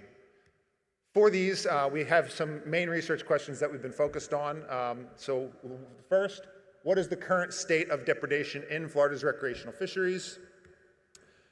Can the use of novel deterrent devices significantly reduce depredation in these recreational fisheries without influencing the target catch? And then, what are some of the long-term trends in depredation in Florida's recreational fisheries, and what abiotic and biotic factors might be influencing these trends? For the sake of this talk and time, I'm going to be focusing on the first 2. So this first one, you can actually scan this QR code. It'll link you to a paper that I just published last year, focusing on characterizing the depredation issue using citizen science in the state of Florida in our recreational fisheries. So we identified species, quantified depredation rates, and looked at some spatiotemporal patterns. And for the full details, you can go to the paper, but I'm going to touch on a few key highlights from the research. So we did multifaceted approach, looking at a combination of content analysis, angler surveys, as well as cooperative charters, working with the stakeholders to kind of collect this data. For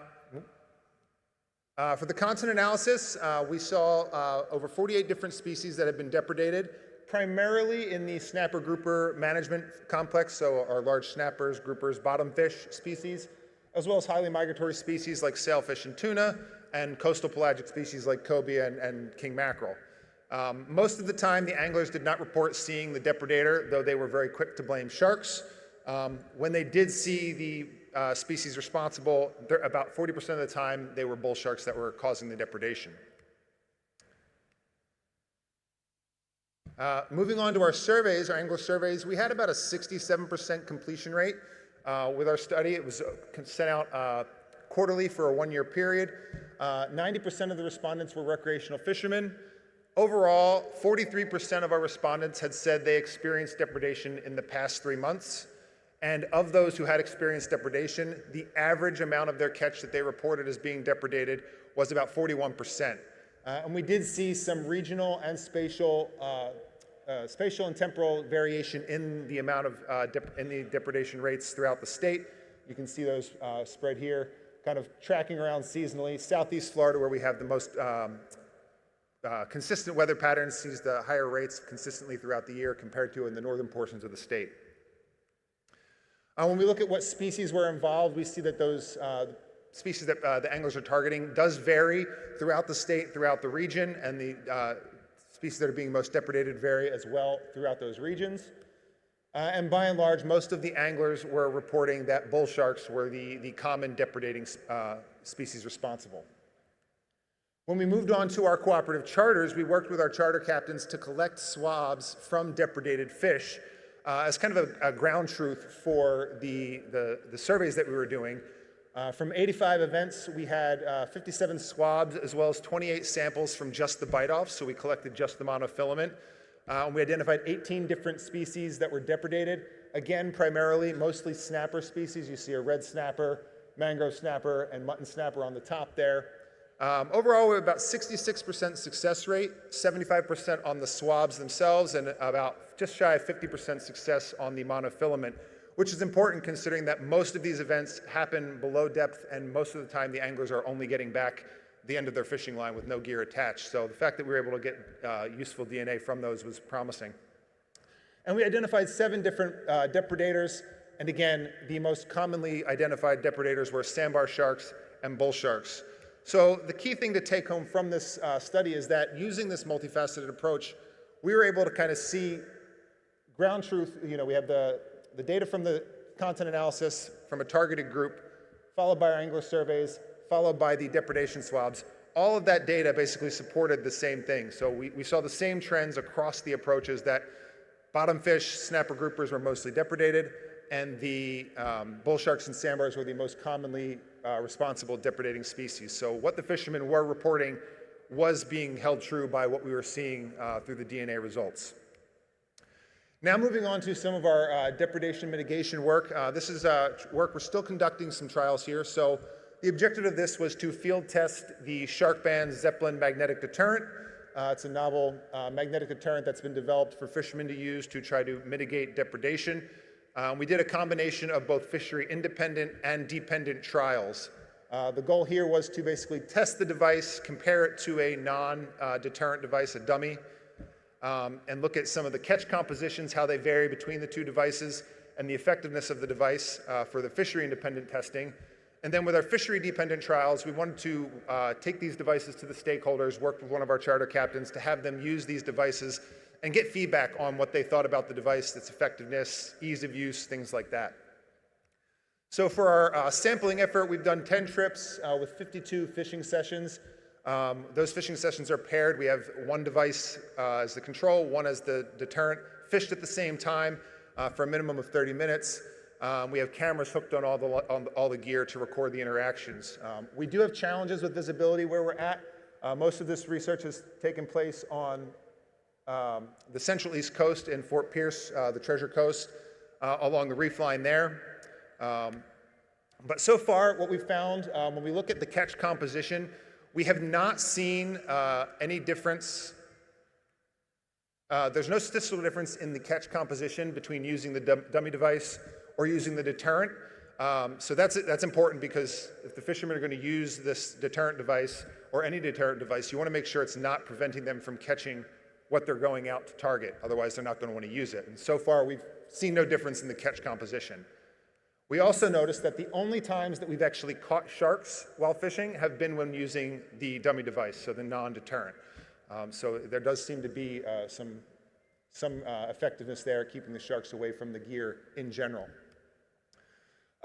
Looking at the videos, we've identified a multitude of potential depredator species on camera, with sandbars and bull sharks, as well as Goliath grouper being the most commonly seen potential predators. This is just what we've seen on camera. And when we look at our actual depredation events, about 56% of the time we're seeing potential predators present on the videos, as well as interactions about 15% of the time. And of those, we've had 12 depredations. 6 have been with the dummy device, 6 on the Zeppelin. Notably, most of the depredations that are occurring on the dummy have occurred with sharks. On the Zeppelin, most of the depredations have occurred with Goliath grouper. So that's actually really interesting, because a lot of the fishermen, they claim that sharks are the main problem. They do blame the Goliath grouper, but we're seeing that there's actually a relatively even split between the two. So it's not just a shark problem here in our area. And then finally, with our fishery-dependent trips, we ran on 8 charters, getting these devices in the hands of the angler, having them demonstrate different gear configurations. And the one thing that is of note emerging from these surveys is that their willingness to pay is only anywhere between $10 to $27 for the device, which in fact costs $75. So this represents a potential barrier for adoption, not just for this device, but for any of these devices that are being put to market. You know, they're not cheap devices, and they have the potential to be lost. So navigating that it will be important as we work to develop these mitigation solutions. So with that, the key take-home points, using this multifaceted citizen science approach, we saw similar trends across our methods. We did see regional and seasonal variation in our shark depredation in Florida. The deterrents are showing promise as a tool, but there are potential barriers to adoption. We've also found that there's a need to incorporate depredation data into our recreational fisheries observer data. That's actually work that I'm starting now as my final chapter of my dissertation. We can talk about that later if you like. And obviously, continued collaboration with stakeholders and the managers and scientists is necessary in order to develop effective management strategies. And I doubt I have time for questions, but I'm happy to take them afterwards. And thank you to all my collaborators and funding sources. And thank you, everyone. Thanks, Michael, for a fascinating talk. So it's afternoon tea now, and then after the break.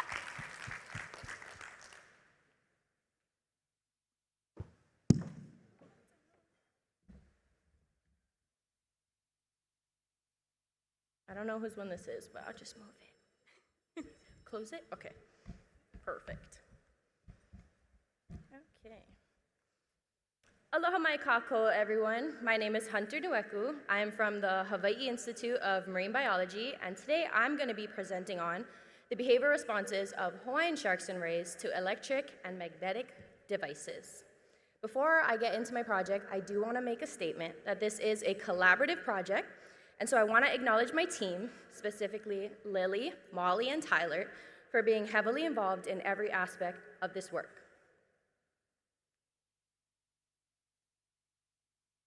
Shark depredation and bycatch are ongoing issues in both fisheries and recreational settings. Not only do these interactions result in economic loss, but also increase human-wildlife conflict and apply pressure on already vulnerable Elasmobranch populations.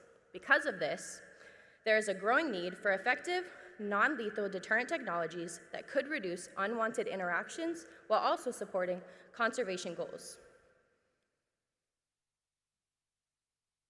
We wanted to investigate the effectiveness of available deterrent devices with as few confounding factors as possible. Baited remote underwater video systems, or BRUVs, allow us to do so by providing a standardized, non-invasive platform that minimizes human interference and enables consistent behavioral observations. We tested 3 different devices. The first, a fishing tool known as the Brute Wildebeest. The second, a marketed deterrent called Shark 2, and the third, a prototype deterrent we call the Tickler. Although the Brute is not a deterrent, it was incorporated to test behavioral reactions to a known high magnetic field strength. In this study, an interaction was defined as any individual that entered within a 3-meter radius of the bait. Instead of us trying to formally define a max range, we're reporting where we started to see changes in field decay. For Brute, it was about 3.7 meters, Shark 2.6, and the Tickler less than 0.25 meters. These numbers are still very preliminary, and we're actively working on a model to better estimate this data.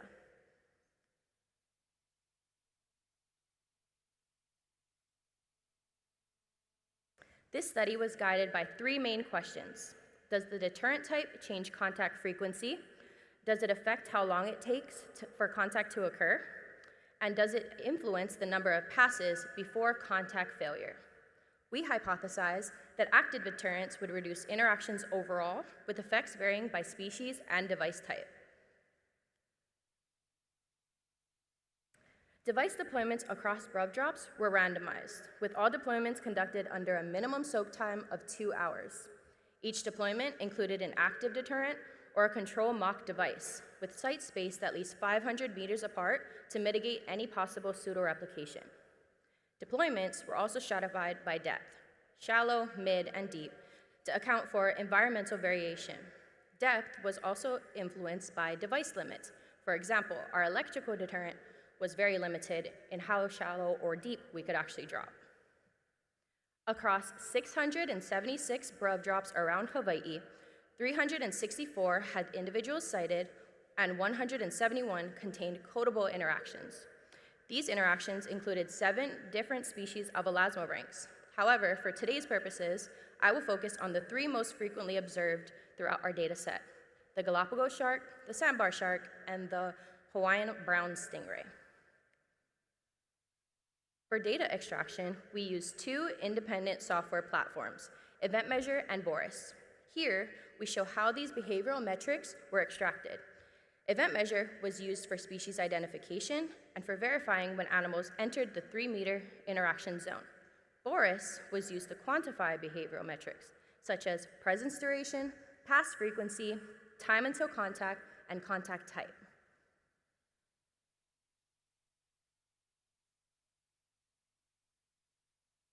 As seen here, some interactions were rapid, with animals approaching on the first pass and making contact within just a few seconds.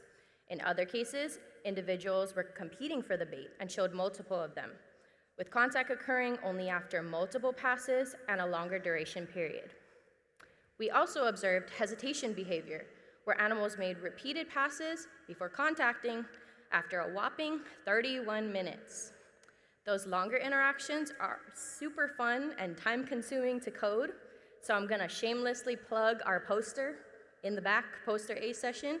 We're actually working on an automated model for this to cut our time and energy into coding, so make sure you check us out at the back. Overall, these behavioral differences form the basis of the statistical models that I'll be going in the next slides. To model whether contact occurred in different deterrent and species scenarios, we used a binomial generalized linear mixed model. This approach estimated the probability of bait contact while accounting for species differences and variation across sampling dates. The tickler had the strongest effect, reducing contact probability by about 85%, and that was a significant finding. Shark bands reduced contact by about 45%. However, that was not found to be significant. The brute did not show a detectable effect here. A significant species effect was detected, however, in sandbar sharks, who were inherently less likely to make contact. Overall, deterrent effectiveness was highly dependent on device type in this model. To examine how deterrents influence the time until failure or contact in these interactions, we used the mixed effect survival model. This approach modeled the hazard or rate of bait contact over time. The model estimated that the tickler reduced the hazard of contact by roughly 80%, indicating that animals were slower and less likely to approach the bait. The shark bands showed a weaker, not significant reduction, while the brute slightly increased the rate of contact, though this was not significant either. Together, however, these results suggest that deterrence influence not just whether contact does occur between the shark and the bait, but also how quickly it happens. The number of passes before contact was modeled using a negative binomial mixed model. This accounted for repeated approach behavior. The shark bands significantly increased the number of passes before contact. This suggested hesitation or altered behavior. The tickler showed a similar trend, although this effect was not statistically significant, and the brute again showed no clear effect here. These results indicated that even when deterrents did not fully prevent contact between shark and bait, they could still modify their approach behavior. Key limitations included sample size constraints, particularly for balanced comparisons between control and active treatments, as well as low interaction rates for some species, which limited our statistical power. Individual identification of sharks and rays was rough, so repeat observations may have occurred, although we did try to mitigate that through spatial and temporal separation of our RUB deployments. Finally, camera limitations and the manual annotation process made data collection very resource intensive. Again, check out our poster at the back. Overall, deterrent effectiveness varied substantially by both device and species. The tickler showed the strongest and most consistent effects, suggesting that future work should prioritize refining and testing electrical-based approaches. However, longer-term performance still needs to be evaluated, especially with respect to potential habituation. These findings can help inform fisheries management and guide the development of more effective deterrent technologies, with collaboration being key to real-world application. Moving forward, a big focus of this work is engagement and listening. Through depredation workshops and conferences such as these, we're working to better understand community challenges and feedback. Our goal is to bring these results back in a way that both supports fishers dealing with depredation, but also helps protect sharks, not only ecologically, but as culturally important species in Hawaii. I would like to say mahalo nui loa to Sharks International for accepting this abstract, as this is my first conference ever. I also want to thank my PI, Dr. Carl Meyer, for bringing us all the way out here from Hawaii, and my entire team for 3 years of rub drops, as well as 1,000,000 years of coding. Mahalo nui loa.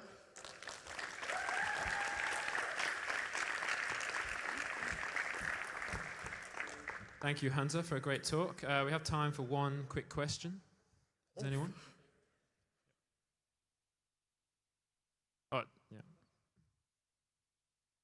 So you spoke of the, what's the word? Like you can use these maybe to deter sharks from going into fisheries and, bycatch and stuff. whereas other talks today have said that even if fishermen are not intending to catch sharks, they're still profiting from it in bycatch. So do you think that fishermen would be open to deterring sharks, or are they actually wanting to kind of accidentally catch them still? Well, I can mostly speak for the fishermen in Hawaii, and so for them, they actually do want to deter sharks, and there's a variety of reasons. One has to do with the amount of gear they're losing. When the shark comes and takes their bait or, pulls their catch in, they end up losing more line, rods, everything, and that it costs them a lot more money than they would probably get from that catch. And then just from a cultural stance, in Hawaii, most of the fishermen, or a lot of the fishermen, are local or native Hawaiian, and so sharks are a really culturally important species. Most of them don't want to catch them or have no use for them, and also no true market. So, yeah, but great question. Okay, great. Thanks, Hunter.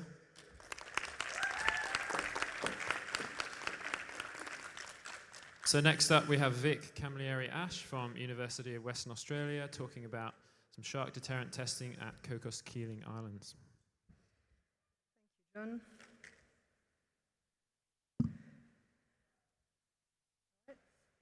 Selamat siang. Good afternoon, everyone. Today I'll be presenting some of the work conducted on a remote island system that can be used as a case study for mitigating human-shark interactions in a small-scale fishery. Shark depredation occurs across many global fisheries, as you heard yesterday. Within the Indian Ocean, fisheries have reported some of the highest levels of depredation reported worldwide. The Cocos Keeling Islands are a remote Australian territory in the Indian Ocean where the fishers have reported increasing rates within the last 5 to 10 years, and rates that fall within a range of 50 to 80% of the catch being lost to sharks, which is relatively high compared to the rest of the world and the rest of Australia, which falls within 1 and 40%, like Michael would say. The Sekiai community relies heavily on fishing, not only for tourism, but for subsistence, because seafood is the main source of animal proteins on island locally.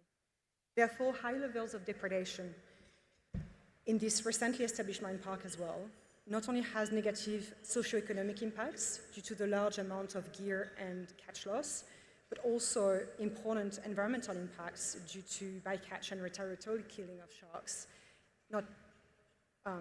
and also littering marine park waters.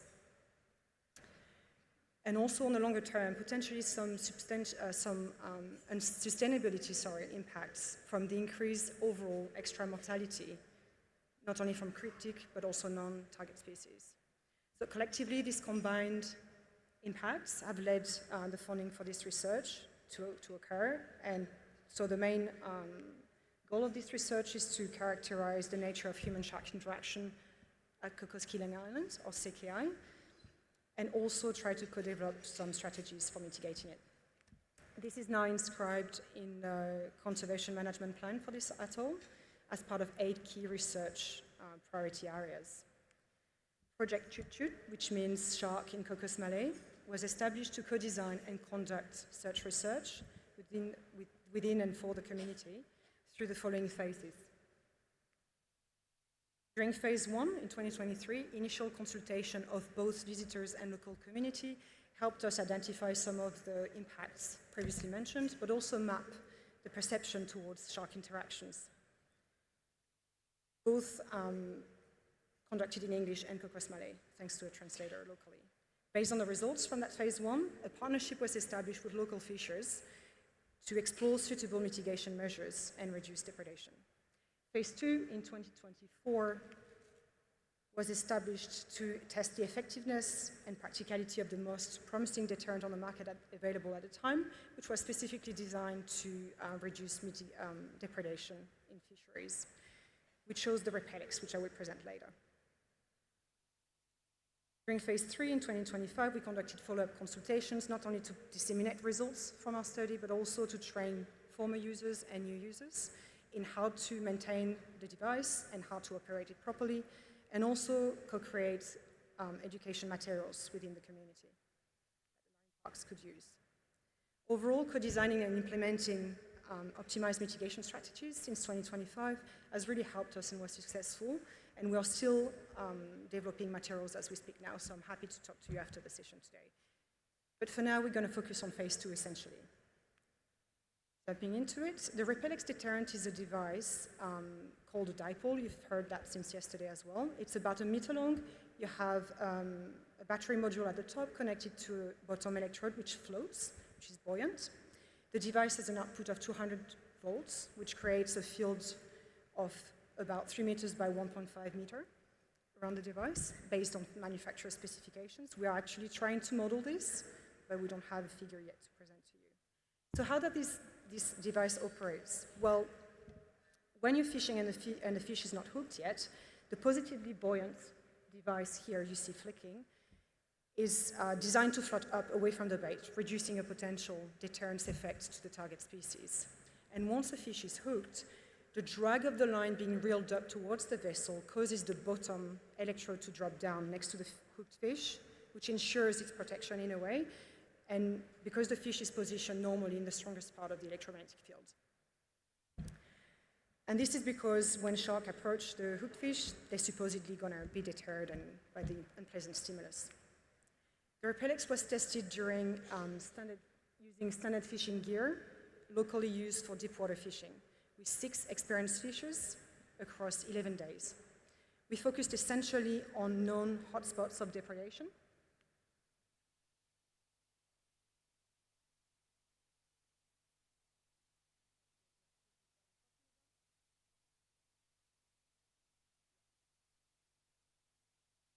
So we focused essentially on hotspots of depredation identified during phase 1. The experimental trials to test the device involve fishing for demersal fish, like I said earlier, with 2 gear configuration or 2 treatments. A control treatment where there is no deterrent device deployed, and a Repellex treatment where the device was deployed. Each fishing session was comprised 3 catch events. And a catch event is defined as the line drop where the fish was hooked and whether it was retrieved untouched, intact, or depredated partially or fully by a shark. After 3 catch events within the first randomly selected treatment, the next randomly selected treatment followed. So as you guessed it, we've run a randomized trial session to ensure that the order of treatments will not bias the results. And each trial set combined of both treatments completed. When that was complete, then vessels were moving to another location to avoid or to reduce the chance of habituation occurring and encounter new sharks every time. In terms of data collection, we wanted to identify the species involved and ground truth the behavioral responses of the sharks. So we use a combination of water wolf, line-mounted camera with GoPro cameras deployed on the side of the boat for a subset of line drops, around 10%. We then collected the data using observers on each vessel, using the Survey 123 software application from ArcGIS and a tablet device. We ran a general linear model, or GLM, to test for the influence of the deterrent on a range of fishing and environmental factors to know the effect on binomial occurrence of depredation. To analyze the potential impact of the device on catch rates to target species, we also calculated the catch per unit effort. So what did we find? In total,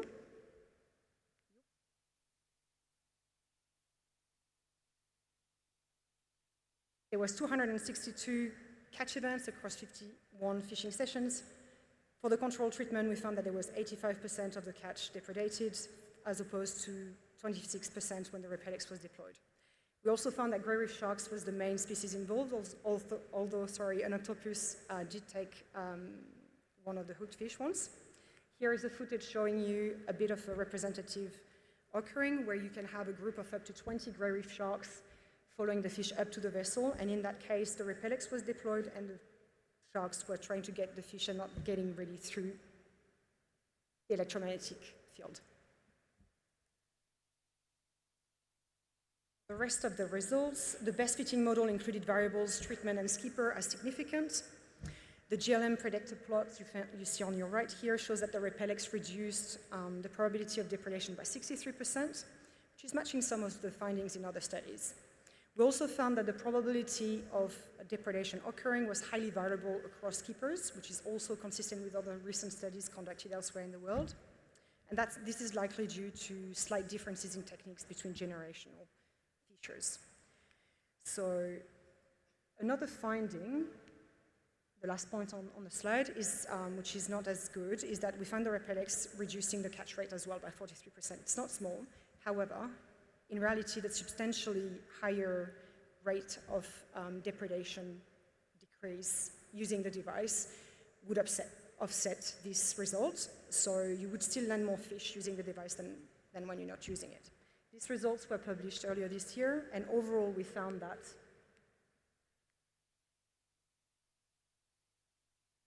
the Repellex was a useful device, at least a tool in our toolbox, and effective at mitigating shark depredation in a tropical deepwater demersal line fishery, providing thus a potential not only to benefit fishers locally, but also target species for management and the marine ecosystem overall. I'm going to skip some of the rest. To communicate the results in an intuitive visual manner, we came up with a diagram on the left, and it was uptaken really well by the community, although it's not 100% effective, we consider this level of reduction quite substantial, and certainly local fishers involved in this research were really highly motivated by the results and motivated to continue while continuing using this device.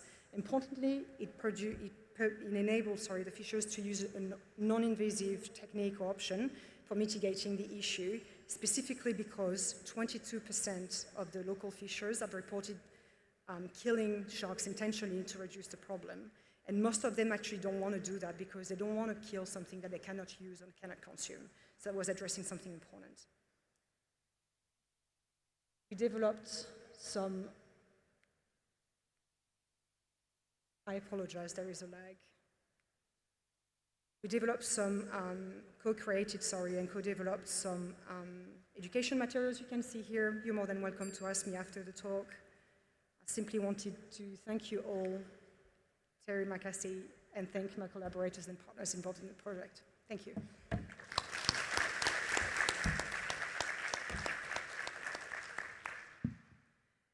All right, next up we have Jonathan Mitchell speaking about another example of remote island system at Lord Howe Island, Eastern Australia.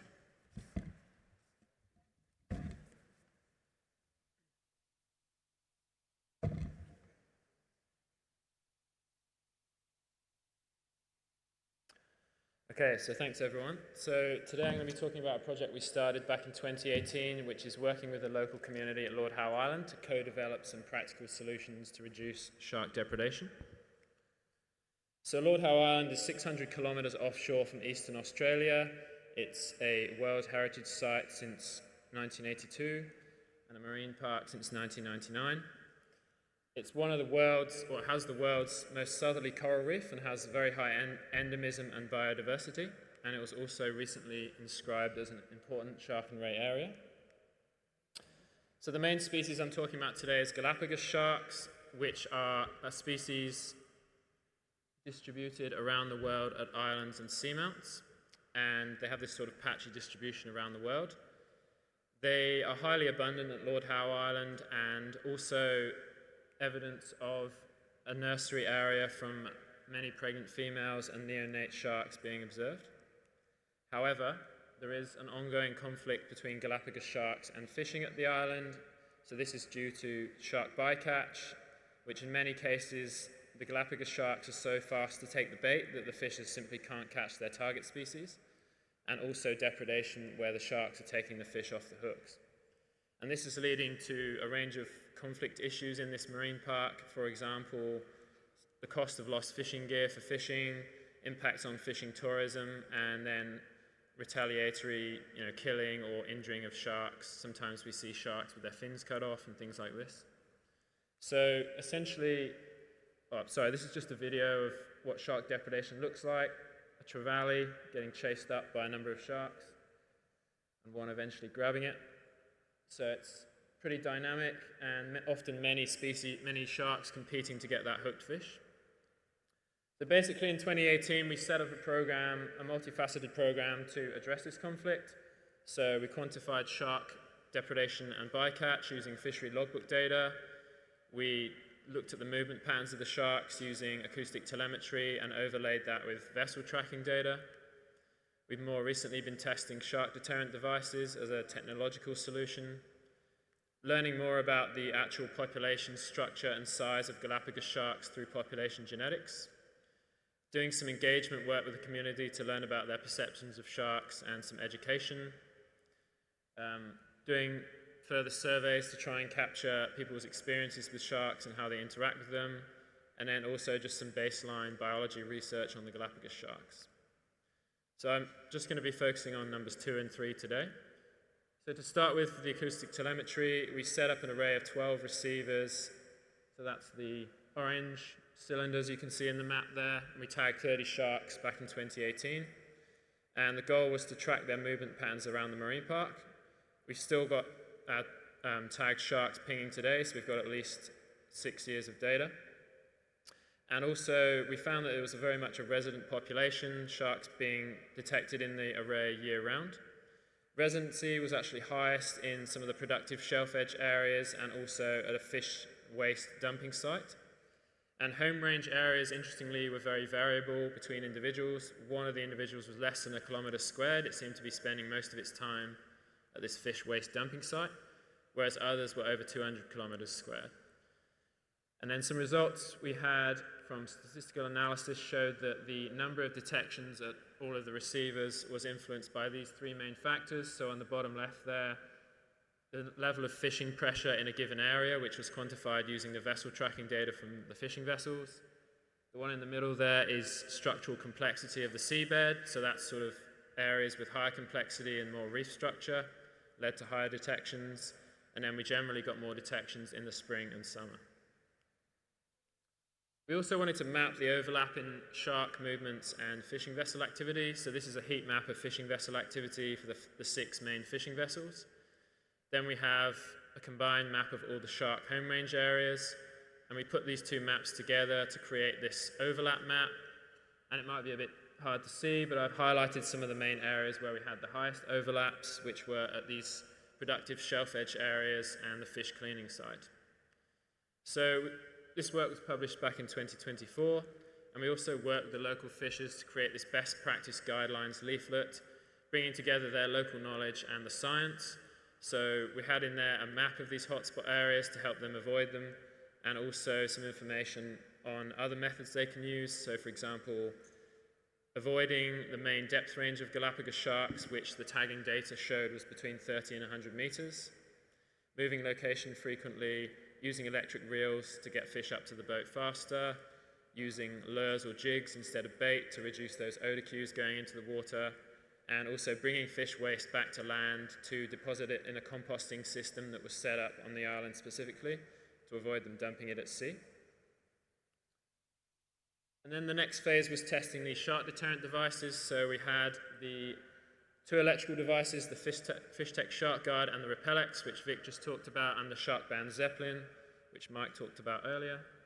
And we had a 2-phase testing approach. We used the baited camera for initial behavioral testing and then further testing in a real fishing scenario.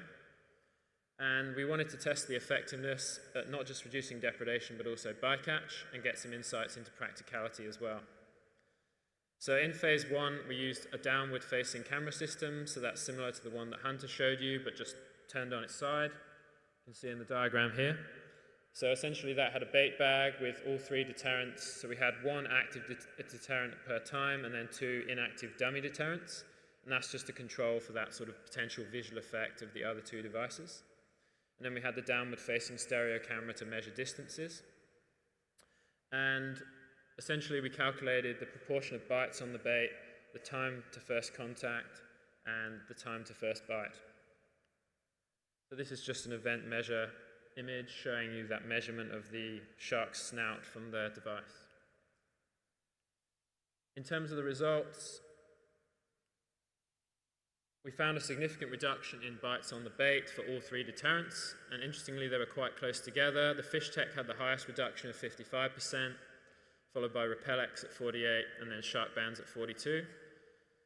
And a number of prior trials also influenced the depredation as well. So interestingly, the RepelX seemed to show an increasing probability of bites over time, suggesting potential habituation. And this, if it's going to work, is a video just showing you some typical behavioral reactions. So we get those strong turns away by the sharks. During the fishing testing, we decided to only test RepelX and fish check just because we want to maximize our sample size. You know, shark bands proved to be slightly less effective. And the setup that we used was, was similar to what Victoria talked about in terms of the RepelX being mounted 55 centimeters above the hook with the hooked fish sitting in the middle of the two electrodes. And the fish tech shark guard was a lot closer to the hook at 15 centimeters. And we analyzed the percentage reduction in bycatch and depredation. So the take-home message is that the fish tech device, so I'm just going to talk about the fish tech results because in the end the RepelX actually proved impractical in the really strong currents we have at Lord Howe Island. So the fish tech reduced depredation and bycatch by over 60%, so that's a really promising result.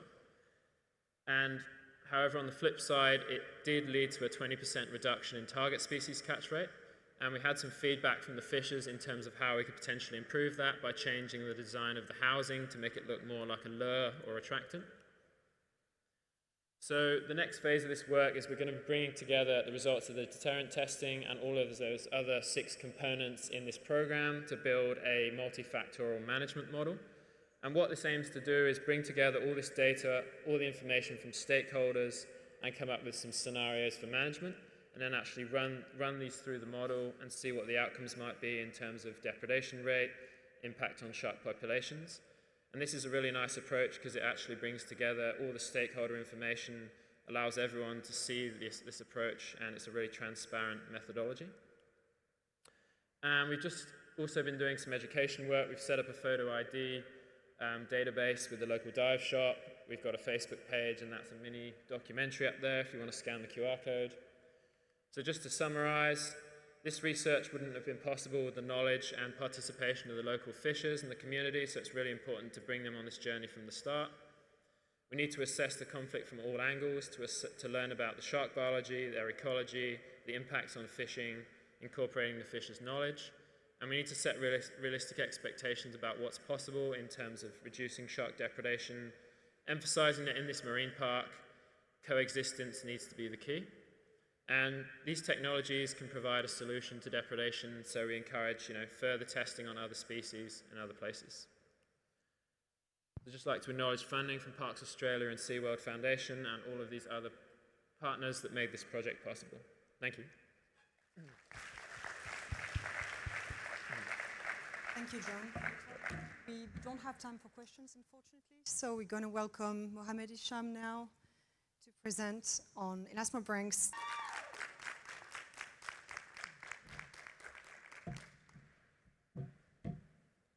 All right. Like he said, my name is Brittany Evans. I'm with the Hawaii Institute of Marine Biology. And there we go.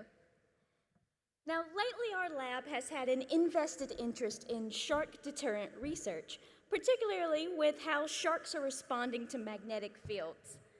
Magnets have been widely promoted as potential shark deterrents, with proposed applications for reducing things like shark depredation, like we saw, bycatch, and human-shark interactions. However, studies in the scientific literature have reported mixed results.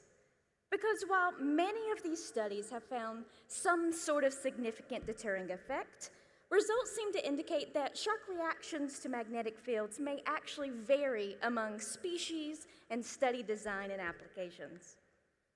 Therefore, we ran a controlled captive study using smaller sandbar sharks and scalloped hammerhead pups in order to answer 3 key questions. Do sharks show a significant behavioral reaction to magnetic fields? Does that response vary between the 2 species? And does that response weaken with repeated exposures to the magnetic field? Now, in order to answer those questions, we built a line of 24 solid-state neodymium magnets that we could slide underneath our experimental tank, forming an invisible magnetic fence, if you will, that split the tank down the middle. This generated a magnetic field that looks something like this, enough to create a zone in the middle of our tank, where our strongest readings were somewhere around 300 Gauss, and then it quickly deteriorated away from that zone. Now, our actual experiment would be simple. Each shark was exposed to a 30-minute active and a 30-minute control treatment. The active being the fence with the magnets inside, the control being just the fence itself slid under the tank. And then, in order to look at habituation, we took a subset of individuals and ran them through repeated trials over the course of several days.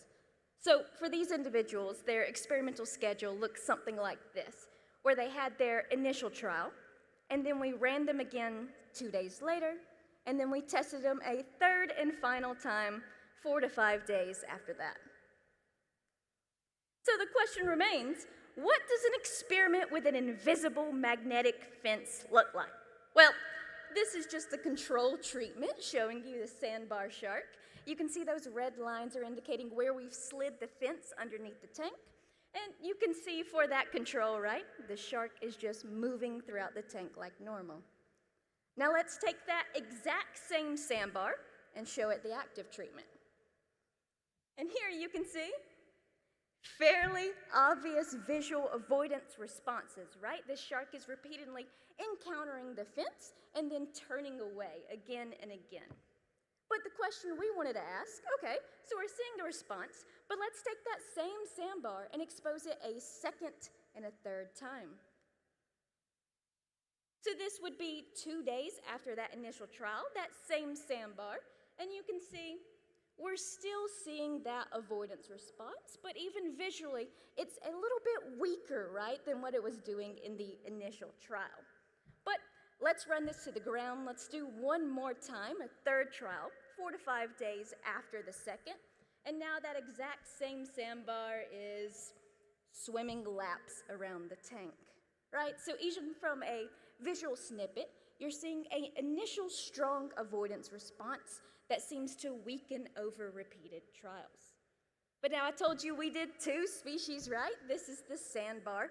How does a scalloped hammerhead pup react? So here is an example of a scalloped hammerhead pup, certainly a much smaller individual than that sandbar, right? You're looking at the top screen there. You can see that scalloped hammerhead's doing circles, and boom! That was a bit difficult to see. Let's zoom in a bit and slow it down. Here's that pup coming near the fence, and there's that obvious avoidance response. But right, these animals are in this captive tank, so you're seeing it try to utilize the entirety of the tank, encountering that fence, and then you're having these avoidance responses again and again. But our same question, we have a hammerhead pup. If we expose it a second and a third time, does that reaction persist or weaken? So let's look at an example. This is a scalloped hammerhead going through its second trial.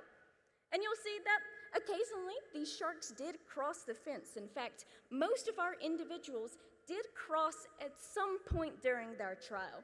But what you'll notice is you're still seeing those avoidance responses, right? This hammerhead pup is kind of hugging the edges of the tank, doing those avoidance behaviors and spending a lot of time near the edges.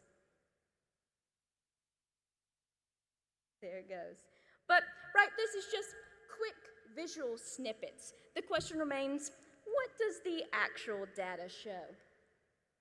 Well, just for the sake of this presentation, I want to focus on one aspect of our study, and this was looking at total number of crossings, right? How many times did the shark cross over that red line? And we used a mixed model and found that there was a significant difference in the number of crossings between a control and active treatment, and a fairly substantial difference at that. You see, when scalloped hammerheads and sandbar sharks were exposed to the active treatment during their initial trial, on average, they crossed 60% less in the active than in the control treatment. And then, while both species reacted to the fence, the intensity of that reaction varied significantly between the 2 species, with our scalloped hammerhead pups reacting twice as strong as the sandbars shown by a significantly larger difference between their control and active treatment behaviors. But right, what about habituation? Well, there was an overall significant decline in treatment effect across repeated trials. But let's look at that habituation effect a little closer. Actually, this was primarily seen by our sandbar sharks. So if you look at this figure here, this is looking at total number of crossings represented by our estimated marginal means from our model. And if you'll see, the active treatment is in red, the control is in blue, and what you're looking at for these sandbar sharks is you're watching those lines overlap and converge across the second and third trial. And in fact, pairwise comparisons found that there was a significant difference between the two treatments in the initial trial, but by the time you got to the third, there was no significant difference found between the two treatments. Now, let's contrast that with the hammerhead sharks. You can see that they consistently showed a significant difference between control and active treatments that repeated across the three trials. So, overall, what is this telling us? Well, sharks showed an avoidance response to magnetic fields, supporting the idea of magnets as potential shark deterrents. However, that reaction was not uniform, right? Hammerhead pups were reacting stronger than sandbars, highlighting the importance of species-specific evaluations. And also, sandbar sharks showed a habituating effect, even with 4 to 5 days in between the second and third trial. So, altogether, things such as species differences and habituation effect are important for considering not only when studying how sharks respond to various stimuli, but are also incredibly important when evaluating the real-world efficacy of various shark deterrents, whether they be electrical or magnetic or any other type of stimulus. And so with that, I'd like to thank my team for their help with this project, and I thank you all for listening to this presentation. I know we're getting to the end of these. So with that, I'm happy to answer any questions you guys might have.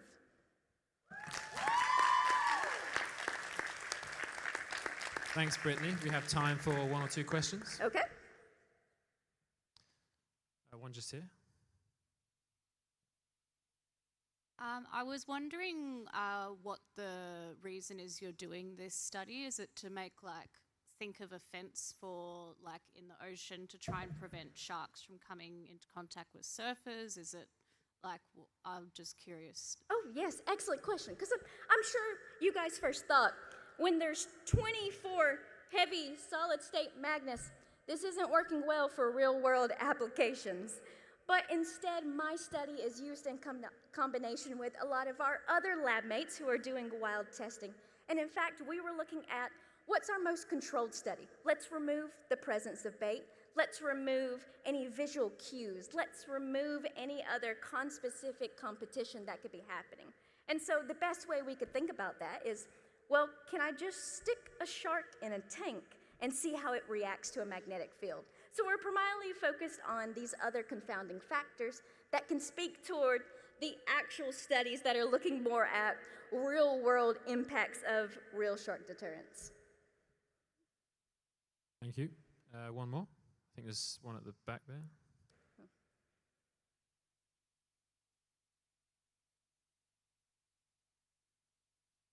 Hello, thank you for your presentation. I was wondering on how many individuals did you do the trials? Oh, yes, of course, thank you.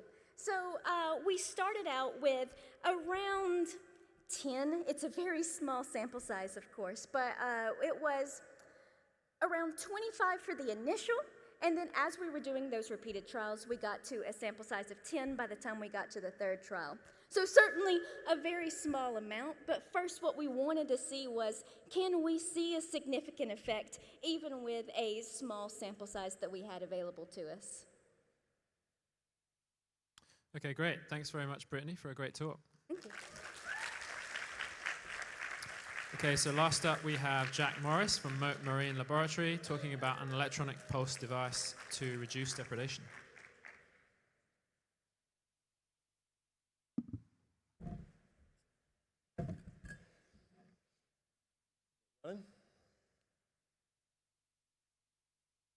I point this thing at? There we go. Okay. My name is Jack Morris with Mote Wing Laboratory, and we're presenting some work here on the electronic pulse devices and their effectiveness in using it as a deterrent or delay in shark depredation. So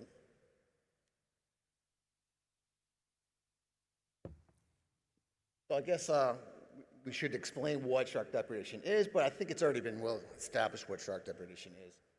I'm not sure why this is working like this. Am I hitting the wrong button? There we go. Instead of actually repeating some stuff that's already been said, shark depredation, as you can see, is actually a major complication for fishermen, especially in the state of Florida, where we see a lot of economic value in. Oh shit! I'm an idiot.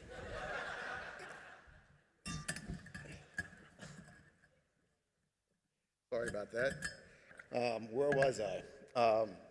So there, as others have mentioned, that there is an extreme economic value to fishing in the industry in the state of Florida, and this has basically developed a competition between sharks and human interactions.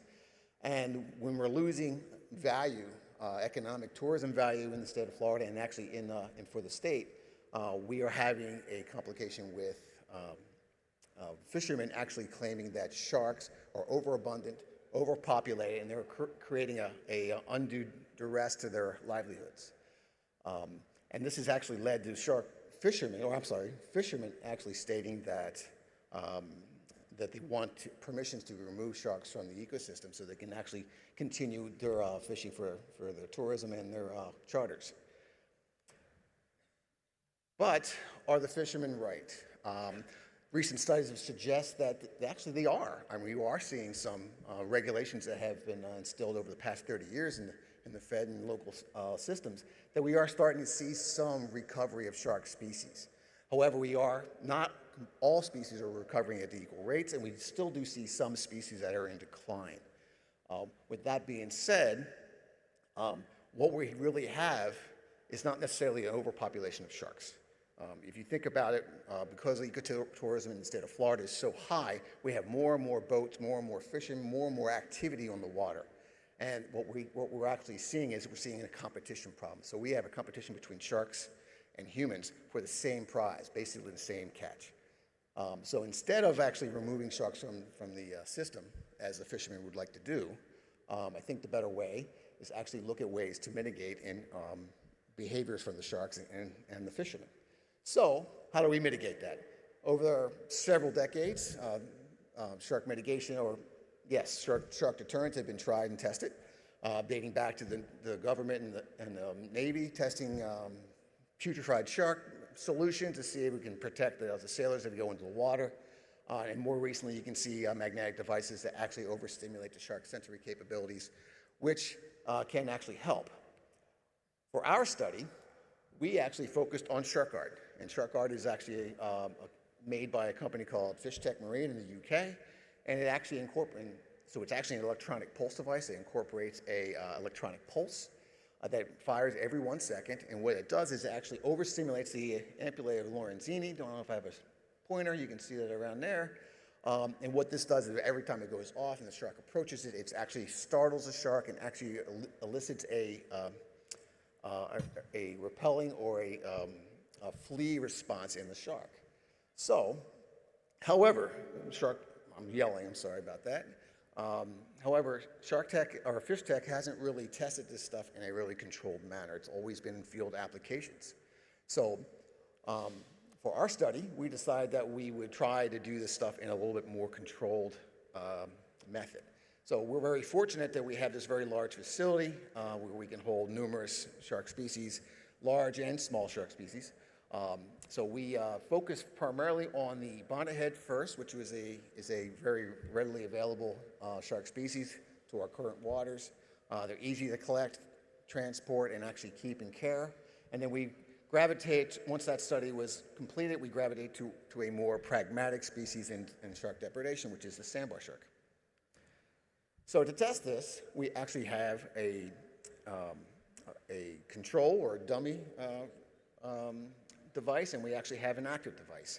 So the dummy device is exactly what it sounds like. It's a device that has no battery source, so it doesn't emit any power whatsoever compared to the active device. We basically tie a preferred bait type to the bottom of the device. In this case, for the bonnetheads, it's a nice little piece of shrimp, and it's about 18 to 25 centimeters from the device as recommended by the manufacturer. And then when we actually apply this device to the tank and to the animal, we actually record this information in the water and above the tank GoPro camera so that we can actually basically reassess and confirm that what we are seeing and recording live is actually what we're actually recording. So this is a little bit of video of our trials. You can see in the inactive device, the animal actually very readily, easily comes up to the prey item or the bait and quickly takes it, has no hesitation, no regard for the device in the water at all. But if you look at the active device, you can see that the animal approaches it, comes in contact with that electronic pulse device, and it quickly turns away. It reestablishes its path and then keeps searching for that prey item and then again gets hit by that electronic pulse. This particular animal approached this device 6 times before actually leaving the area completely and no longer continued to seek out the prey item or the bait. So in total, we did 178 trials with the bonnethead shark. As you can see, when we were using the inactive or dummy device, virtually every single time the animal actually received and ate the bait. It took from time of tracking the prey item to actually eating it was about a little over a minute. But in comparison, you see at the active device, about 50% of the time the animal actually ate the food and 50% of the time it did not. But if we really look closer, when the bait was eaten, it took over 200 seconds or about 3 or 4 minutes, oof, that was fast, for the animal to actually acquire the food. I'm going to speed up a little bit. The graphs here show a little bit more about what I just said, but really what I want to focus on is the aborted attempts. So if you look at the aborted attempts with the inactive device, which is in black, you can see that maybe one turn away and then the animal actually acquires the food.